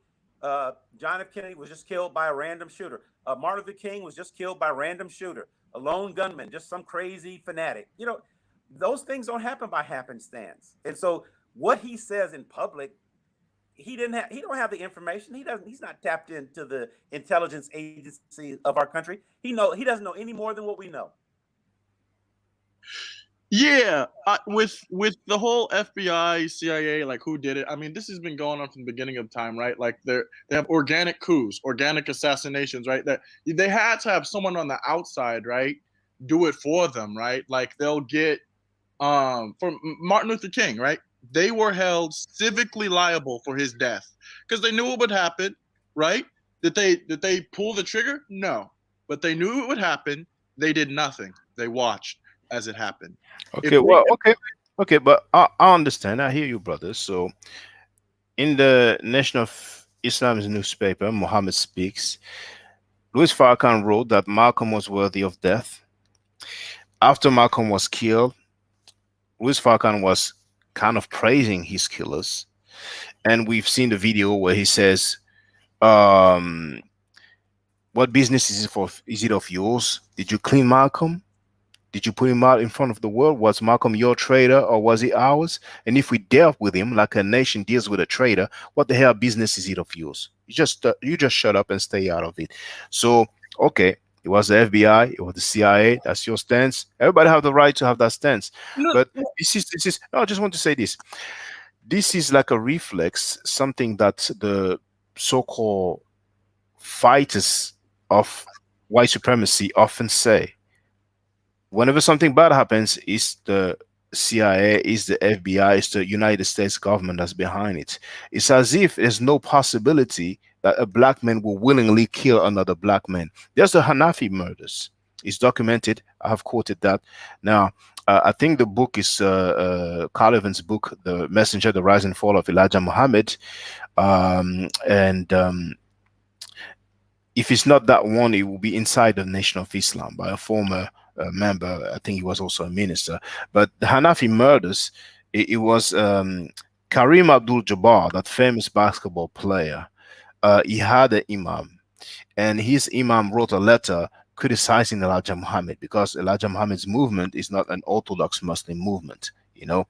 And Nation of Islam members went there. The imam was not there, but his family members were there. And those Nation of Islam members, they shot people point blank in the head, and they killed babies. They drowned babies because they didn't want to kill babies. So they had a good heart. They said, no, we're not going to shoot the baby. They just drowned the babies. You see, was it the FBI and CIA was behind it as well? Might as well say it is so. But I mean, really, I don't want to go to the extreme, Shaka. I know what you're saying. It is very possible that they wanted Malcolm dead. That's not in dispute. But what is common knowledge? And then I'm gonna go to the Iran Contra affair. Are you familiar with the Iran Contra affair? yes, with the But so drugs being yeah, pumped in the so I guess what I'm saying is there's nothing that's coincidental. You don't fly in tons and tons of drugs and drop them into the black community without the cooperation or the look the other way of our government. So all I'm saying is these things are intentional. They're not random acts. Okay, so Farrakhan wanted, whatever. The drugs, you could say, I guess Freeway Ricky Ross, the most notorious drug dealer, he was poisoning his people. But those airplanes and the drugs and the trading of the guns and the Contras over there and the it doesn't happen in a vacuum. It's a very intentional act, is all I'm saying. He could have. I think everybody is got hands dirty, is all I'm saying. There's a little bit of dirt on everybody. That's all. I don't know. I wasn't. Yeah, I wasn't yeah, trying to defend Farrakhan. I think he's 100% wanted Malcolm dead. I think they did it because Malcolm separated himself from what are they called? What's their group called? I forgot the group name of the group of Farrakhan's group, but he it's the distanced himself. Nation of Islam. Yes, and he did not defend them when there were allegations of rape. And he was a huge figure, and he thought that he created Malcolm. And so when Malcolm distanced himself from them, I felt that there was a lot of ire there. And of course, he did not pull the trigger himself, but obviously he's culpable, and obviously he holds a lot of self-hatred. He's also extremely toxic for the people around him, like what happened to Nick Cannon. I guess he got his show back, but like Farrakhan says the most outlandish, crazy sort of things, which are not helpful to the black community. It's not helpful that whenever someone takes a photo of you, they're going to be smeared as like anti-Semitic or like hating Jews. I don't know what he's done for the community to where like there's this huge group of people who want to say we want to defend him. He killed one of the biggest leaders during like the civil rights movement, or rather, he was culpable in his death. Let me jump in real quick, Hassan, because I'm gonna use this term white splaining again, and you're doing it again. And let me dress it up for you here. That is and I am not an advocate of Dr. Farrakhan or Louis Farrakhan, but I am grounded enough and have enough wisdom that when there is a popular trope that you're referring to, it is such a convenient explanation. It all fills the boxes. The bottom line is one of the reasons why Farrakhan, and Shaka, I'm going to tell it to you too, one of the reasons why I do admire him is he speaks his mind. He isn't bucking and shuffling and grinning and standing. I'm sorry, I'm sorry, but that's not the point. Whether he speaks his mind or not, Malcolm X was assassinated in front of his wife and children because he disagreed with Elijah Muhammad, because he talked about Elijah Muhammad having sexual relations with his secretaries. You see, I'm not addressing the accusations and the things that he's done. Yeah, but I mean, about the broader collective. Well, you're trying to understand, why does this man have such a large following? It's because no.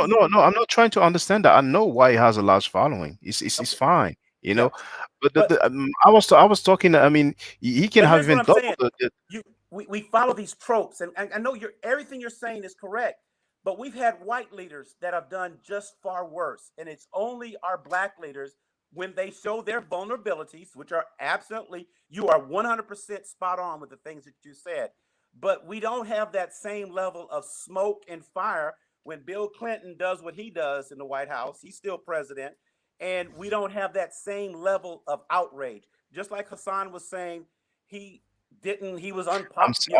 I'm sorry, brother. That's not true. That's not true. I mean, for years, I've talked about the wrong things that's been done to us No, no, no. I'm with talking in America how we view whites who do the same thing. We don't have the same equal amount of well, you outrage. know, Malcolm X is one of the greatest leader we ever had. You know, it's just not just. I mean, every life is valuable, but this is a major issue. You see, and once again, see the things you're saying. You sound like those followers of Tariq Nasheed. You know, basically the problem is white supremacy. Black people do no wrong, but brothers and sisters who are listening now, I want to tell you, some black people are messed up. Some black people rape.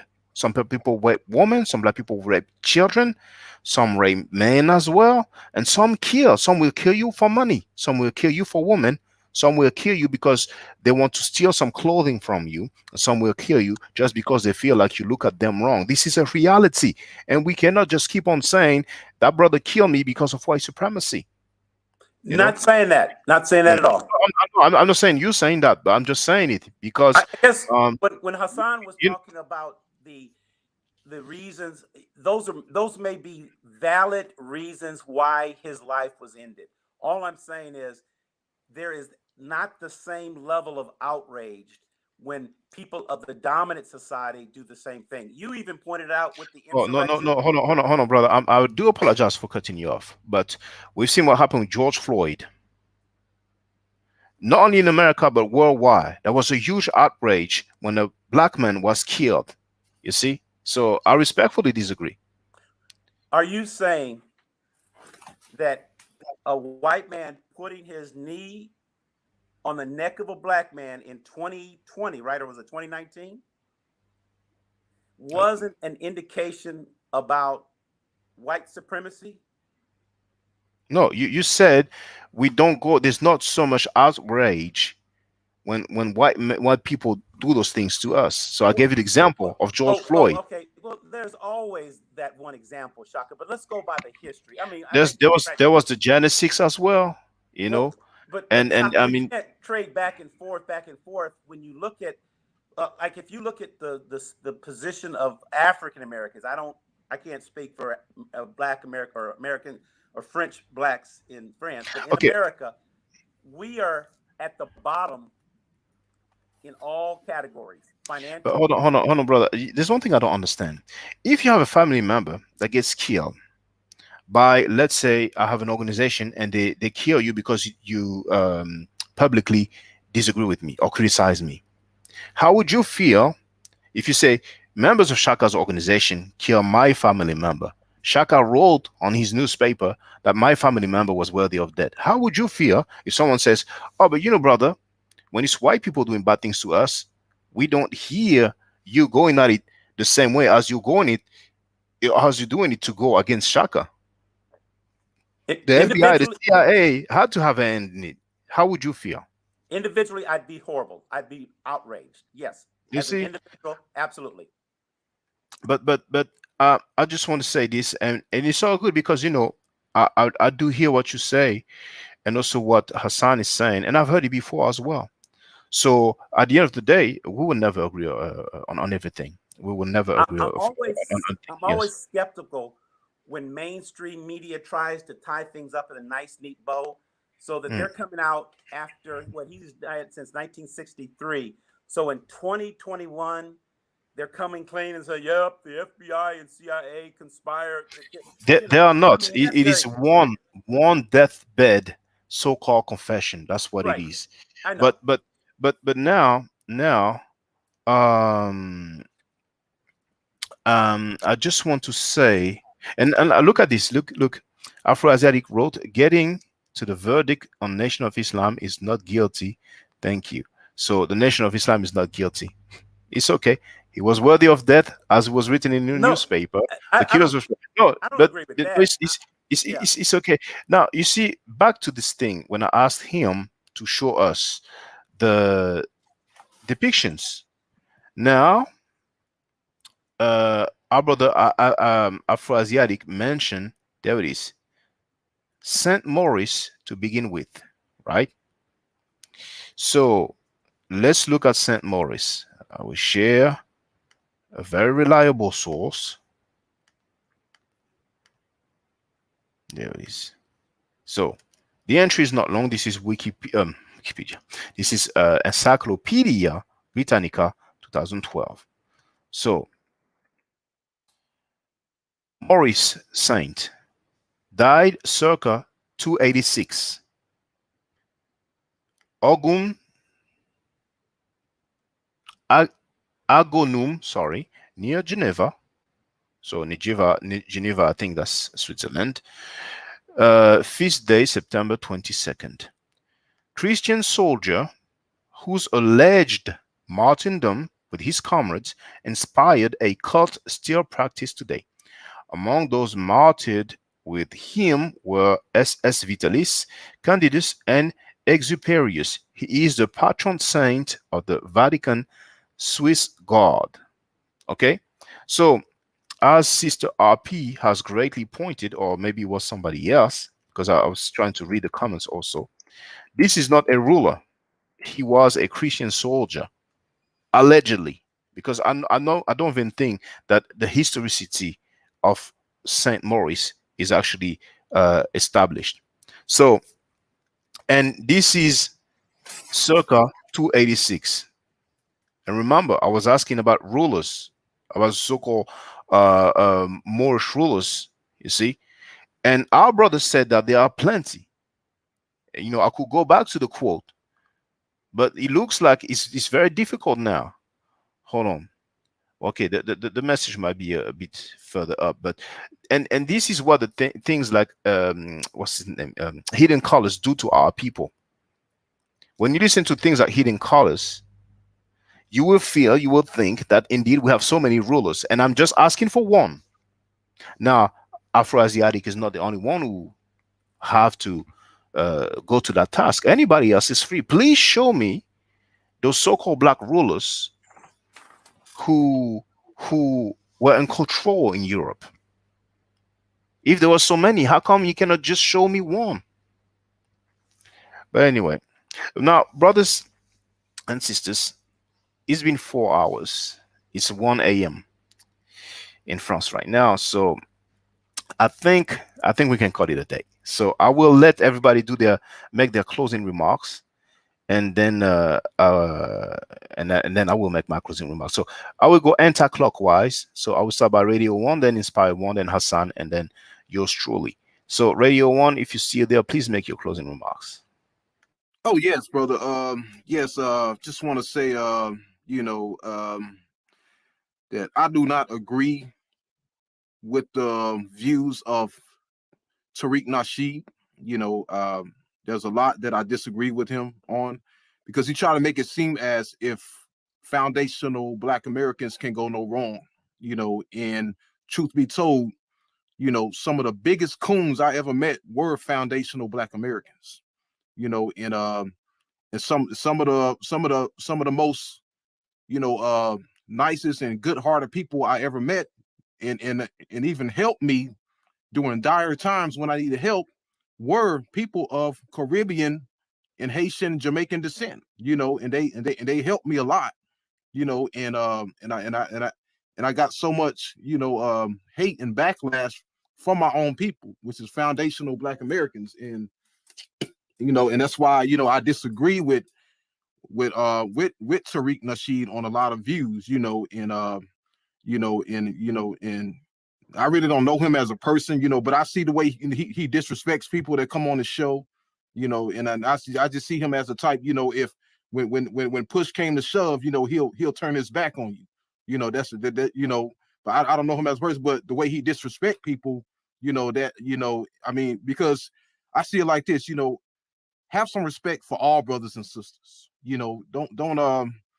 Don't choose your favorites and brush others to the side, because you don't like the way they talk or whatever. And that's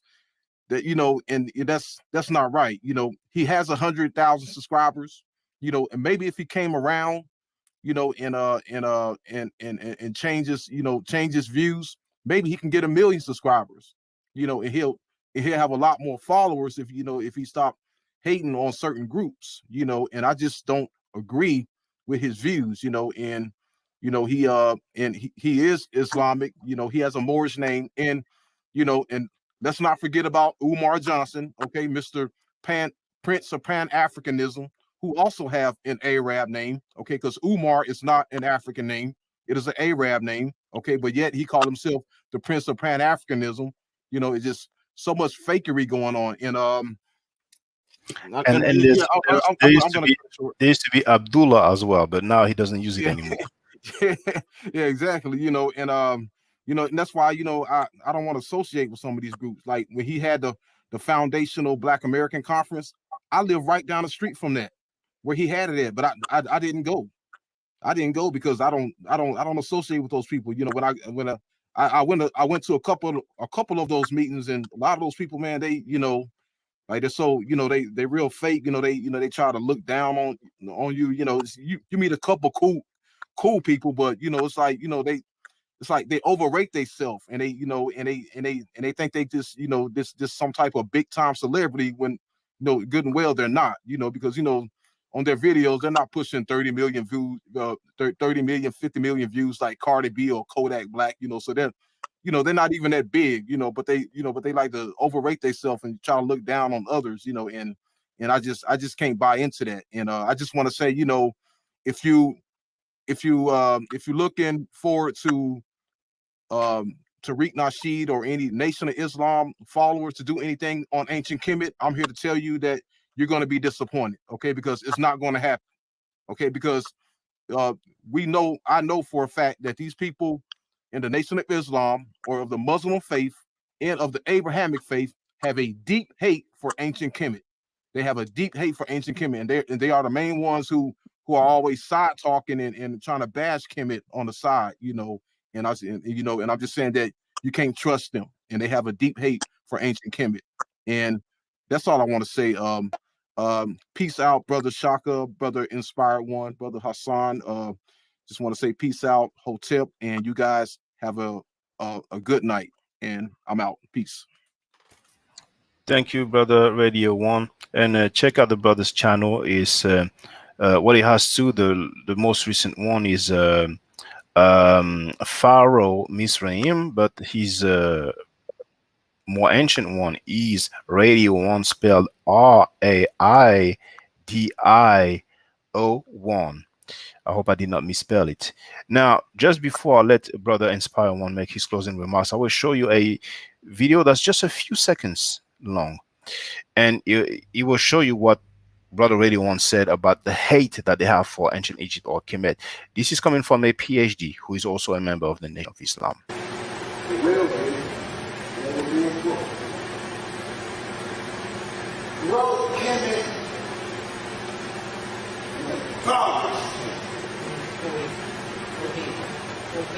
If you want to get authentic about blacks, conquering blacks, throw Maya in the trash can, throw Amin Ra, the slave making God away.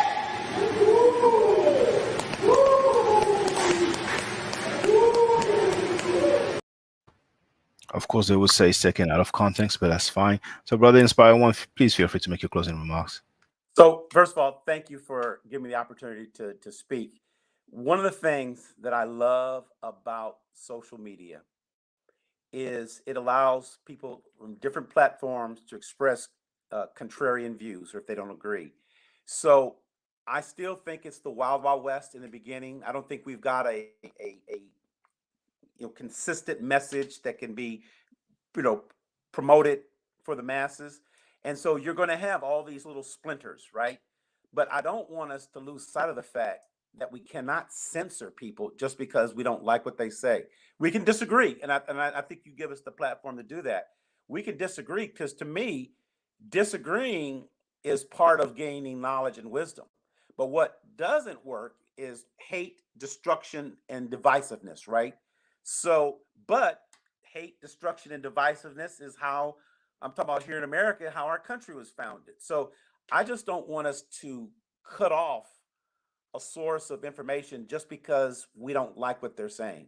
And I haven't heard anything on here from any of the, Farrakhan. To me, you pick the parts that you can relate to, and the parts that you can't relate to, you dissect them, you swallow them, you spit them out, however you want to do it. But there's a reason, and I do believe in a higher power. I believe in the Almighty. I believe in the unseen presence of our Creator. And I just don't believe there are any accidents. I think this universe is unfolding just like it's supposed to. And there's a reason why each person is breathing air as we speak. And so I just want us to keep that in mind to not close off other points of view.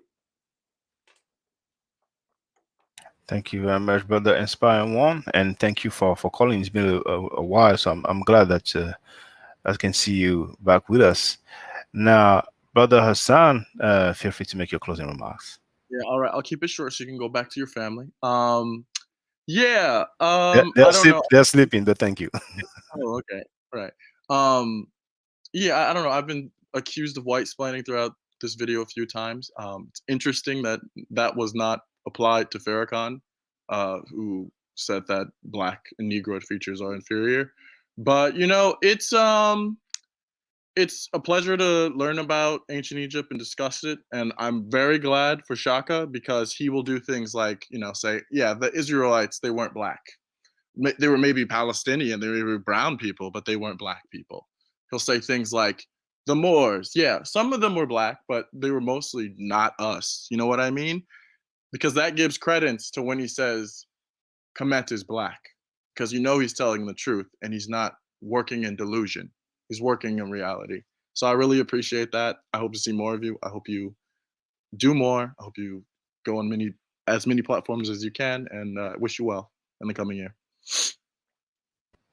Thank you very much, brother Hassan. Now, brothers and sisters, I want to thank you. Um, and I want everybody to understand that all the people that I mentioned that I don't agree with, I think with all fairness, we can say that I'm not calling on harm being done to them or violence being done to them.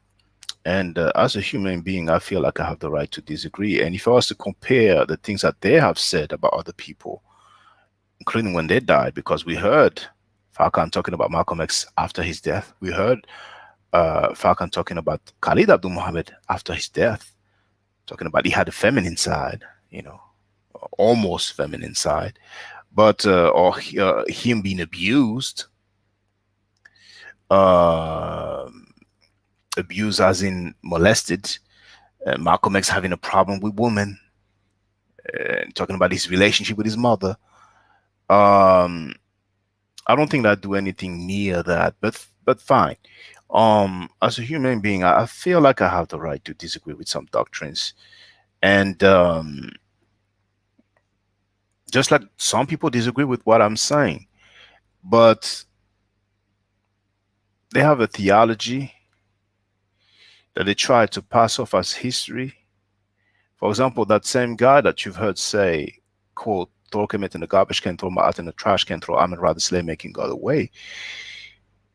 He was trying to validate this Yaqub story because unfortunately a lot of our brothers and sisters don't really know much about the doctrine of the Nation of Islam. I'm quite familiar with it. I've read a lot of literature from Elijah Muhammad. So they have this Yaqub story, the one who basically is responsible for white people because of some grafting and so on. Now, that PhD in Islamic studies was talking about some Yaqub in Kemet or around Kemet, some interaction, because you have such name, but that doesn't have anything to do with the Yaqub from the theology or doctrine of the Nation of Islam. You see? Now, there's other examples that I could give, but I'm sure you will not really be familiar with that. But there was an issue of some civilization buried under the sand. And then that same PhD said, well, Elijah Muhammad said that some of our um, greatness is buried under the sand. So that's what they are trying to do. Just like the Abrahamic believers are trying to validate our story. We have one Hebrew Israelite who apparently he's learning Medu Nature, but the more I hear him speak about the Medu Nature, the more I feel like he might have taken one or two classes and he's just familiar mainly with the uniliterals, for those who know what it means. Now, the uniliterals, that's what you can see. You have my website address there, and if you add slash gardener at the end, or actually in the description, you have several links. So you will have one that will say Nature or hieroglyphic sign list. And the uniliterals are those symbols that stand for a single sound in terms of phonetic value. Okay, so you have the vulture that stands for the sound ah. You have the arm that stands for the glottal ah. You have the leg that stands for the B. I think that's what he's familiar with, the so-called quote-unquote Nature or hieroglyphic alphabet, because you've heard him talking about the reed leaf stands for the sound ah at times. And I've made a video, and once again, if you know that person, ask him where he gets that from. I would like him to quote an Egyptologist that says that the reed leaf stands for the sound ah. And why did he say that it stands for the sound ah at times besides the sound e? Now the sound e, yes, I agree, transliterated with the I or the letter J. He said that because there was a place called Ascalon. That is some biblical or Abrahamic thing. So he's trying to validate the Abrahamic literature using Kemet. And a lot of people are doing that. So we should not sleep, because if those people get more and more knowledge about Kemet, the story, the writing, then they will try to validate their thing. And if we're not familiar with it, we cannot just come and say, no, that's not correct, that's not accurate, you see. So I'm not saying that to say, okay, you should take classes with me, but other people provide Medu Nature classes. At the end of the day, it's not an obligation to learn the Medu Nature. But like I've said many times, a lot of time when people convert to Islam, not only they will get or bear an Islamic name, but they will also learn Arabic. You understand? Some people who convert into the Jewish faith or as Hebrew Israelites, a lot of them will take on a Hebrew name and they will learn the Hebrew. But when it comes to Kemet, then we say Hotep. We might bear some Kemetic names, but for strange reason, the Medu Nature has not been deciphered. You see? But once again, this is not an obligation. So I think, brothers and sisters, that we will get some clarity. We will get some clarity. We are so lucky now with the tools that we have, the internet and so on. I mean, now you can just really type in on the search engine the title of a book, and you will just have it and download it in a few seconds.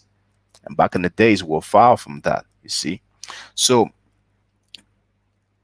the level should be higher, the level of scholarship. Now, Afroasiatic, um,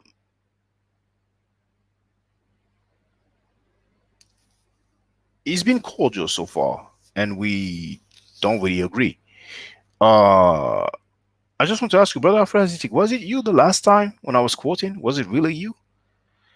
But there was an example. I didn't mean to single him out, but I'm saying now, and I will be live streaming tomorrow.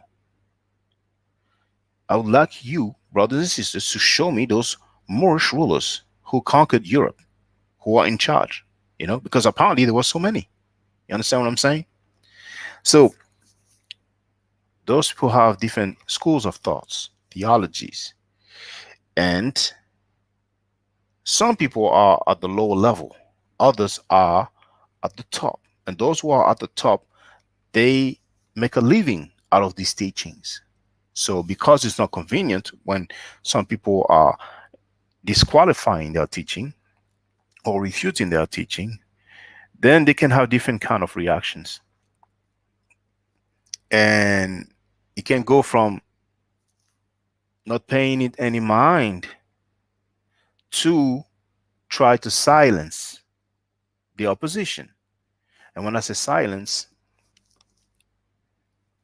it can mean trying to make sure that the opposition has less followers or listeners, or it can mean I want this guy. I want this dude to go. But that's life. That's how it is. People have interests. The reason why Farrakhan said there is no slavery in Sudan, that's because of his religious solidarity. You see? So Abrahamic believers have religious solidarity. I think that you have noticed that when people are Muslim, one of the conflict that is the dearest to their heart is the Israel, the conflict regarding Palestine, Israel. You see, but when it comes to the slavery in Sudan, you don't hear much. You see, now it's not only in the Sudan, by the way. There's other countries as well, like Mauritania. But this is a fact. People have interest depending on their worldview or their religious views or their political ties. That's how it goes, you see. But I feel like if you consider yourself to be either African or of African descent, that is incompatible to accept teachings that says that you are cursed or that um your phenotype is a disfigurement. Black people, to my knowledge, is the only people who accept some teachings that says that your phenotype is the essence of ugliness, you see. So I'm not saying go to war with the NOR or any other organization, but as a man, as a woman, you should say, I disagree with that. Now, if you agree with that, then hey, more power to you. But please let it be known publicly that as far as you're concerned, your phenotype is the essence of ugliness. That is right and exact. You see? Now, I want to thank someone sent a cash app to me. Uh Now I don't know if it's the government name, so I will not say it, but that $25 I have received it. Thank you very much. It's greatly appreciated. Um, so if you have not seen the video Kemet and Maat, brothers and sisters, I really recommend that you watch it. Now, regarding the so-called Semites, Sumerians, Akkadians, and so on, there's a video called White Semites, Black Awakening. I think that's one of the biggest problems that black people have. Us thinking that the Canaanites, that the Arabs and Sumerians, Mesopotamians were black. Most of our scholars and teachers have been saying that to us. But I beg to differ, and I've made a demonstration showing artifacts, you see?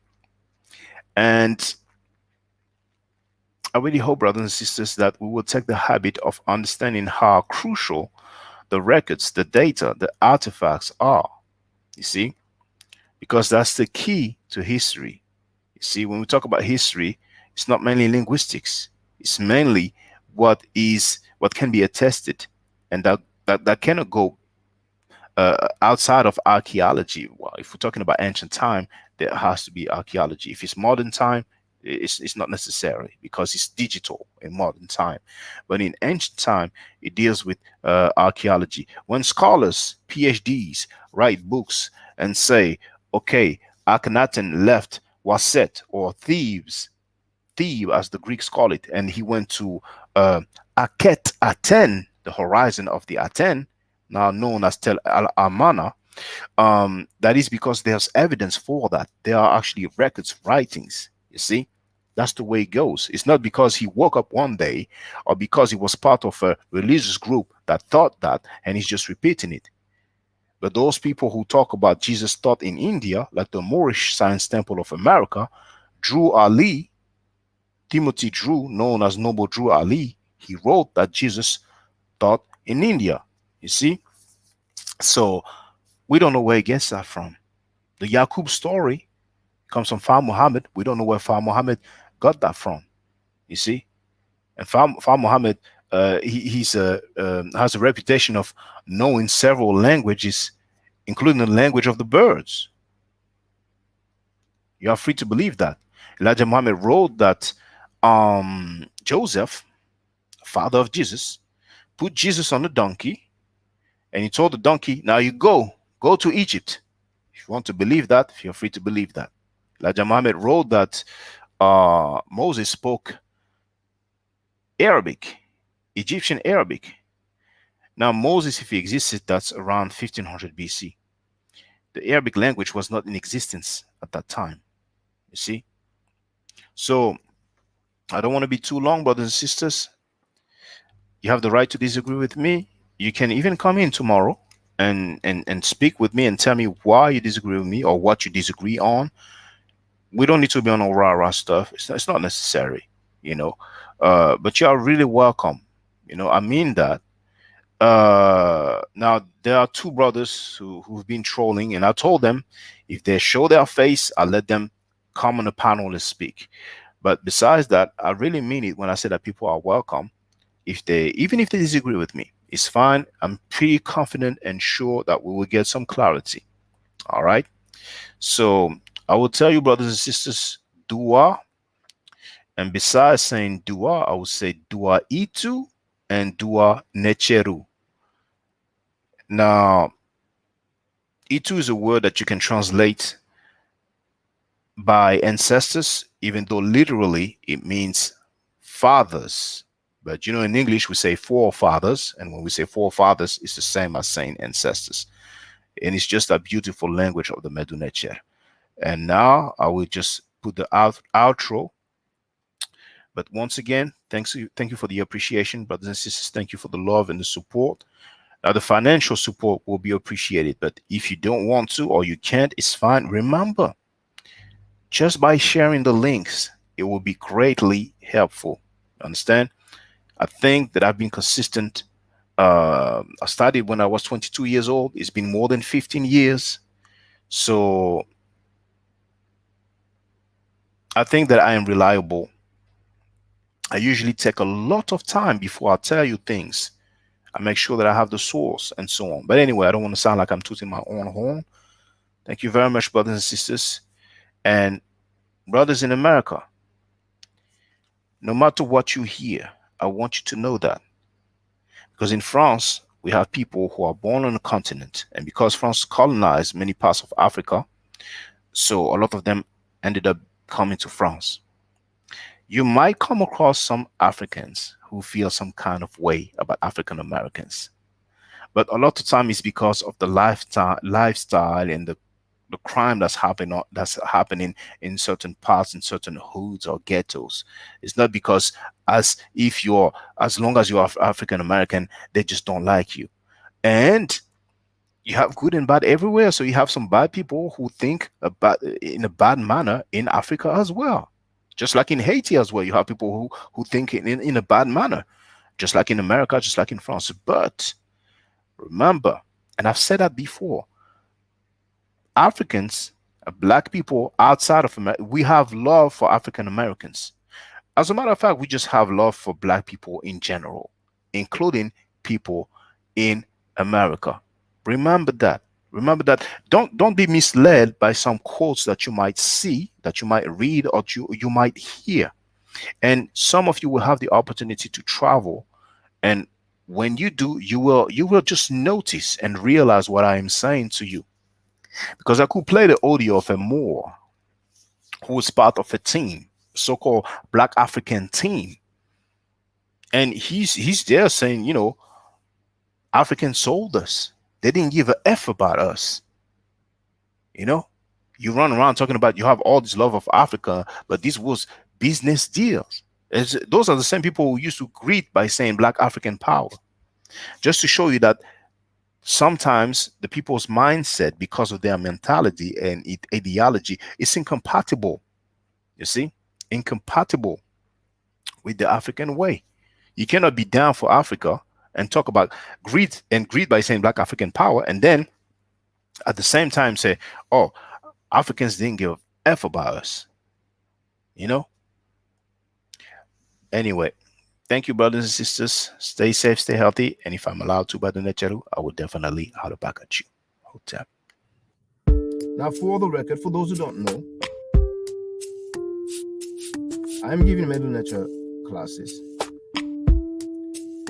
And here, that's the flyer.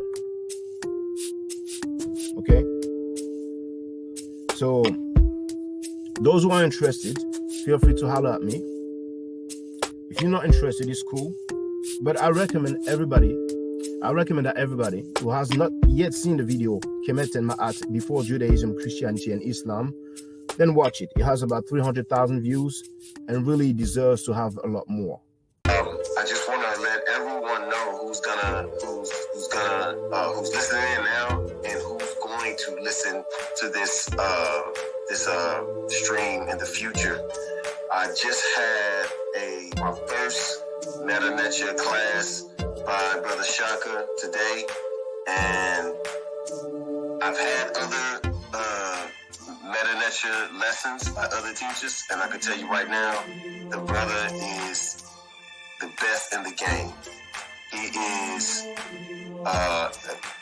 that was one of the best classes I've ever had, ever. So if you're interested in learning the Meta Nature, if you're interested in getting the basics of it, Brother Shaka is an awesome teacher. Get with him, and it's extremely affordable. This brother is giving us his time and his skills, and he's basically giving it away. I mean, I just consider it a donation. You know what I'm saying? So if anybody's interested in learning the Meta Nature, get with this brother right here. He's an awesome, awesome, awesome teacher.